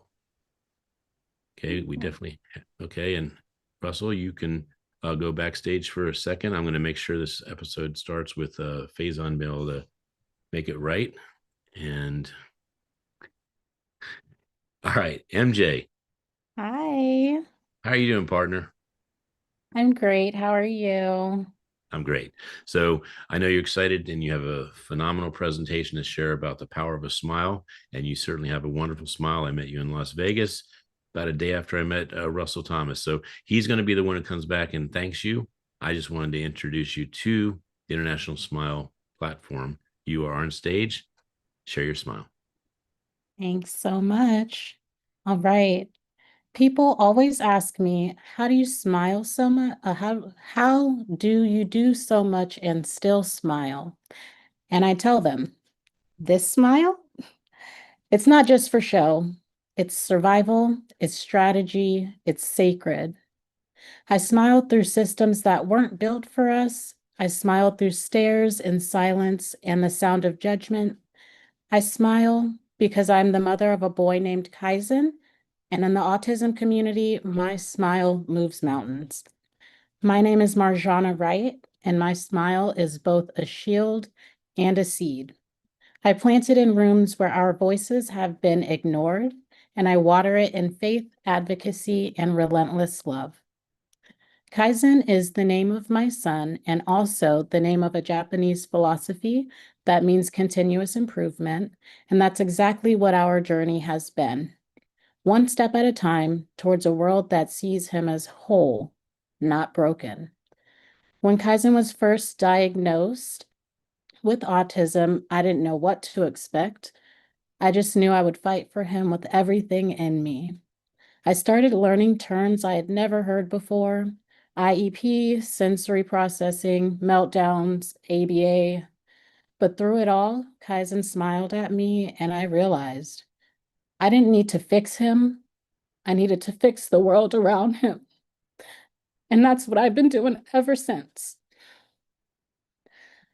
That mission led me to create NeuroBloom Thriving, a hybrid school retreat space, and family healing model built around one simple belief. Healing shouldn't look like punishment. Education shouldn't feel like survival. We created a model where each family identifies their pain points through a color symbolism. Our Neuro Bloom rainbow. Red represents safety and survival stress. Orange is for emotional expression. Yellow is confidence and inner power. Green is for relationships and belonging. Blue is for communication and voice. And purple is for purpose and identity. Most of us live in a blend of these colors, and when families join us, we help them identify where they're stuck and where they're ready to bloom. Because healing isn't linear, it's colorful, it's messy, sacred. Out of this journey came my podcast, Moms Raising the Spectrum, co-hosted with my dear friend Amy Wilson. We're two moms navigating two wildly different but equally beautiful autism journeys. Our podcast is real, raw, and radically healing. We talk about everything from meltdowns in the grocery store to how to advocate for your child in a system that wasn't designed for them. And we do it with grace and grit because we believe that when others tell the truth, communities begin to heal. A lot of times people look at our kids or at us and assume we're less than, less capable, less intelligent, less worthy. And every time that I feel that energy in the room, I say my mantra to myself, built different, never less. I wear it, I speak it, I teach it. Our differences are not deficits. Our children are not burdens. They are blueprints for a better world. And we were built for this. In the quiet hours, I've also been writing my own story, a genre I created called a bloomoir. It's more than a memoir, it's a sacred unfolding, a healing journey, a space where I speak my truth, not just for myself, but for every mother who's been silenced by survival or any person. My bloomoir isn't just a book, it's a blueprint, and it's writing me back with every page I turn. And I remember who I really am. And because our children deserve to see themselves as the heroes, I'm also working on a series of children's books based on my son called Captain Kai and His Many Adventures Around the World. In each story, Kaizen travels the globe facing villains that represent common misunderstandings about autism and disability. He faces foes like Lady Assumption, who judges before listening, the Distractedon, who tries to pull him off his path, and the Mask Maker, who pressures kids to hide who they are. But Kaizen uses empathy, creativity, and courage to defeat them all and teach others along the way. These stories aren't just for children, they're for families, classrooms, and communities that need to see neurodivergent children as powerful, whole, and world-changing. You don't have to have a child on the spectrum to move mountains, but you do have to care. So I'm asking you, what can you shift today? Maybe it's a mindset. Maybe it's a policy. Maybe it's just the way you respond when you see a child struggling in public. Whatever it is, move it. Because when one person smiles through the storm, another one stands beside them. The mountain doesn't stand a chance.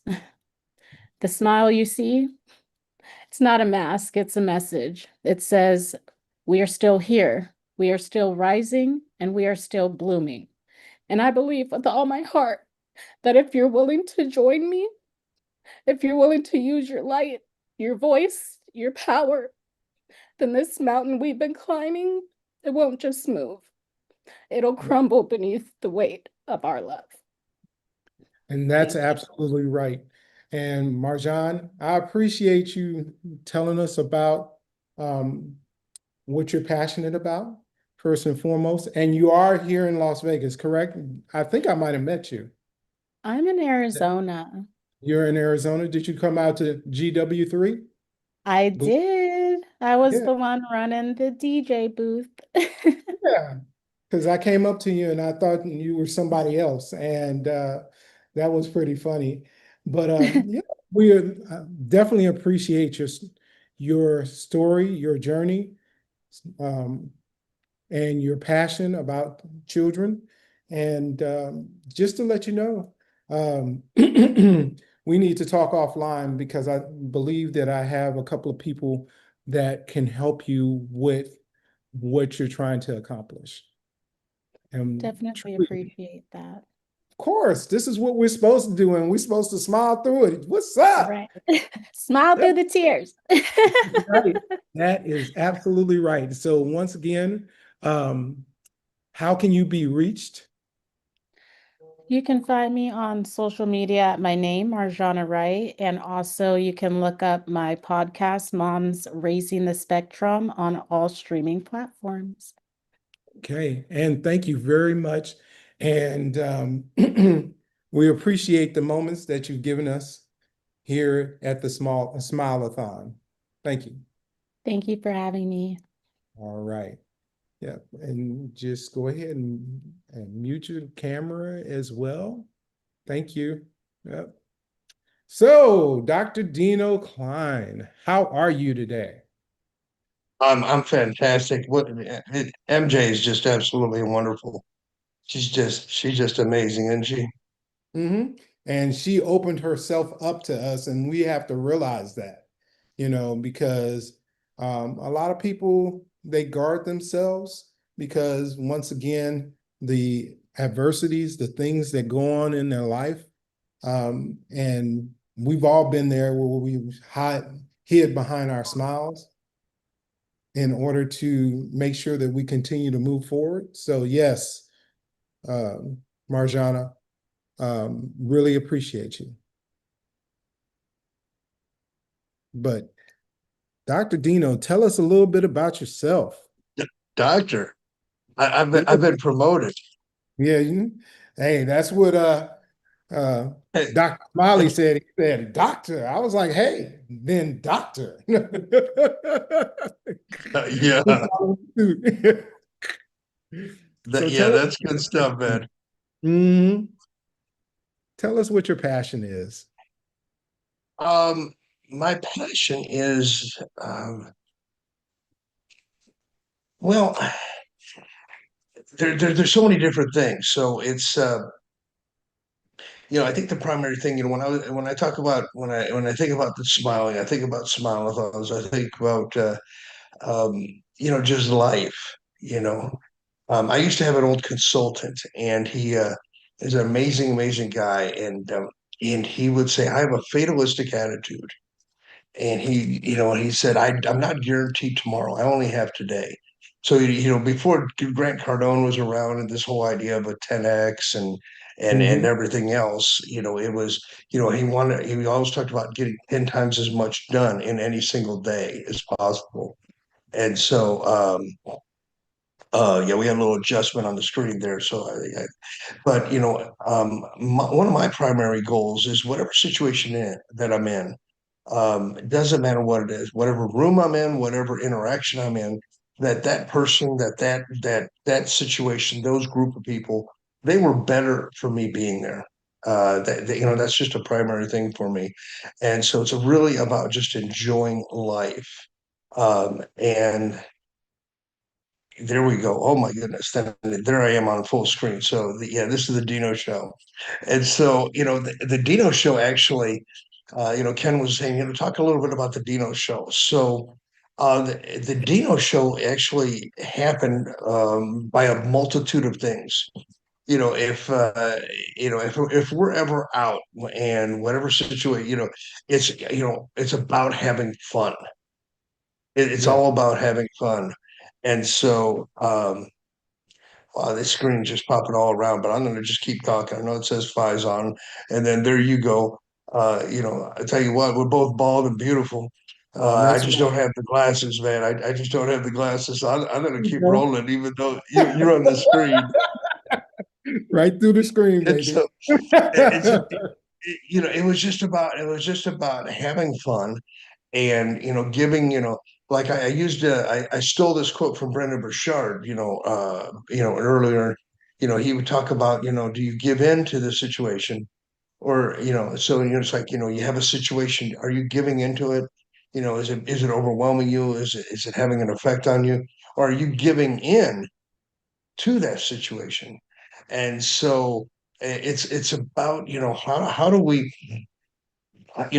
put a smile on other people's faces? Speaking of a smile-a-thon, how is it that we can, make any situation better? Now this is really kind of cool. So this is going to be fun a little bit later for Ken, because they're seeing Russell and they're hearing me, and your lips aren't moving. So here's a great example. So as opposed to giving into the situation, we're going to give into the situation. Um, and so whatever is happening, is how do we make it better? And so to talk a little bit, about the Dino show happening is, like when I was on Kenny's Baldathon, he talked about leadership, so, and I talked about, most situations I get into, I serve. How do I make this situation better? And so that's actually how the Dino show got evolved. So what had actually happened is the I was helping out a good friend of mine, Giovanna Salas. She had this thing called the Heart of Hollywood magazine. She's a big, huge movie producer. She's got a magazine. She's a model. She's an actress. She's got all these things going on. And she was having her annual red carpet event. And then she said, Dino, I want you to do red carpet interviews. I said, what? And then, there was there's this cat that was I love this. It says Russell Thomas, and I'm talking. But anyway, and so and so I was like, "What are you talking about? What are you talking about?" And then we were also meeting with a guy named NYC Agnew, who's been in the industry in the Hollywood and film world and everything for 30, 40 years.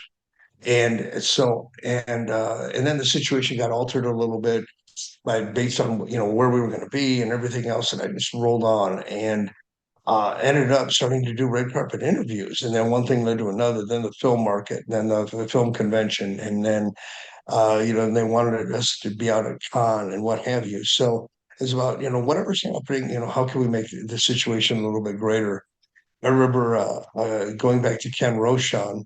Uh, Ken was,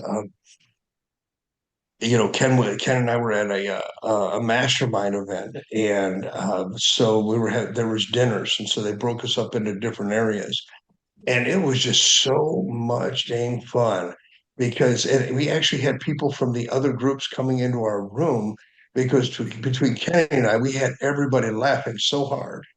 So Ken, Ken, this is great. I mean, it was showing Russell, and I just kept talking, what have you. And I was actually just telling this story about how you and I were at a mastermind event, and I was also talking about how we give in to a situation, not giving into a situation. And it was, and Ken and I just kind of just roll off of each other so much that people were coming in where we were having dinner, and they're like, what the hell is going on here? Because the laughter was so hard that some people actually about had to go to the ER. Ken, why don't you take it from there, because your face is on there. A little while ago you saw Russell's face and you heard me talking, but I wasn't wearing glasses, but you and I got the same look at least. Yeah, we do. By the way, I just want to ask you, are you comfortable enough? I mean, I just want to make sure that you are comfortable. Yes, I am. I can get they can't see that though. They gotta. So I will not say the story. I don't know which one you're referring to, but I will say this. In the next 2 minutes, we have Jose. He's going to be coming on. I know him from the Marketers Cruise. I think you know about the Marketers Cruise, right? Oh yeah, I remember. Oh God, I remember everything but the guy's first name because I saw Well, him it's at. Oh, Captain. that's It's when Captain Lou. Captain Lou is his Captain name. Lou. And ironically, it's his birthday today. So Captain Lou. Captain Lou had a vision of bringing marketers together on a cruise. He had 400 marketers come to his cruise every year and talk about the power of marketing, the power of technology. Mhm. I haven't been there since the pandemic, but I will say that it was life changing, and Jose is going to probably share that it was that way for him as well. But what I wanted to say about you is that you're the kind of friend that if you have you as a friend, you're taken care of. And I just want to say on the air, the best smile I can possibly get is if I call Dino and I say, I need something, it's done, it's taken care of. And the other thing I can tell you is that even if I don't need anything, Dino will call me and say, hey, I hear you're coming to Phoenix. I got you. I'll pick you up at the airport and I don't even have to ask. So this man is in the gold circle of who I need to call, and then the problem's done. So thank you, Dino, for always being there. Always. And the feeling's mutual, man. And this is, and maybe we'll call this the Mutual Admiration Society because I feel that way and stronger about you. Hey, are we allowed to say the big news? Are we allowed to say the big news on the air? Or is that reserved? Por tuyo, tú tienes. For El Mundo? Sí, todos. Todos? Okay, well then. Mi prometida. So congratulations, Arn, the love you have found, and your upcoming Boda wedding. Yeah, that's exciting, man. We were oh my God, I tell you, it was a hell of an experience. They had a fiesta, so I was meeting all the family members. Yeah. Then the following day I asked her mother and her brother for permission. What we're talking about is um a young woman named Lidas Johanna Paternina Gonzalez. Now I don't know why they need four names, but she's got all four. And she agreed to be my future spouse after I got the mother and brother's permission. And then it was so cute because, she's just, she's like, ask Lauren. So I asked her daughter's permission, and then her mother came, and then I said, then I asked her. So I asked her daughter's permission, then I asked her to marry me, and then I asked the mother's permission. So the daughter thought she was the first one to hear any of it. So she felt really, really special, and she had a shocked look on her face, as much as Levis did, my princessa. When I asked her, because I asked her on down on the beach, she goes, "Are you in serio? Oh no, do you in serio?" So for those non-Spanish speaking, are you serious? Are you really serious? And I was like, yeah. And So this is very Ken recent sees what. news, Russell. This he just announced. Well, he said I don't know if he announced, but he sent it to me. I am now engaged to be married, and so we congratulated him just last week. Just last week this happened. Which is wonderful. And like I said, clapping and applauding you, man, because it's a special time for you. Yeah. Yeah, I mean, International And Smile this Day. isn't. And you're saying special time. This isn't like when I grew up riding the short bus, right? It's different. Well, I still am on the short bus, so. So I want to be special people. At first, Dino flexed and said how great his Spanish was. I go, go ahead and speak some Spanish. He goes, bueno, and I go, okay, that's good. He goes, I know. Wonderful. Yep. Yeah. So I think the nicest thing you can say to a person that is a friend like Dino is to me and like you are to me, Russell, is mi hermano, my brother. So it is certainly not overused or overstated to say that to either one of you. My brother, mi hermano. So we have another lovely brother coming in. Jose, come on in. You have the treat of having the three amigos, the three hosts all at once. Do not feel intimidated. We all love you. It's Jose coming in. By the way, Ken, we talked about the time that we had met, 15 to 18. We're not even sure how many years ago, but that's when I met Captain Lou also. Yeah, at Gigi's event. It was at Atlanta at the Atlanta event, and he was trying to sell the marketers cruise, and I bought it that day. That's what I'm trying to tell you. That was the day I bought it. You bought it? Well, I bought the. Somebody, huh? I bought the ticket for the marketers cruise. And what's funny is I thought he'd remember me, and I went there on the ship and I said, "Hey, Captain Lou, remember me? I'm the one who bought the the Markers Cruise in Atlanta. He goes, I don't have no idea who you are. Who are you and why are you even here? That's I said, I'm special. friends with. Yeah, it was very special. So, Jose, is the Markers Cruise thumbs up? I mean, is that a double thumbs up or what? All right, you're on mute, so come Oh, on in. definitely. And I'll tell Yeah. you what, you're the only person I know in the Smile-A-Thon that had not one host, but three hosts. Three hosts welcome you. So we're all going to say welcome at the same time. And then we would like you to share. Well, before we welcome you, share your heritage and where you live. So I was actually born in Mexico, born and raised there, and I came up in 2000. That's when my journey kind of started. But about 4 hours south of El Paso, Texas, is where I was born. I am now actually in Texas, but I've gone across different places. I can share that all part of the story. Okay, well, you can. And I want to say welcome. And what is it? What is welcome? Bienvenido? Bienvenidos. Yeah, Bienvenido. and you'll be very happy to Bienvenidos, mi see. amigo. I can't do this very often in the Smile-A-Thon, but this one's going to blow you away. You ready for this, Jose? Yes. Not just keep smiling in Spanish, but the Siga sonriendo. past president of Mexico, Ooh, Presidente nice, Fox. Vicente Fox. Dente. Yes, and he's holding Yes. the card. He's holding the Yes. card with his new book. So That's I met awesome. him a couple years ago, and he is the coolest cat. I love that guy. He is an awesome, awesome human Yeah, leader and president. I heard a And lot he- of good things like that with people I've met him. Yeah, and even though we don't talk politics or religion or in the Smile-A-Thon or for the most part any event that I'm associated with, I do want to say he is a true leader with a beautiful heart. When he spoke on stage, he spoke about bringing the world together, and he spoke about bringing his country together, which I can only applaud. So, where are you, Russell? We're going to do the 1, 2, 3, unos, dos, tres. No Bienvenido. está. Okay. No estás. Okay, you and I then, Kenny. Wait, All there's right. No, Russell. Russell's back. Okay. Hmm. Uno, In English or dos, Spanish? tres. Yeah. Bienvenidos. Bienvenidos. Okay, we gotta do it again. Bienvenidos. Okay. Unos, dos, tres. Bienvenidos. Bienvenidos. You're the only Gracias. one, Jose, to get this type of welcoming. This is off the charts. So this is Definitely. the fourth Thank you. part of the Smile-A-Thon. We are so excited to have you here. Thank you for accepting the invitation, and we're excited to hear what you think and feel about smiles. I'm definitely honored on that. I mean, it's for me, it's just been amazing. A part of my journey, part of the big part of coming and going through struggle, going through creating something, and now being able to share it with others and actually continue on. I came with a backpack basically from Mexico, started working construction at the time and growing into this and working for $40 a day and trying to figure things out. I ended up realizing that I kind of have an act for helping businesses grow, creating systems, processes. My mind just works that way and putting things together.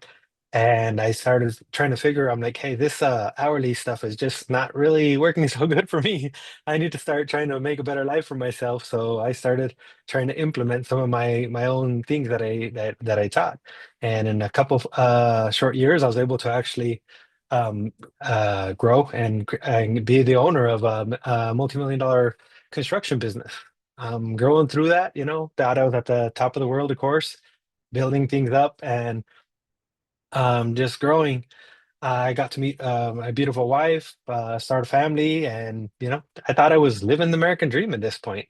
Really growing, and I had everything. But then 2008 kind of caught me by surprise. It was a bit of a shocker.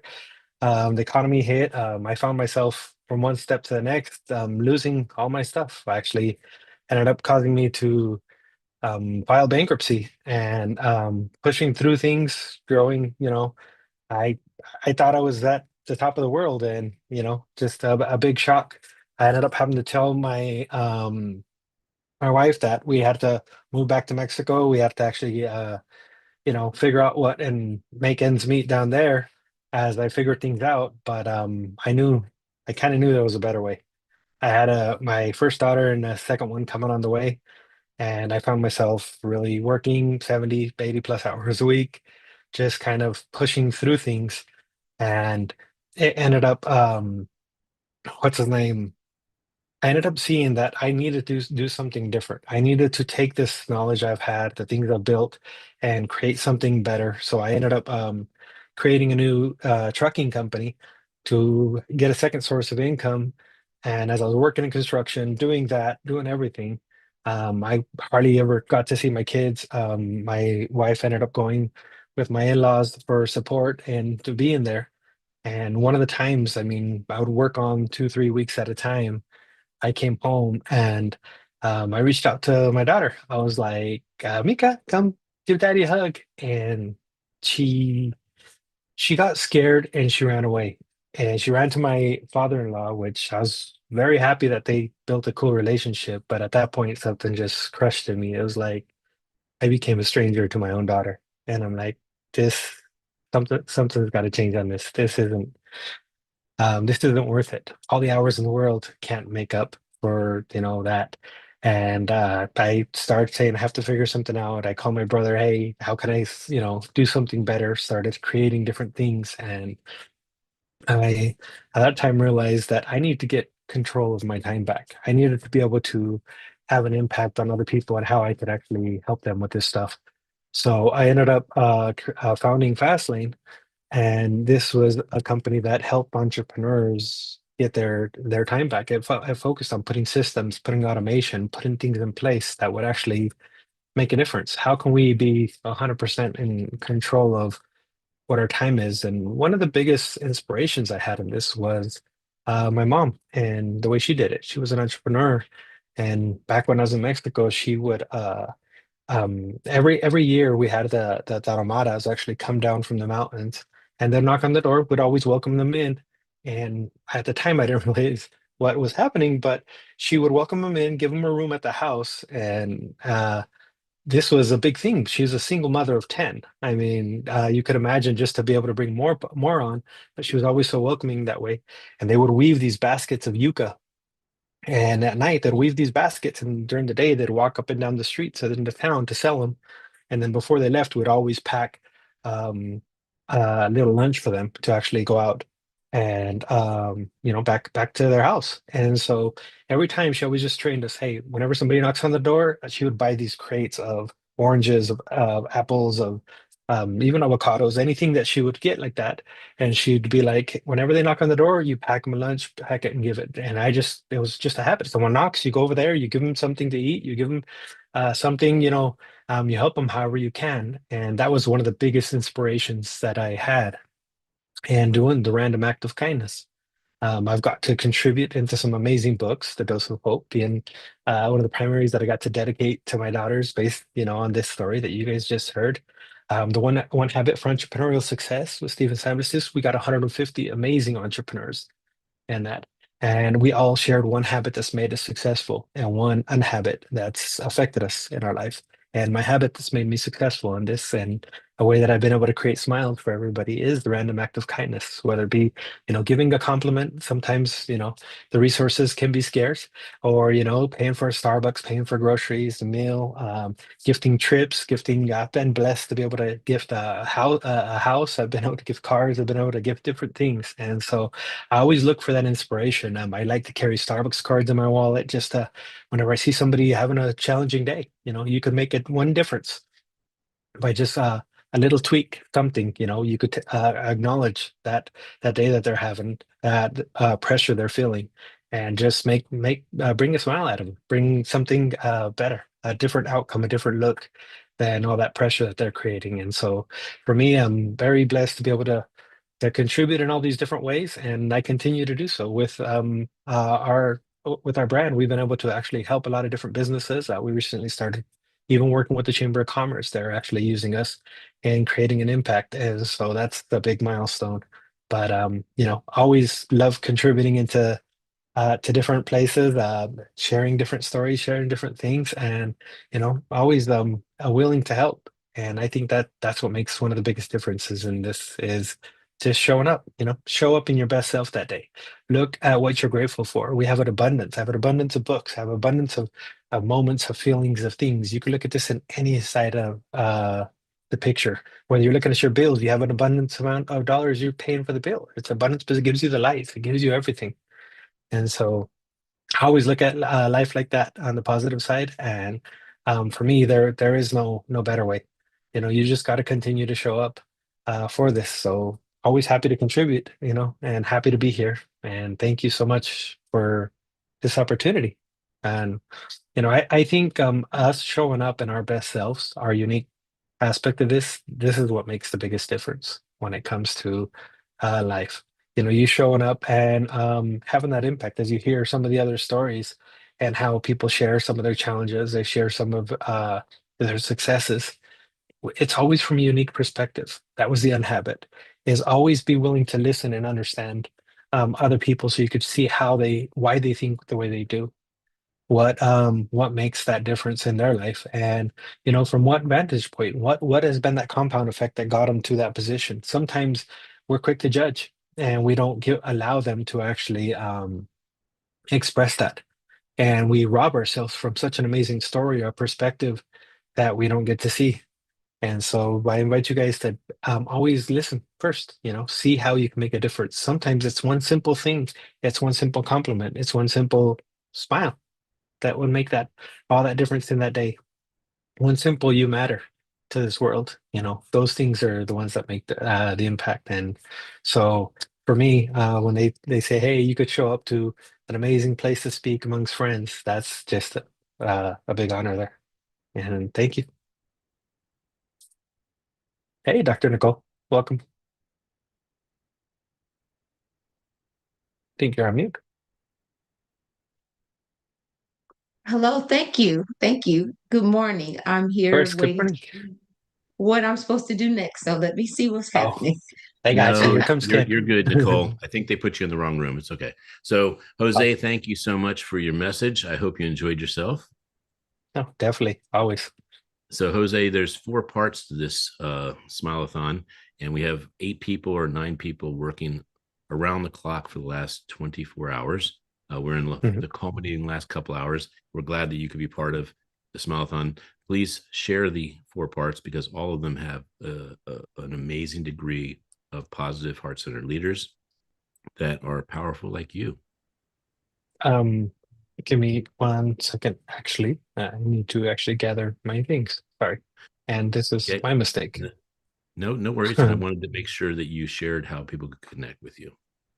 Oh, yes, of course. And um, for me, it's Skill with Jose on Instagram, my name at LinkedIn, but that's the main parts of doing that. I did kind of share the things in my story, Mhm. and of why I'm inspired to actually share smiles, why I'm inspired to share things and stuff. And so I think that just makes all the difference and everything. And receiving the smiles, that lights up my day. When you see somebody just actually having that amazing experience, that definitely makes it. And I want to continue to do so that way, and actually helping everybody. And so always happy to contribute. Well, I know that you are quality because you've been to multiple marketer crews. And I say that from a standpoint, no one goes to the marketer cruise once and says they didn't get value, but you went multiple times and we created a Oh, yeah. friendship.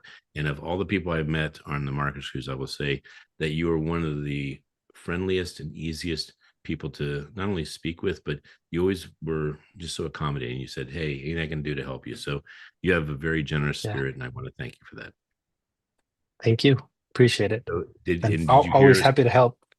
Did you? I know you are. I know that's why we chose you. That's why you were nominated, and that's why we're happy you're here. Do you know it's Captain Lou's birthday today, right? Oh, I definitely better reach out. I keep seeing so many notifications come in, and I'm like, I got so many things happening. So, Well, if because I'm kind of tied up with this, would you please, until I get to him, would you please say that we said on the air at the International Smile-A-Thon that it's Captain Lou's yes, birthday, and that we brought up how powerful and valuable Marketers Cruise is? I'll share it in the group, and I will also share it in the video. I like showing up to everything to make sure they see it. All right. Thank you, Jose. Isn't it cool that the past president of Mexico is in a book about smiles and Oh, we're talking about that it? is super awesome. I mean, it just shows what the impact that you had bringing leaders together. I mean, for me, it was just an honor to be amongst some of the ones that you brought in, and it's just it's that continue that power of consistency of you always showing up with that smile, with your cards, with everything. Yeah, I seen it throughout the whole cruise, throughout everywhere we went. You just lit up the room, lit up with smiles. Everybody was just so excited, and you see them walking with their card and with everything showing. And so I think that is super awesome, and I love your movement. Thank you, brother. Have a great day, and thank you for being part of the International Smile Day. It means a lot. Thank you. Likewise. All right, we are ready for Dr. Connie, Dr. Icon, as it were, and bring her in. And Jose, have a blessed day. Dr. Icon, you are being summoned to the front stage. You are about to be hugged by someone who's a big fan, who is the one who used to be funny, and that you took that away and became the funniest person. So she may need some help bringing her to the stage. Here she is. Oh my goodness. So, I know. Can you believe it? You're on the big stage. So Dr. Connie Hagedorn in St. Louis, Missouri, right? Yeah, Fenton, exactly. Okay, very good. So, I think one of the best gifts I gave you is that you would shorten your name to Dr. Khan. And we got to tell you why you did that. Yes, you go ahead. You want to tell the audience real quick? I had Dr. Khan on, I still have it, unfortunately, on my license plate and on my email. And that's the way it was forever. And some astute professor very tactfully said one day, I don't like that Dr. Khan. That's like Dr. Khan, the con artist. And I said, oh my goodness, now he's changing my identity. So then I changed it because of him to Dr. Icon, because we're all icons. And I just appreciate that so much. I called Jefferson City, the Department of Revenue, to get that plate changed. And they say they don't have an I. It's a one for the icon. So I got to keep that. But anyway, for the world today and all my literary scholars, I'm Dr. Icon. Thanks to you. Well, I'm so happy you're here because you are a testament to what it is to actually step into what it is to be a children's author and create a series. And I know you've become besties with Al Granger, my business partner. And the books you have, I am happy to show them off because they're so beautiful and bountiful. Would you like me to show the world your beautiful books? Yeah. I'm going to But show them, don't and then I'm going to have you talk about each one. I'm going to leave the stage, and you're going to talk about each one. But I want to show the world how gorgeous these books are. I hope you don't have the ambassador one or the grandma one, because those two aren't done yet. Oh, they're not going to read them. I'm just going to show them the cover. That's it. Okay. Can I do that? The ambassador one, though, wasn't, that was sent out before it was edited by me. I'd All like right. you to Well, do. but we're not reading them. We're not reading them. Okay. I'm just showing the cover. Okay. I know that there's things that you want to edit, and so we are going to make sure that happens. But I do want to show off the fact that they're beautiful. Come on, you have the most gorgeous books here. And then before I actually show that, would you care to share your heritage? I would. First, I want to thank you. You would care to in a bad way, or you'd care to in a good way? I care too happily. Okay. I got the phone ringing. Anyway, I want to thank you, Dr. Smiley and Mr. Thomas, for your warm welcome. Like he said, he stole my thunder. I was going to explain that Dr. Icon business, but I'll give him that credit for explaining that. I apologize if I have any shakiness. I've got a horrible neck and back. I was rear-ended twice in 9 months. And I had my third set of RFA, radio frequency ablation, where they burn nerves on your back last week. So if I shake, it's not because of what people think. Alcohol. Oh, okay. Well, so it's so fitting and congratulatory that our fearless leader, Dr. Smiley, could have a day named after him. How lucky is that? Do the rest of us have a day named after us? No, we should aspire to that. I'm You're very pretty fun. didactic. You're pretty funny. I am funny. Everybody says I should be on a TV or a comedy club, and I said, sign me up. And I'm going to Well, have you as my sidekick. yeah, I would love to. I'd love to. That would be a pleasure, an honor. Dino, Dr. Dino, and he calls the Dino Show. I just want to Yeah, say that when he heard you, he says, "Man, he's even funnier than me." So that's a big testament everybody for him. says it. Everybody says it. So I'm Well, very I'm gonna show didactic. off some books. I'm gonna show off some books, just covers. We're not going into the editing. I know you're a phenomenal grammatical English speaking American. So congratulations on that. But I do want to show the brilliance of what you came up with. Is that fair? Yes. Okay. So with that said, I am going to go in here. I'm going to go here, and I'm going to grab these covers one by one. So that's Camilla, and I'm not going to have them read it. Okay. I'm just going to give them a little taste of how beautiful the work is. And then I'm going to grab another one. And this is Barry Shore. I think you met him. And that's Dakota, the guy who actually did your work. Here is Cool Yeah. as School. Cool as school. And just a little taste, no reading, just really quickly. And that's a beautiful book. We're going to go back and we're going to get the next one. And this one I thought was really genius. That one's not published yet, though. That needs I know it's not published. This is called a teaser. This is called a Yeah. teaser. Okay. And this is me when I was younger. Had some hair. And again, just a teaser. These are all her brilliant ideas. And I'm just so impressed and so happy and so. Oh, I love Kendall. Oh, yeah. And thank you for naming her Ken Doe. You know, I did that on purpose. And then this is Leo and Lily. I think this is a teaser too. Is that correct? I did that in honor of Sunny. Yeah. Yeah. Kenny. There's Kenny with his two kitties. And by the way, they look exactly like that. That's what's crazy. There's Kenny as a younger boy. And that actually, if you saw Leo, you would be blown away that is actually what Leo looks like. So there's a little teaser there. And then we have this one here. This one, I don't think it's published yet. Is that correct? No, but that's another cute one. Yeah, that's a really good teaser. Isn't that beautiful work? And this is actually a picture of me when I was a baby. So that's pretty cool. You're so cute. And this one is published. Am I right? That one's published.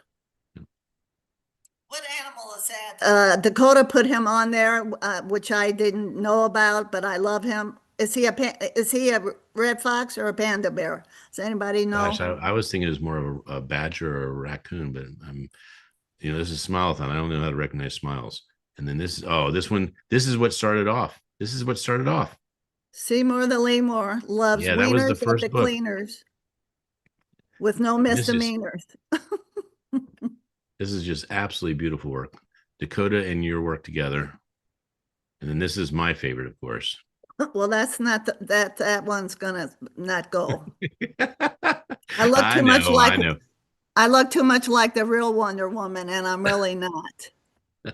Well, I think you are. And I want to say welcome to the International Smile Day. We are so happy to have you here. You are one that brings so many smiles with your gorgeous books. And I have deemed you, I don't know if you've accepted this, but I've deemed you Mrs. Seuss or Dr. Seuss, the female version. How about that? Dr. Mrs. Seuss. Dr. Mrs. Seuss. All right. So I'm going to leave you to the stage. You can have as much fun as you want to share about your books, your philosophy of smiles, and most importantly, how you can encourage others to have as much fun as you. Thank you so much again. I appreciate this extra time and all your work efforts for this wonderful opportunity. I'm very didactic. You can take the teacher out of the classroom, but you can't take the classroom out of the teacher. So I'm going to do some educational information. Right now, the 4 books that are online are Cool as School, Rhyming is Fun, Seymour the Lemur, who likes wieners at the cleaners with no misdemeanors, If everybody loves my books as much as I do, I'm going to be a world-class authoress. And his girlfriend, Camilla the chinchilla, likes vanilla on her pillow in her villa in Manila with her fella. I've got 9 brands, 9 Niches, I can't hardly ever say that word, niches, that I think are very, very unique. And hopefully we'll put Dr. Smiley and I on a world-class stage. First of all, the importance of rhyming. Rhyming is a universal language. It crosses all barriers. My books are loaded with rhyming. I mean, it's almost every single syllable is a rhyme. I wake up in the middle of the night at 3 o'clock in the morning and these words just fall out of my mouth. They just fall out of my mouth. Everybody knows I can talk, right? I can write better than I can talk. I've got dozens of these written, dozens. I've got 10 commissioned with you, Dr. Smiley, 4 on the web right now. Number 2, I'm going to hopefully find a hip hop artist to apply my rhyming to a song. Nelly was in Washington, Missouri at the Washington Town and Country Fair 2 years ago. He had a bang out crowd. I'm going to try, Dr. Smiley, you got to help me get a hold of him and we can put these to hip hop and we can all retire. Number 2, my work is very integrative. It's very integrative.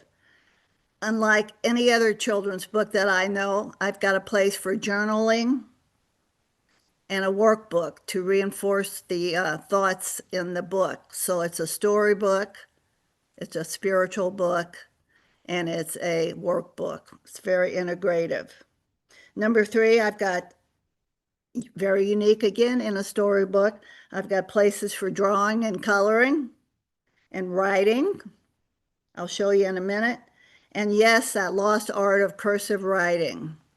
I used to have the most beautiful cursive writing in the world, and through all my decades of toil and work, my hands have had it and osteoarthritis, but I do have samples in there I'll show the kids. So I've got a place for drawing, coloring, writing, and that lost art of cursive. Number 4, I hesitated to ascribe a grade level to these books. These young children today are so advanced, and the older ones can use my glossary as well. I have a glossary for the younger kids. If they stumble upon a bigger word, there's a glossary. And the older kids will use that as further clarification. Isn't that wonderful? So I have a glossary. Number 4, 5, I have Christianity overtones, not smothered, but I've got Christianity overtones, lightly dispersed. Number 6, I have a preface explaining my philosophy of life and learning and education, which I'll share if he allows me the time. Number 7, like I said, I've got samples of my cursive writing. I'll share with you. In the old days, it was just like calligraphy. It was that beautiful. But I did my best attempt. Number 8, unlike any other author, Dr. Smiley, you'll have to correct me, I did my own editing. I saved him that money. I did my own editing and the writing based on my gazillion years in education, and I taught graduate school at Lindenwood University, St. Charles, Missouri. I taught graduate courses in principles and theories of school counseling, and I graded a gazillion poorly spelled manuscripts. So I did all my own editing. And number 9, gals, I hope you appreciate my masculine look. We've got to compete with these men any way we can. I had to have a neighbor make my tie because I didn't know. Okay, that's that.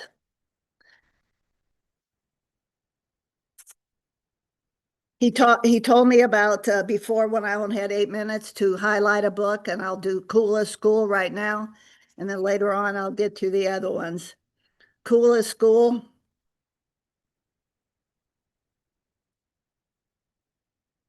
is a remarkable journey for teachers and schools. It talks about resident mayors, sick neighbors, faraway sailors, non-fat diplomats, buddies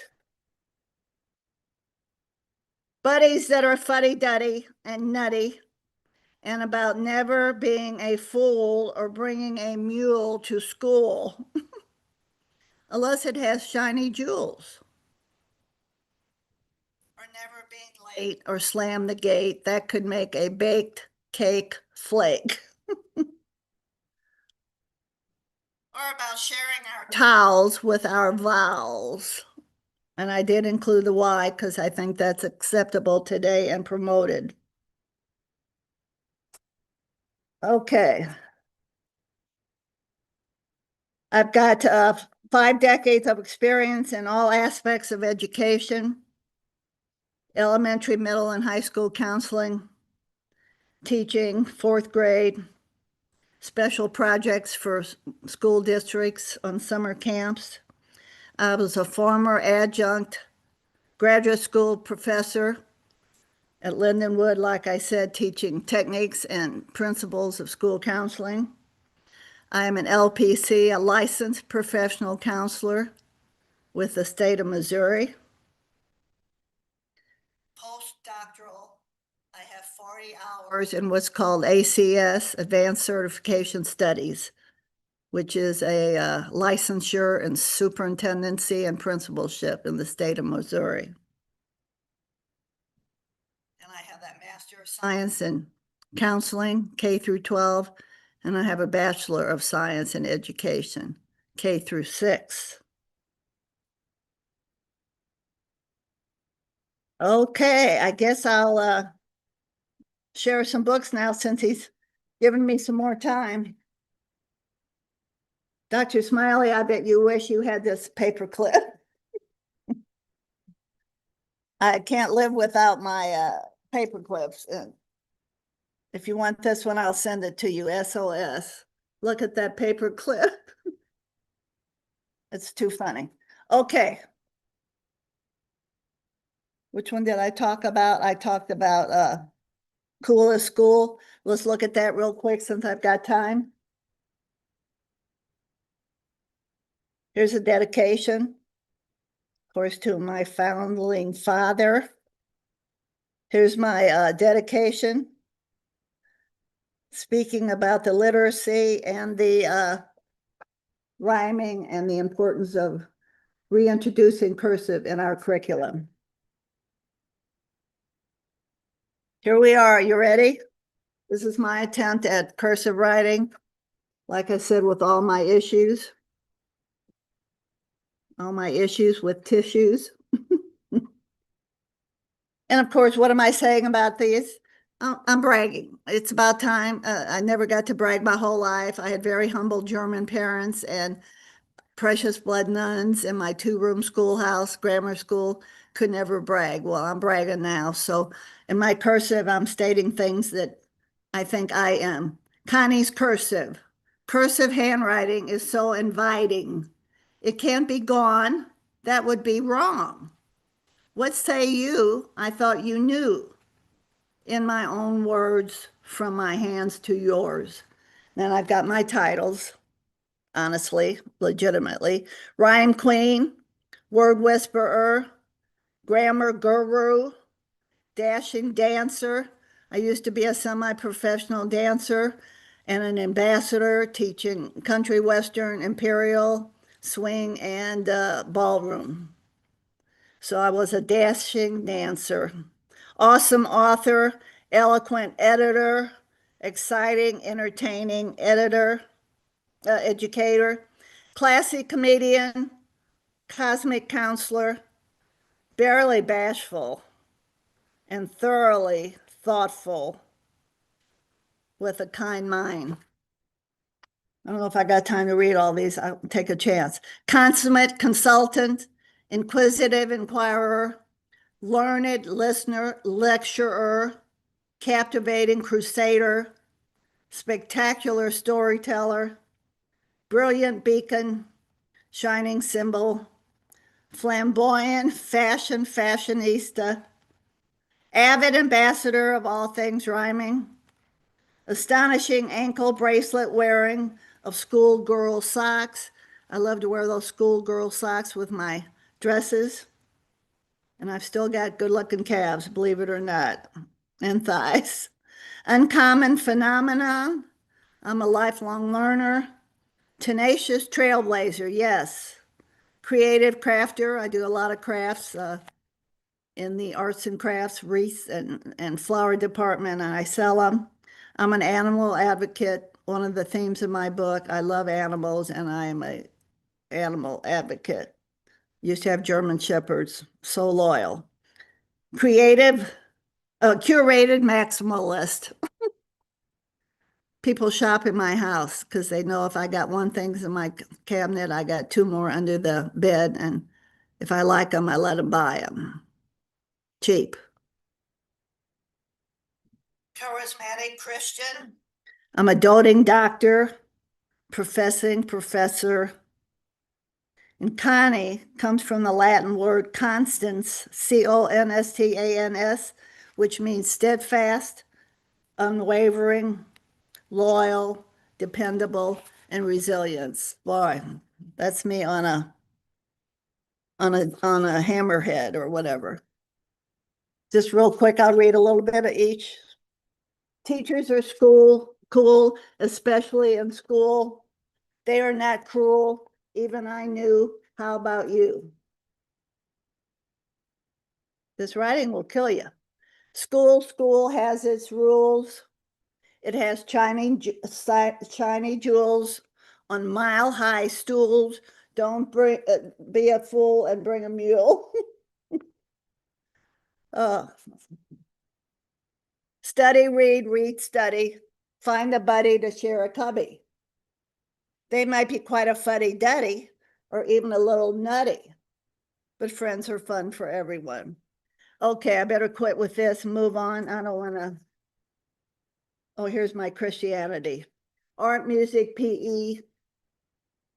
We need all three to do good deeds without any fees to please our Lord. He is our guard beyond our shining star and is never too far. Isn't that lovely? Okay, let me show you the backs. I have this on all of them. This is one of my brands that I'm just so happy to own. Hopefully nobody else will be grabbing it. So home I go, playtime first. Paint my toes, both rows. Let's strike a pose and grab a rose. Who knows where it goes?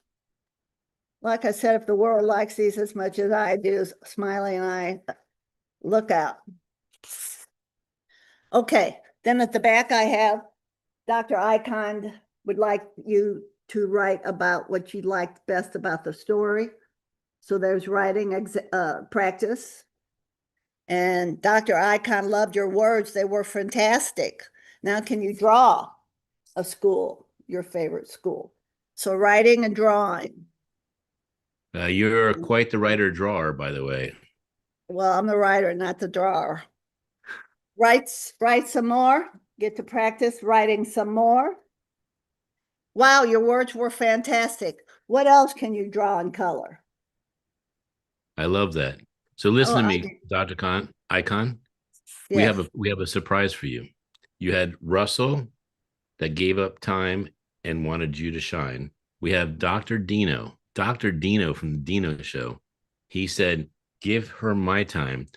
We just had someone from Australia. He just called in. He wants to meet you. Can I bring him in to have him meet you and say hello? He's actually in Australia right now. It's 1 o'clock in the morning. Of course. All right. Scott Carson, please come in. You're about to meet Dr. Icon. She has written 10 books, Dr. Seuss style. She is absolutely brilliant, and you belong here. I know. He said, if I can please meet Dr. Icon, it would make my day. And you can see he has smiles. And I want to show you very quickly, Scott. how brilliant she is. This is there's so many books that she's done. I'm going to show her. I'm going to show him. This is Seymour Leemore. She wrote this book. This is Dr. Icon. Look at the artwork and her Yeah, I words. like it. Oh, it's gorgeous. And then I'm going to show you one more just so you can see the variety. Which one do you want me to pick? Camilla? Camilla, his girlfriend. Yeah, that's so this is Oh, Camilla. And this is all done with her mind. I mean, she came up with this whole idea. And by the way, I have to show the one that she did for my son, and it's Leo and Lily. This Yes. is a book that she did for my son. That's Kenny with his two kitties. And the one that she did of me just before I lost my hair. This is me just before I lost my hair. So anyway, so I want to last week. yeah. So Scott, I want to let you know, Dr. Icon she is a Dr. Seuss female version, and she is brilliant. And she wants to do 100 books, but she wants to bring them to Australia. Anything we can do to bring smiles to Australia, we want to do. Yeah. Hello, Dr. Isn't it funny Icon. that she has 10 books and you have 10 fingers? I mean, your 10 fingers. Look at those fingers, Dr. Icon. They're yellow for smiles. I love it. You're just the world's best smiley. Well, bring Dr. Icon in so we're all together. I want to see Dr. Icon. I want Scott to appreciate and actually be celebrated that we have Australia and America coming together with two positive forces. Dr. Icon, can you come back in? Hello, what can you do to get these books on that continent for us? I mean, if we send you like $1 million and 2 books, would you be able to let them be seen in there? Look, I can confidently say that $1 million and 2 books would do extraordinary things in Australia. And by the way, why is the view like this? Let me see. Let me do it this way. There we go. All right. So, Dr. Icon, I will connect you with Scott later. He is on a mission to bring smiles, the business of smiles, around the world. Yeah. Here's my thought. Dr. Icon should write a book about a child who actually adopts the business of smiles. It just at least stops a smilligan. I love it. I could write it in 20 minutes when I hang up. Oh, by the way, the Smilligan. I do want to show the Smilligan. I want to show the Smilligan. Oh, so by the way, she really can write a book in 20 minutes. She is remarkable. So here is so Dr. Icon, are you using AI to do those pictures? Because they are extraordinary. That's what Dakota's using, yes. Yes. Yeah. Look at this. Look at this, Dr. Icon. Smilligan. Oh, Smilligan. I love it. Yeah. Yes, the business of and by the way, look at this bloke. I mean, this guy is not only about smiles, he is the definition of smiles. And he's got that van. Oh, and he not only has that, he has the socks, he has the shirt. I mean, look at that. Sometimes I just want to Photoshop his face out and put my face in. That's how much I love that photo and what he does. Can I share a little something why I call the Smiley Smilligan? Yes. So there's a great poet by the name of Spike Milligan, and he wrote a certain poem. Smiling is infectious. You catch it like the flu. When someone smiled at me today, I started smiling too. I passed around the corner and someone saw my grin.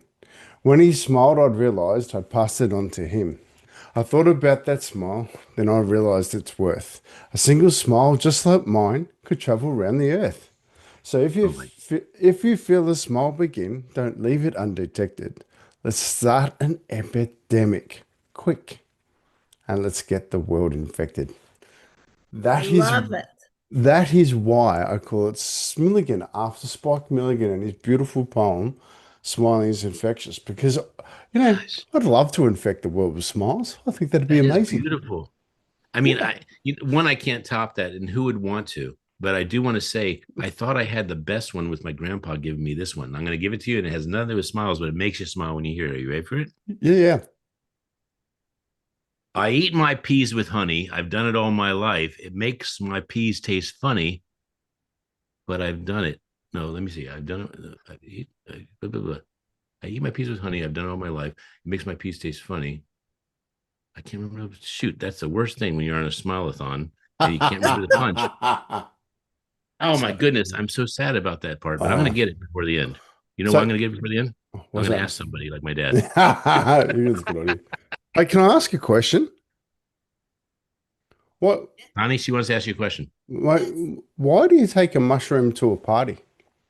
I know that one. Jokes, especially Australian ones. Oh no, Why this do is you take a mushroom to a party? yeah.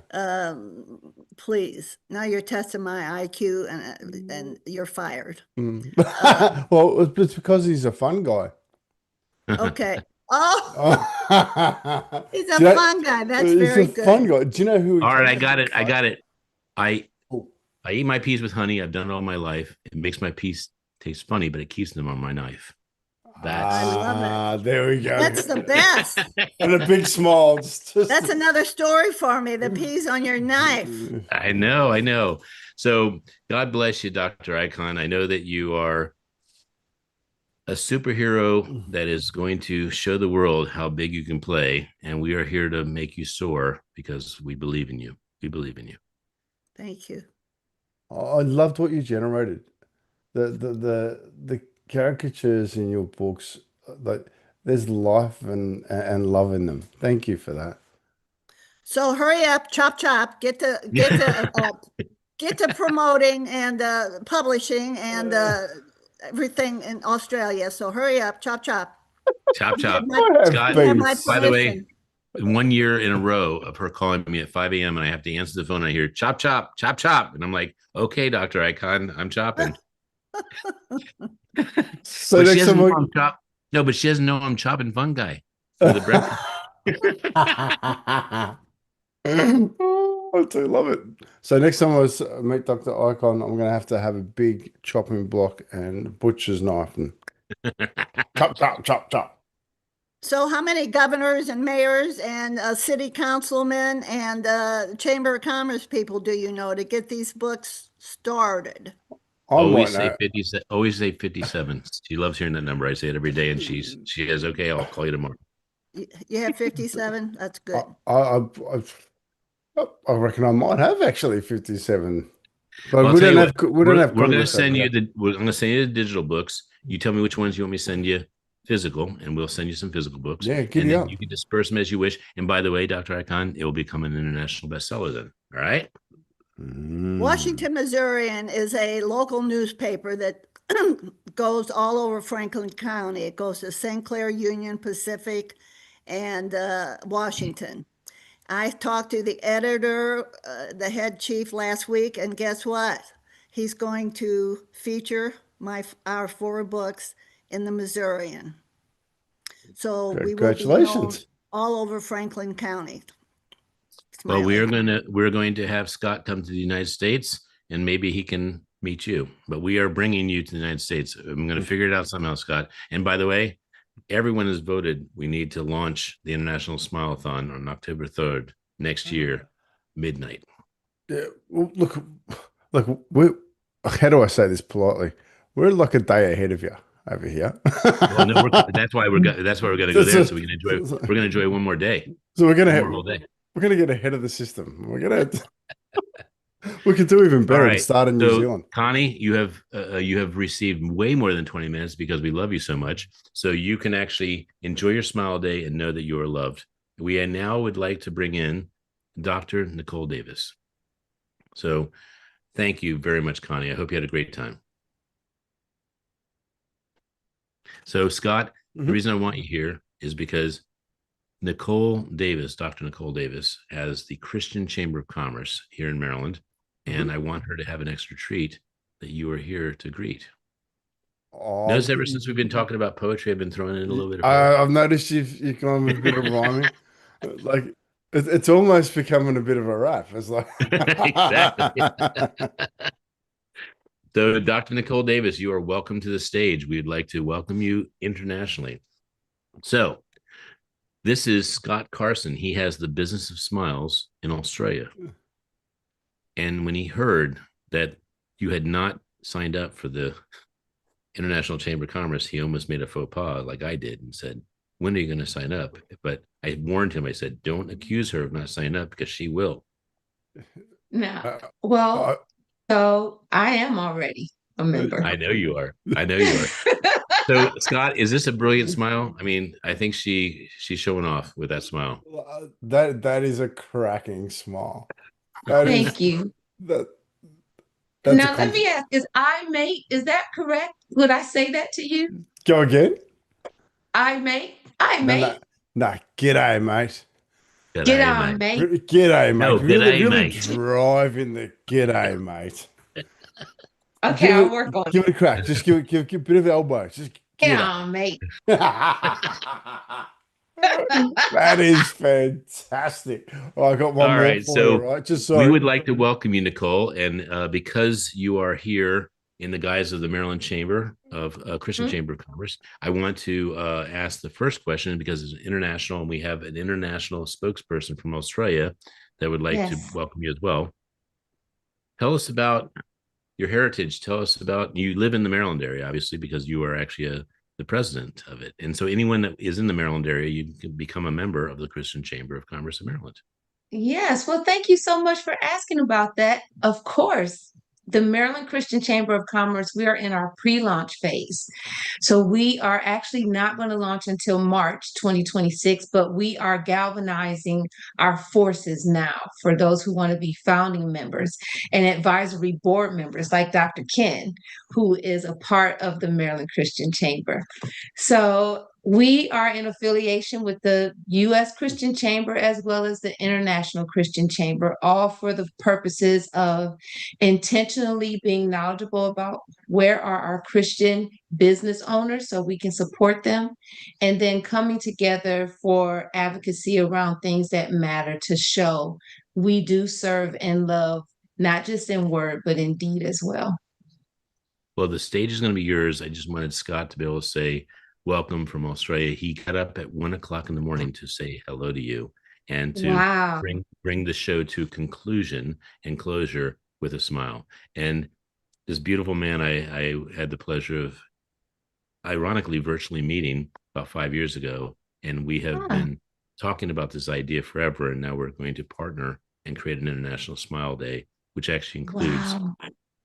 hopefully, with God's will, 100 countries. That's beautiful. Well, let And it they be were, so. yes, exactly. And Australia was represented from 1:30 to 3:30 in the morning. For 2 hours, Australia's talked. And they even brought in Dubai. I saw you brought Dubai in. You don't know, I didn't ever went to sleep. I actually was Oh, listening. didn't you? I couldn't sleep. I couldn't sleep. It was Oh, so exciting to have you. I'm telling you, I manifested with my mentor. I have been trying for a week to get a hold of Scott. And Barry says, you'll have him in 11 days. It was like 11 minutes later. It was not days, it was 11 minutes. Scott says, hey, I've been really busy with a lot of stuff. What's going on? I said, man, we got to talk. I'm Wow. launching. He says, I'm here. And he launched Wow. yesterday at 8:45 in the morning. Then he did 1:30 last night. And he's here at 1 o'clock in the morning, his time, to welcome you. Wow. So that's a What treat an to you. honor. Thank you. Yes. What a treat. Anything you want to say, Scott, before we give her the stage? I just love sharing a smile. And Dr. Nicole Davis, you have an absolute cracking smile. So thank you. Well, thank you. Thank you. And these are all of my real teeth. Oh, These are all my fake ones. can I overshare something? Can I overshare? Is that all Overshare. right? Okay. Yeah. So I have recently found out I have an extra tooth up here. And it's pushing out my two front teeth. So at nearly 50, I have to go and get a tooth removed and then get Yes. braces just to keep my teeth. Well, you better do it. I have to because a smile's important to me. It is. Yeah, That is absolutely crazy. And by the way, Sean, because Nicole doesn't know you at all, would you give more of a 1 or 2 minute synopsis of what the business smiles is, real quick? And then, by the way, Nicole, none of this is being taken away from your time. Your time is going to be extended No, as I'm perfectly fine. Okay. okay. So the business of smiles was brought about because we have a lot of dark days, but there is more sunshine than there is dark days. So this smile here, it's a big bright yellow smile named Smilligan after Spike Milligan in his poem "Smiling is Infectious," but The inner smile emerging from my own darkness. Yeah. So these days we support men to have courageous conversations. We do Mm, a lot of work. We walk the streets and we connect with people and touch hearts. And we walk up to strangers and we go, "I'd just like to thank you for doing your best right now." And then we wow. gift them a pair of socks. Yeah. Wow. These socks aren't any ordinary pair of socks. I'll read the label to you very quickly. Okay. So, a couple of different versions. We wear these socks with a smile. The black dots represent our dark days. We all have them. No one's getting out of that. The yellow is the warm winter sun you can feel on your back on those gorgeous sunny winter's days. So in our dark days, let the warmth of our community get around you. Share these days so that you can all learn and support each other. The easiest way to do this is by putting these on with pride and sharing the story of them so that you can pass on the smile you felt when you received them. Let's infect the world with smiles. I hope you are smiling. Wow. And that's amazing. And you may have had somebody on here to speak about the health benefits of smiling versus frowning or not smiling at Yeah. all. So you're bringing life, the two of you, you're bringing life to people through a smile. Yeah, It's more very than much just so. a good thing to do. It's a life generating thing to do.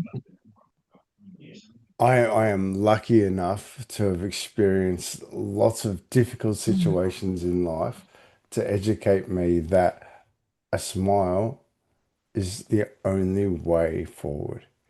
But it's mm. not the external smile, it's the Yes. internal one. Yes. And that comes from finding yourself and choosing love. Yeah. Yes. And that's joy. We're going into joy at that point. Oh, It's beyond far. circumstances and situations. Yes. For a long time, I didn't have that in my heart, and people Hmm. stayed away from me. These Mm. days, people come towards me. Yeah, Wow. because it shines. Yeah. Hmm. Well, it's a pleasure to meet you. Thank you for Likewise. this, Ken. I appreciate it. My Have the pleasure. And I most do want to say, amazing day. yes, it's an amazing day. And I do want to say that something happened only 2 days ago that speaks to this. And that is a month ago, I was getting off a train. I said, "You know why a smile is so powerful?" And they said, "No, why?" And I said, "Because it's filled with love." And then only 2 days ago, when Barry was talking about Scott being part of this and manifesting it, I said, "Barry, I can't believe I came up with this, but I've never come up with something that explains who you are to me." And he says, "Do share." I said, "Love fueled with smiles is joy." Mm. I So wrote that Mhm. down yesterday, or today, yesterday. I don't know which day it is. well, we're going to give Nicole her stage, and I just Yeah. want to say, Scott, thank you for being here. I know it's a wake up call, and by the way, I told Scott I did not even use my alarm. I got up and God summoned me. I got to see the last speaker and Scott be there, and I said, I can't believe it. I just said to God, please wake me, and He did. So it's beautiful. Wow. Beautiful. Yes. So you are here to share your beautiful smile, your thoughts, and your spirit. We're going to give you the stage. Well, thank you. Wow, this is amazing. So I feel so overwhelmed with gratitude. And I think that's another aspect of it that we don't think about is that when you have gratitude in your heart, it will naturally bring a smile because you're thinking about the good that has happened and how you've been sustained. Although that's not what I am on here to speak about, I think it's good to share because sometimes people wonder why should I smile or what's there to be happy about, and of course it could always be worse. And so the gratitude is in that I thank you that my situation is one that I can get beyond this if I keep pressing forward, if I keep putting one step in front of the other, or I can change my life if I just get connected with people that can help me, if I share the needs that I have. So if a smile doesn't come easily, start with gratitude for life, for health, for strength, for the ability to see, to hear, to touch, to taste. Start with the simple things and it can grow gratitude for connections, gratitude for being in this place right now, hearing these words as a seed planted for you to change your current situation. So that's just an aside, but I'm grateful. And in meeting Scott today and sharing that time, that warmed my heart.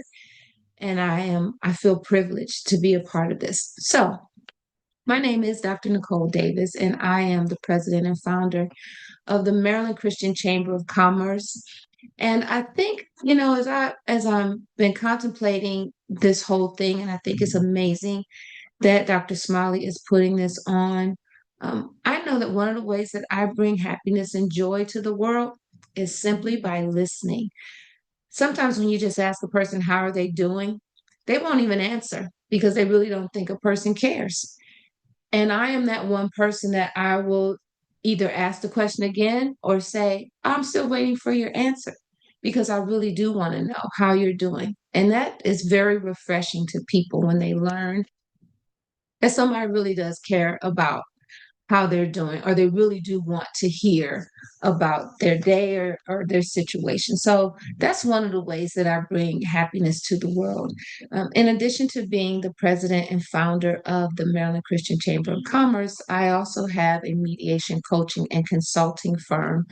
And so in that, I get to spend a lot of time with families. I get to spend a lot of time with individuals in helping them figure out their lives, figure out the best decisions that they need to make, figure out ways to work better with people, and to help build relationships and partnerships and giving people resources and where it is that they need to go and what they need to do. And even more so in this position with the Maryland Christian Chamber of Commerce, I get to do that on a grander scale.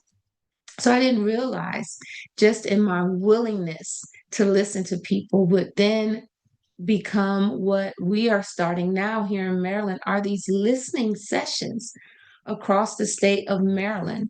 And through these listening sessions, we're just bringing together pastors, members of churches, Christian owned business owners, faith based community organizers and leaders, and those who are interested in the plight of our communities. What is it that matters to you? What is it that you'd like to see happen in your communities? And how can we, as the Maryland Christian Chamber, support those efforts? I've found that when you are open to serving other people as well as listening to people, that too is a way to bring joy, bring happiness, and bring a smile to people because it's, first of all, it's outside of ourselves, but then it's extending a hand to someone else. And when you do that, when people see that you care, then that opens their worlds up. It's a multiplying effect in that if I serve you, the prayer and the hope is that then you will serve someone else. And that continues on and on and on. It's no different than this platform right now. For Dr. Smiley to have the idea, which was first just a thought, but to have the idea to bring people together. First, it was just his network, but then he asked his network to reach out to their networks. And before you know it, it becomes something beyond the state of Maryland, beyond the United States, and now something that is a global platform for good, for happiness. And it's each one of us doing it together, much more than any one of us could do individually on our own. And so to realize that, first to just step back and look at it and see how it happens.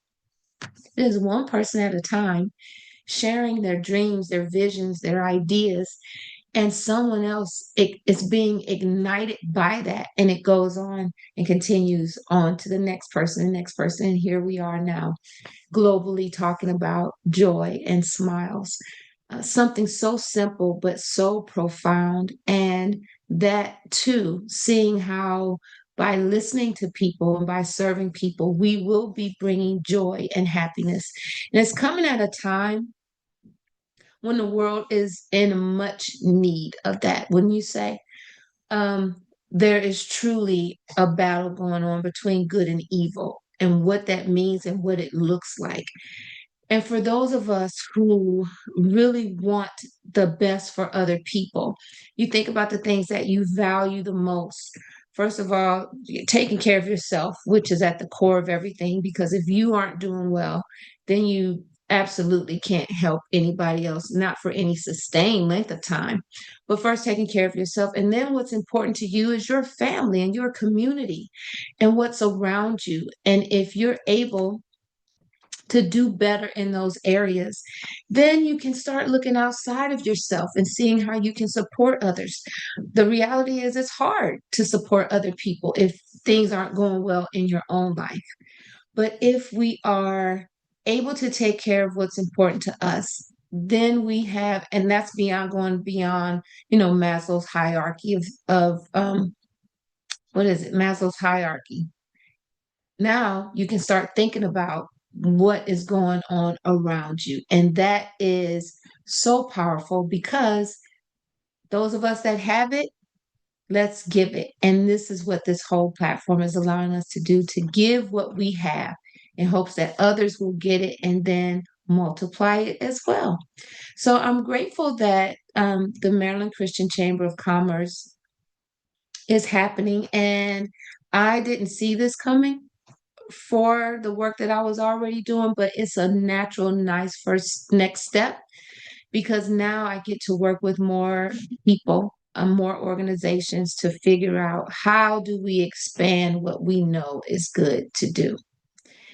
And that's in the work of the Maryland Christian Chamber. So businesses that have quality products and services, of course, that's always good, and are committed to the Christian faith.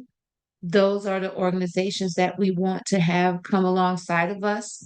I welcome people to visit the website, mdchristianchamber.com. We are now actively accepting founding members so that you can help us figure out what the strategic plan needs to be to properly serve those in the state of Maryland. And that's what those listening sessions are for. So we're hosting those all across the state of Maryland to hear from people, to see how we can serve. And then those will be, we will help that to formulate our strategic plan and create benchmarks that are measurable, that as we're working with communities around the state, that we can see how we're doing, what's working and what's not working. And we are in affiliation with the U.S. Christian Chamber of Commerce. So there could be one where you live. And if it's something that is resonating with you, I invite you, maybe you might want to lead one here in the Maryland area, or across the United States. So there's state level chambers, and then there are local level or regional level Christian chambers, all for the sole purposes and the whole purpose of galvanizing those with like hearts, like minds, and a like mission to advance the kingdom of God and do it in a way that is loving, that is wholesome, that is righteous, and that is full of joy and happiness. So that's a little bit about the chamber. And this really serves as inspiration to me, and it's encouraging to me to be a part of something like this, what Dr. Smiley is doing, because it it really validates the need for the work that we're all doing in all of its different forms, and how it is that when we come together and see how we feed into each other, that this beautiful tapestry is much larger than we could have ever imagined. And it is beautiful in what you see that can be done when people say yes.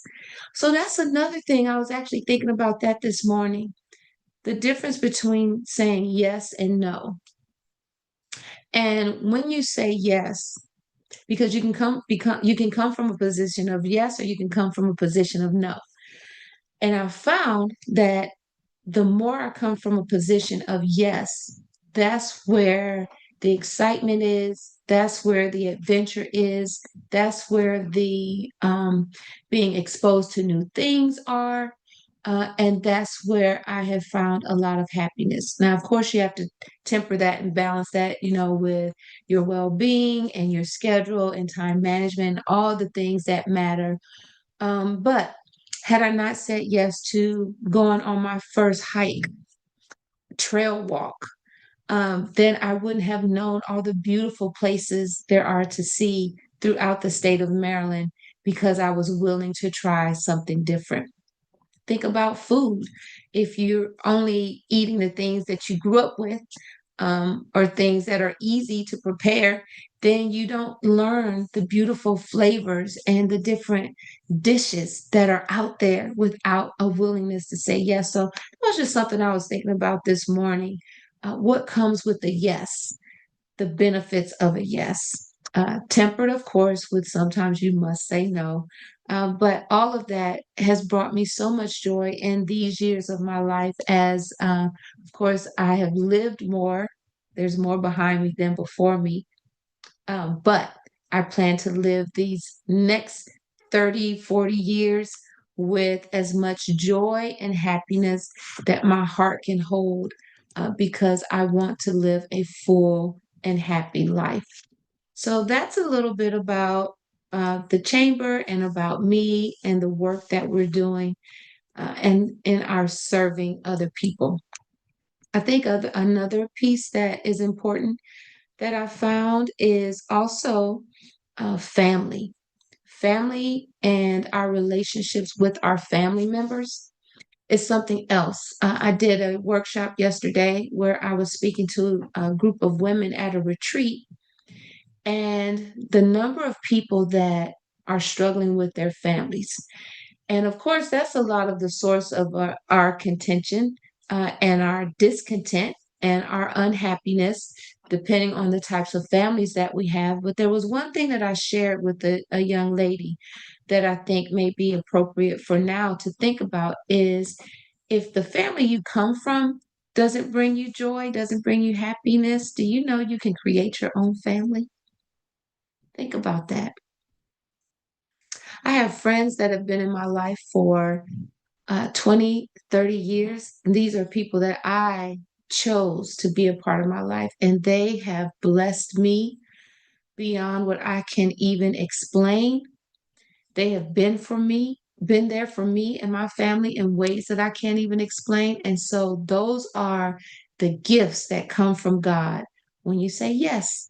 Yes, to meeting new people, and yes, to establishing new friendships, and yes, to going to places that you may not have gone before. You never know what is waiting for you on the other side of that, and people that are on the other side of that that can be a blessing to your life.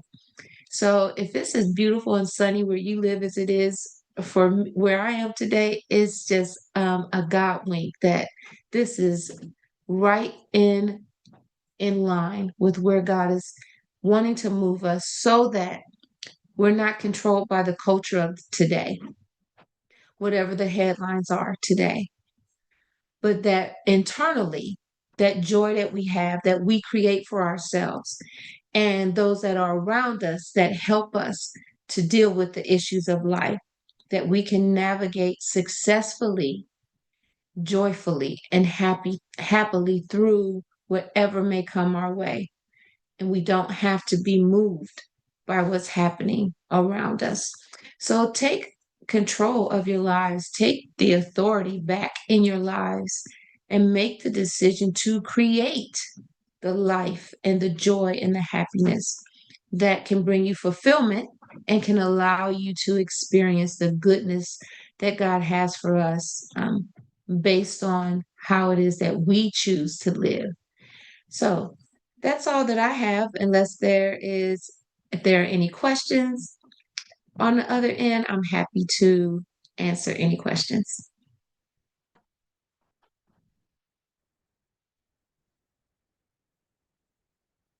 And maybe not.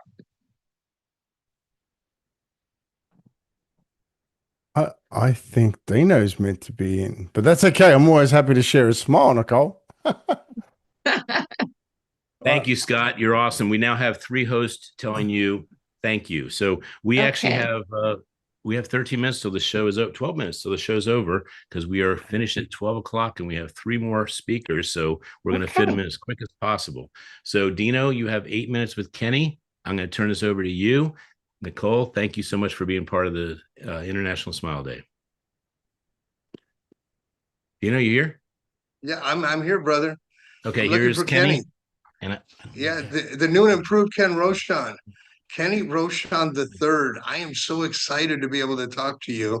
We've talked on the phone once or twice as you and your dad are traveling around, but your story is so impressive. I'm going to kind of introduce part of it that I knew. When you were 8 years old, you know, you had 6 books written. Is that correct? And then you had a goal. What was your goal to do by the time you were 10? My goal was when I was 10 was to get 10 books when I was 10 years old and hopefully continue that for a while. And right now I have 14 books and I'm 12. You're 14 books and you're 12. I know what my favorite is, but what is your favorite book? My favorite book, I have quite a lot of them right here. Well, you have Is 14. Yeah, the funnest one to write was this book, Conversations, or the one of my trivia books. But this one was more recent, and it was fun because I learned a lot about my dad, and my dad learned a lot about me. And yeah, this was fun. Do you know what? That was actually my favorite book too. That's cool. I thought it was just an absolutely awesome idea. So, so tell us a little bit about Conversations. What happened in that book for those that don't know? Me and my dad, we actually wrote this while we were at a hotel, which Uh-huh. is cool. And this book is basically about me and my dad bonding. And I had a lot of hair. I had that much hair, but you couldn't see it because it was on the other side. So Well, you have quite a bit more hair than your father. yeah.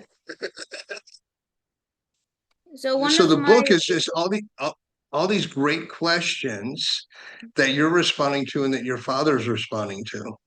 yeah. Yeah, it is. Like I just heard a question that was said in the backstage, and it was, I think it would be great for you to share with people because people go their whole lives and they get so affected by what other people think. And I know Scott had asked you what would be the biggest lesson that you could share, and I'd like for you to share that with everybody else because it was beautiful. So wait, can you repeat the question, please? So Scott had asked you what the biggest life lesson that you've learned and that you could share with people at your ripe old age. Mm-hmm. So I think the best lesson is that you shouldn't let what other people say control your life. I've recently applied that to my life, and right now I feel a lot more welcome. I feel better, and I feel a lot more free. And if somebody doesn't like what you're saying, like if somebody's stopping you from doing something, then you should just not tell them about it and just go by yourself. Yeah, that's also a great lesson for entrepreneurs because a lot of people will tell them what they can't do and what they won't do. Like somebody might have told you can't write books at a young age, Mm-hmm. right? Yeah. And so you have also, I think your father. I mean, obviously, Conversations is the most heartfelt book, but don't you have a joke book? Yep, it's right here. Yeah. And I tell you what, what's your favorite joke in the joke book? Okay. So this joke I'm about to tell, a lot of people who have seen me before on a podcast know this one. It's what did the buffalo say to his son when he was leaving for school? I don't know. Bison. So yeah, that joke I told on my first ever podcast when I was about like 7 years old. And yeah, the host liked it and I guess they thought it was very cute. That's awesome. So your first podcast, you were 7. Most people have never been on a podcast. I know MJ was actually shy to get in front of the camera. How did you develop such courage to get in front of the camera? I when I was 8 years old, 6 through 8, I wanted to be a YouTuber and an influencer, kind of like every other Gen Alpha kid there is. They just like Uh-huh. the idea of being a YouTuber and stuff. So that is what got me courage on my first podcast. I was still very timid and my voice was very high. So it sounded like I was a mouse. But after I did my first podcast and everybody loved me, I just actually wait, that's actually a lot of delays right there. But what I mean is that I got a lot more courage and I loved doing podcasts, so I just kept on doing it. That's amazing. I had a good friend and a mentor that once said, he said, so many people don't achieve things because they don't even try. And it's so much better to try and fail than to fail to try. And the courage for a 6-year-old or a 7-year-old to go out and be on a podcast. Now you're just as comfortable as you can be. Matter of fact, you might be more relaxed than I am. And I'm somewhat of a grown up. So what's going on there? Yes. So if you, I love jokes, and your father and I always are telling jokes back and forth all the time. Give us one more awesome joke. Do- So one of them I made when I was 4. It was a joke, and I told my dad this, and he just kept on laughing. I don't know why, but it was, why did the man take a bath? But I'm sorry, what was it? Why did the man? Take a bath, yeah. Why did he take a bath? Mhm. I don't know. Because he was a stinky poo. Because he was a stinky poo. Yeah. Yeah, so my Yeah, dad laughed at that joke a lot. I'm looking at this background behind you. Your first 10 years. Okay, we're missing what it says on the top. Can you read what that says? Right behind you? Or no? Oh, actually, it's on our screen. So it says change Okay. your child. Okay, you got it? Um, Wait, this one right here. Yeah. Change your child's attitude about learning in life and the world by Kenneth K3. What was the inspiration for that? That had something to do with Um, COVID, didn't it? I actually think my dad wrote it, but it's actually very related to COVID. Yeah, it's a yeah, perseverance. Yeah. So what happened during COVID? That's when you actually were putting out all of these books and what have you. So what happened during that time period for you and for what was going on and what inspired you? What inspired me was that honestly, I thought that books were fun and I kept on writing books. I wrote my riddle book, my trivia books, my science books, and it just kept on going from there. And now I do magazines and podcasts like this one. Yeah. You said your science book? You've got a science book? Yeah. Right here. Your favorite science facts. Okay, I gotta ask, so you got a whole bunch of favorite science facts that really excite you? If you had to pick one, what would that be? That's the most interesting. I think the most interesting is the percent of water that's actually drinkable. And it's pretty cool how such a small percent is able to be like drinking. A small percentage? It's really small. It's really, yeah, because is that because the ocean's got so much salt water in it too. So Yeah, yeah. they're filtered So and filtered. so if somebody hasn't written a book, what would you tell them to just because I think most of what they say, the journey of 1,000 steps begins 1,000 miles begins with a single step. So how can somebody overcome that fear and write their first book? I think that they could talk to one of their friends about it, get ideas from their friends. All they need is really courage and a publisher. Okay. Do you know any good publishers? Oh yeah, my dad. Your dad? Hmm. Yeah. Well, why don't you give a plug for your dad's company? What's the name of his company? It's called Perfect Publishing, and you could reach him at 202 500 4625. Yeah, the thing that I love about what your dad does with books is it's not about putting out a book, but it's how to get the word out, how to market it, how to get it out to everybody. It's not just producing a book because anybody could self-publish a book, but then if it doesn't get out to the masses, it doesn't do any good. So that's what I like about your father. I tell you what, this was such a treat for me. We've, as I said in the beginning, we've talked on the phone a variety of times. It's usually when you're on your way somewhere, like you're getting ready to go to what, soccer practice right now? Sure. Yeah, yeah. So we squeezed you in, and I hope everything goes very, very well for you. And I look forward to meeting you in person. I mean, as much as I've talked to you, between your mom and your dad, it's it was an honor to have you here, and I look forward to meeting you in person. And go do your best at soccer or football, as it was said throughout the world. Hmm. Thank you. Thank you, buddy. Kenny, you hanging It's, around or it's are you getting out of here? What's the plan of attack? No, it's you and me, Dino. How are you? oh my God, no.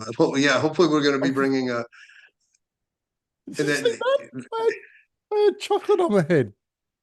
chocolate on your head. Well, Chocolate I on got a my head. little. Yeah, Can I borrow your hat to cover the chocolate on my head? you cover the chocolate on your head. Yeah, we were So, talking earlier. I got engaged in Colombia this past week, so there's my Colombian sombrero. It's Hispanic, yeah? The Colombia, they speak Spanish or Portuguese? Yes. Oh yeah, yeah. Cartagena, Colombia. This is the Colombian hat, the Colombian colors. Oh, fantastic. Mi so it's novia. 12 o'clock. It's 12 o'clock, Dino. And the reason that's So, significant is we went from 8:45 in the morning yesterday Mm. all the way to today at noon, which is what time in your land, young man, Scott? It is now 3 a.m. 3 Oh, a.m. actually, the clock just changed. It's actually 2 a.m., but because I have to share this very quickly. I was so nervous about if I was going to get my timing right because the clock's changed. We have daylight savings Are right you now. serious? Yeah, Are you right now. serious? So I've just gone from 2 to 3 o'clock, which means I lose another hour of sleep.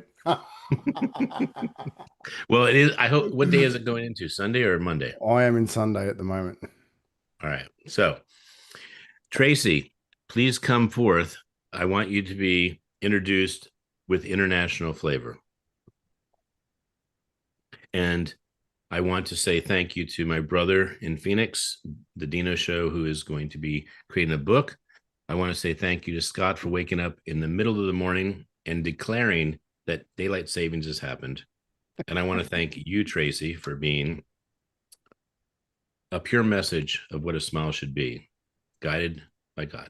So the mic is going to be yours. I'm going to actually let Scott get back to sleep. Dino, you're going to be done with your hosting, and I'm going to come back to send you off, Tracy. But I did want to have you hear from Scott that he is a poet, and he gave a poem about the Samaritan, the Good Samaritan. And I don't think there's a better example of what a smile comes from, but someone who actually says that he can do good in the world or she can do good in the world and does so. So, Tracy, you are in the midst of someone that has devoted his life, not just myself, but Scott, who's devoted his life to smiles. So, you're going to be the last speaker of the day. And so that we can have a culmination for Scott so he can go back to bed with his missing hour of sleep, I want to say thank you, God, for bringing smiles as an expression that let us know that we are connected with love. And Scott, the business of smiles is a beautiful endeavor, and we're going to be celebrating you next year, hopefully a lot closer than we are right now in the United States. That would be magic. Anyway, from my heart to yours and everybody that's participated in this Smile-A-Thon, thank you all. The literally sharing smiles around the world. What a great gift. What an opportunity to connect into our hearts and give to others. So with all my heart, thank you. All right. So it is 12 o'clock. This Smile-A-Thon is over unofficially. Tracy is going to have the culminating message, and because he did such a great job with his poetry one, I will hang around and I will complete and thank you, Tracy, and then we'll have the Smile-A-Thon finished. Go back to sleep, Scott. Thank you so much. You know, Good, good, you good were night. you were too you were too good last night that I couldn't sleep. So every one of us is sleep deprived, and by the way, not smile deprived. Good day, mate. G'day, mate. Just whack another Tracy, shrimp on the barbie, will you? the floor is yours. Everyone, go ahead and give Ciao, Tracy everyone. the space, and he's going to have the culminating message, which I trust will be really what is needed for us to complete the day. All right, thank you so much. Have a good night, Scott. Thank you so much for joining from Australia. Hello, my name is Tracy Ramos. Thank you so much. It's an honor to be the last person speaking at the International Smile-A-Thon 36-hour plus event. That's super exciting. Really, I just want to talk for a few short minutes. This is the International Smile-A-Thon, and so I think it may be thought-provoking, but I would like to start off with telling you a little bit of story about when I realized that I didn't need to smile. A little bit about me, of as far as my growing up. Right now, I'm 22 years old. Um, Throughout my childhood, I moved around. I went to about 16 different schools. That's including 2 universities that I went to. But in total, 16. I graduated from the University of Miami this past May. And I'm glad to have made that one my last school. But nonetheless, I'll tell you why. I had moved around, went to so many different schools. On average, about two K through 12 schools per year. And that was because me and my family, we moved a lot. We're not a military family, um, but we experienced several challenges. We experienced job insecurity. My parents, they several times lost their jobs and therefore we had to move. We also experienced housing insecurity. There was several times where we were homeless, me and my family, across New York, Texas, California, and across Florida where we live today. Thank God that's not the case anymore. Glory to God that, we have been stable in the same location, in the same house for the past 10 years. But that wasn't always the case. And so, growing up as I was dealing with all these challenges, being homeless, sleeping in a car, sleeping in a tent, sleeping in my dad's best friend's coffee shop, under construction, all these different things, also seeing my parents, try to find a job that pays enough, considering the economy at the time, to support me and my siblings and obviously, us as a unit. It was very difficult. And so the way that I kind of took on that challenge, it was just, to smile. I would wake up, sometimes I would be sleeping me and my family, we would be sleeping in our car. I would go to the school, I would go to my school. So I would walk outside of my home, which was the car, with a smile on my face, and no one ever knew that we were homeless or anything like that. Um, but nonetheless, it was the reality. And so I kind of told myself, just smile, just put on that smile, present yourself as, organized and, presentable, and don't let anyone know about the struggles that you're dealing with at home. In addition to that, I also experienced very rocky family dynamic. I lived in an abusive household for about 11 years of my life, and I never really told anybody about that. I didn't even tell myself. In fact, I always try to make sure that whenever something bad would happen, I would quickly forget it. Um, but nonetheless, so yes, that was my life until about 14 years old. And so at 14 years old, suddenly I had this, breaking point. I had been abused for 11 years, uh, lived in about 20 different places, gone to, at that time, 13 schools. And my life, it was just, on paper, it's like, wow, this is crazy. And it's funny how grief or, you know, it's funny how people can cope with so many different things in different ways. For me, it was always trying to forget what happened and just tell yourself, you're fine, you're normal, you're good. Put on that smile, be happy. And so even at school, people were like, do you ever get upset? Do you ever get angry? Do you ever get sad? Do you ever have a bad day? Why are you always so happy? For me, at that time, it was really just a facade. It was a mask, unfortunately, but that's the truth. Um, and so at the age of 14, I had a breaking point where I realized, and then since then, the Lord is constantly teaching me it's okay. You don't always have to smile. I think smiling is a wonderful thing. Like we've heard other people say, it takes more smiles to frown than it does to smile. And there's so many health benefits. You release so many different chemicals whenever you smile in your body. And so there's that benefit also. But also, just the overall approval of your perspective on life, that's great. Um, but nonetheless, at 14, I had that experience. Really, it wasn't, anything magical or super superstitious. Really, I just had a breaking point. I called my best friend at the time. I didn't know, who to talk to, and so I just texted a few friends. She was the one that ended up answering. I was like, you know what? I didn't even tell her anything about what I'm telling you today. I just told her, I am going through a lot and I don't know what. I just know I need God in my life. By that time I was already a believer. Never grew up in a Christian household, but about a few years prior, I had heard about the God of Israel. I heard about Jesus, and so I had accepted him into my life, but there wasn't the change, there wasn't the reality of what the Bible, you know, professed and declared. um, and what I heard about so many different people, God changing their life, that hadn't happened yet. um, but on August 2nd, 2019, at 14 years old, I spoke with my friend. I was just like, you know what, I don't know what I need to do. I just know I need, God in my life. So nothing, crazy happened that night. Really, I just cried, and she just consoled me. I didn't even know she was a Christian at the time. But nonetheless, she consoled me, and she was like, Tracy, the Lord loves you. God is here for you, and thank you, for being open, even though I did not open up like how I'm opening to you all today. Um, so nonetheless, I go to sleep, wake up the next morning, and suddenly I feel a peace unimaginable. And I can tell you for sure this is not simply the peace that you feel after you've cried, because I've cried many times. I've never felt this peace prior to this moment. I felt peace unimaginable. I felt the presence of the Lord. Um, and I heard the voice of God, and I heard that, this happened over the course of 3 days straight. And so if you look at the two, before that moment before that moment and after, there was a complete 180 degrees. And I can tell you for sure it's not just because I cried. Really, it's because I opened my heart to the Lord.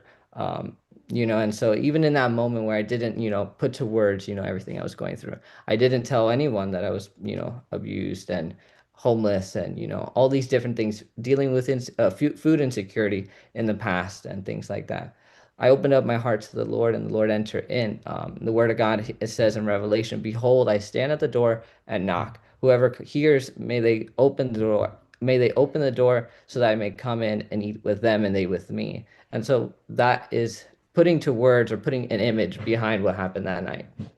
Um, and so really, since then, it's been a walk with the Lord. I've been saved for about 8 years, and I can tell you that over these past 8 years, I'm constantly learning you do not have to smile all the time. Um, it's definitely a benefit. Like I said before, smiling is a great thing, but you don't have to smile all the time. And so I want to encourage you all today. Maybe you're going through something super difficult. Maybe your finances are struggling. Maybe your house is a wreck. Maybe you've lost your job. There's so many different things, but I can definitely tell you, as somebody who's experienced a lot, the Lord is there with you. The Lord loves you, and I get my life is a living testimony of just the fact that he is real, that God is real. It's not, something to believe in, and I surely don't believe as a means of coping either. I don't believe in God because I just want to cope with all the bad things that I've experienced. No, I believe in him because he's shown himself real to me. He's spoken through people, things that they would never have known about me in my life. He's spoken through them, and I'm like, oh my goodness, that's the Lord. He's provided in supernatural ways, from dealing with everything that I told you before. And now, I have a beautiful family that's united together, healthy. We don't have a toxic, no toxicity. But nonetheless, like I said, there was a before and after. I had to open the door. Like he says, "Behold, I stand at the door and knock." I had to open that door. And so really, I would like to encourage you all today, maybe I don't know your situation, but I would encourage you, open the door of your hearts to the Lord, because he is there, he is open, and you don't need to strive for, him to do something, I will tell you, if you meet him halfway, he will meet you the other half. He is a very real and alive God, and he doesn't need you to do his part. He just needs you to do yours. And that's just really to open up your heart, allow him in. So that's my spiel. But it's my life story, and I'm so grateful for the opportunity to share it. And I hope that, whoever was able to hear this, that they may receive, some encouragement. But really the bottom line is, open your heart to the Lord, and, again, if you open it, he will come in. He will come in and eat and dine with you. He will come in and heal the broken pieces of your life, And it's not just even to heal, he created you. Many of you are parents, you don't want to see your children broken. The Father sees us the same way. He does not want, any of us to be broken. And so I would encourage you, um, open your heart and allow him in. Thank you, Tracy. So when you open your heart and you let him in, you actually do receive the fact that the gift of a smile is something you can have. And it's something that you can have whenever you want it. And although you don't have to smile all the time, you can choose to. Because if you choose to, it may make someone else's day. So, Tracy, you did a great job at Poets United, and this was a beautiful culminating message of the Smile-A-Thon. And so I want to thank you for that. For Faison, Tracy Faison Manzoor in Pakistan, Tracy Ramos in Florida, Amy Cabrero in Philippines, Dr. Roz in Dallas, Tanisha Carroll in the United States, Dino Klein in Phoenix, USA, Scott Carson in Australia, MJ White in Phoenix. Make sure, Tracy, who else am I missing? I know we have some other people that helped. We have Dr. Roz in Texas. Yeah, I got her. I got her. Dallas. You got Michelle? Oh, thank you. Dr. Michelle Moraz in Colorado Springs. We have Daniel Pedamonte in Argentina. And the reason I list these names with a geographic designation is because the world came together for this Smile-A-Thon. It's an international Smile-A-Thon, and it was a dream and a vision of maybe a couple people, but it was a culminated effort of a team that made it actually turn into a result that left every single person that left the stage giving text or emails or chat saying, I'm so proud, I'm so glad, I'm so honored to have been part of this beautiful day. And we keep getting bigger and better with this message because goodness is worth embracing. It's also worth amplifying. So, Tracy, thank you for being the final story and voice, which actually is a bigger voice beyond you. And the fact that we are serving the Lord is one part, and the fact that we're serving humanity through it is another. So, God bless everyone. Enjoy International Smile Day. Next year, it will be even bigger. Please play bigger with us.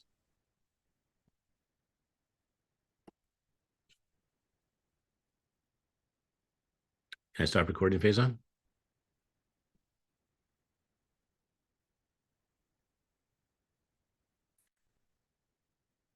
Thank you very much.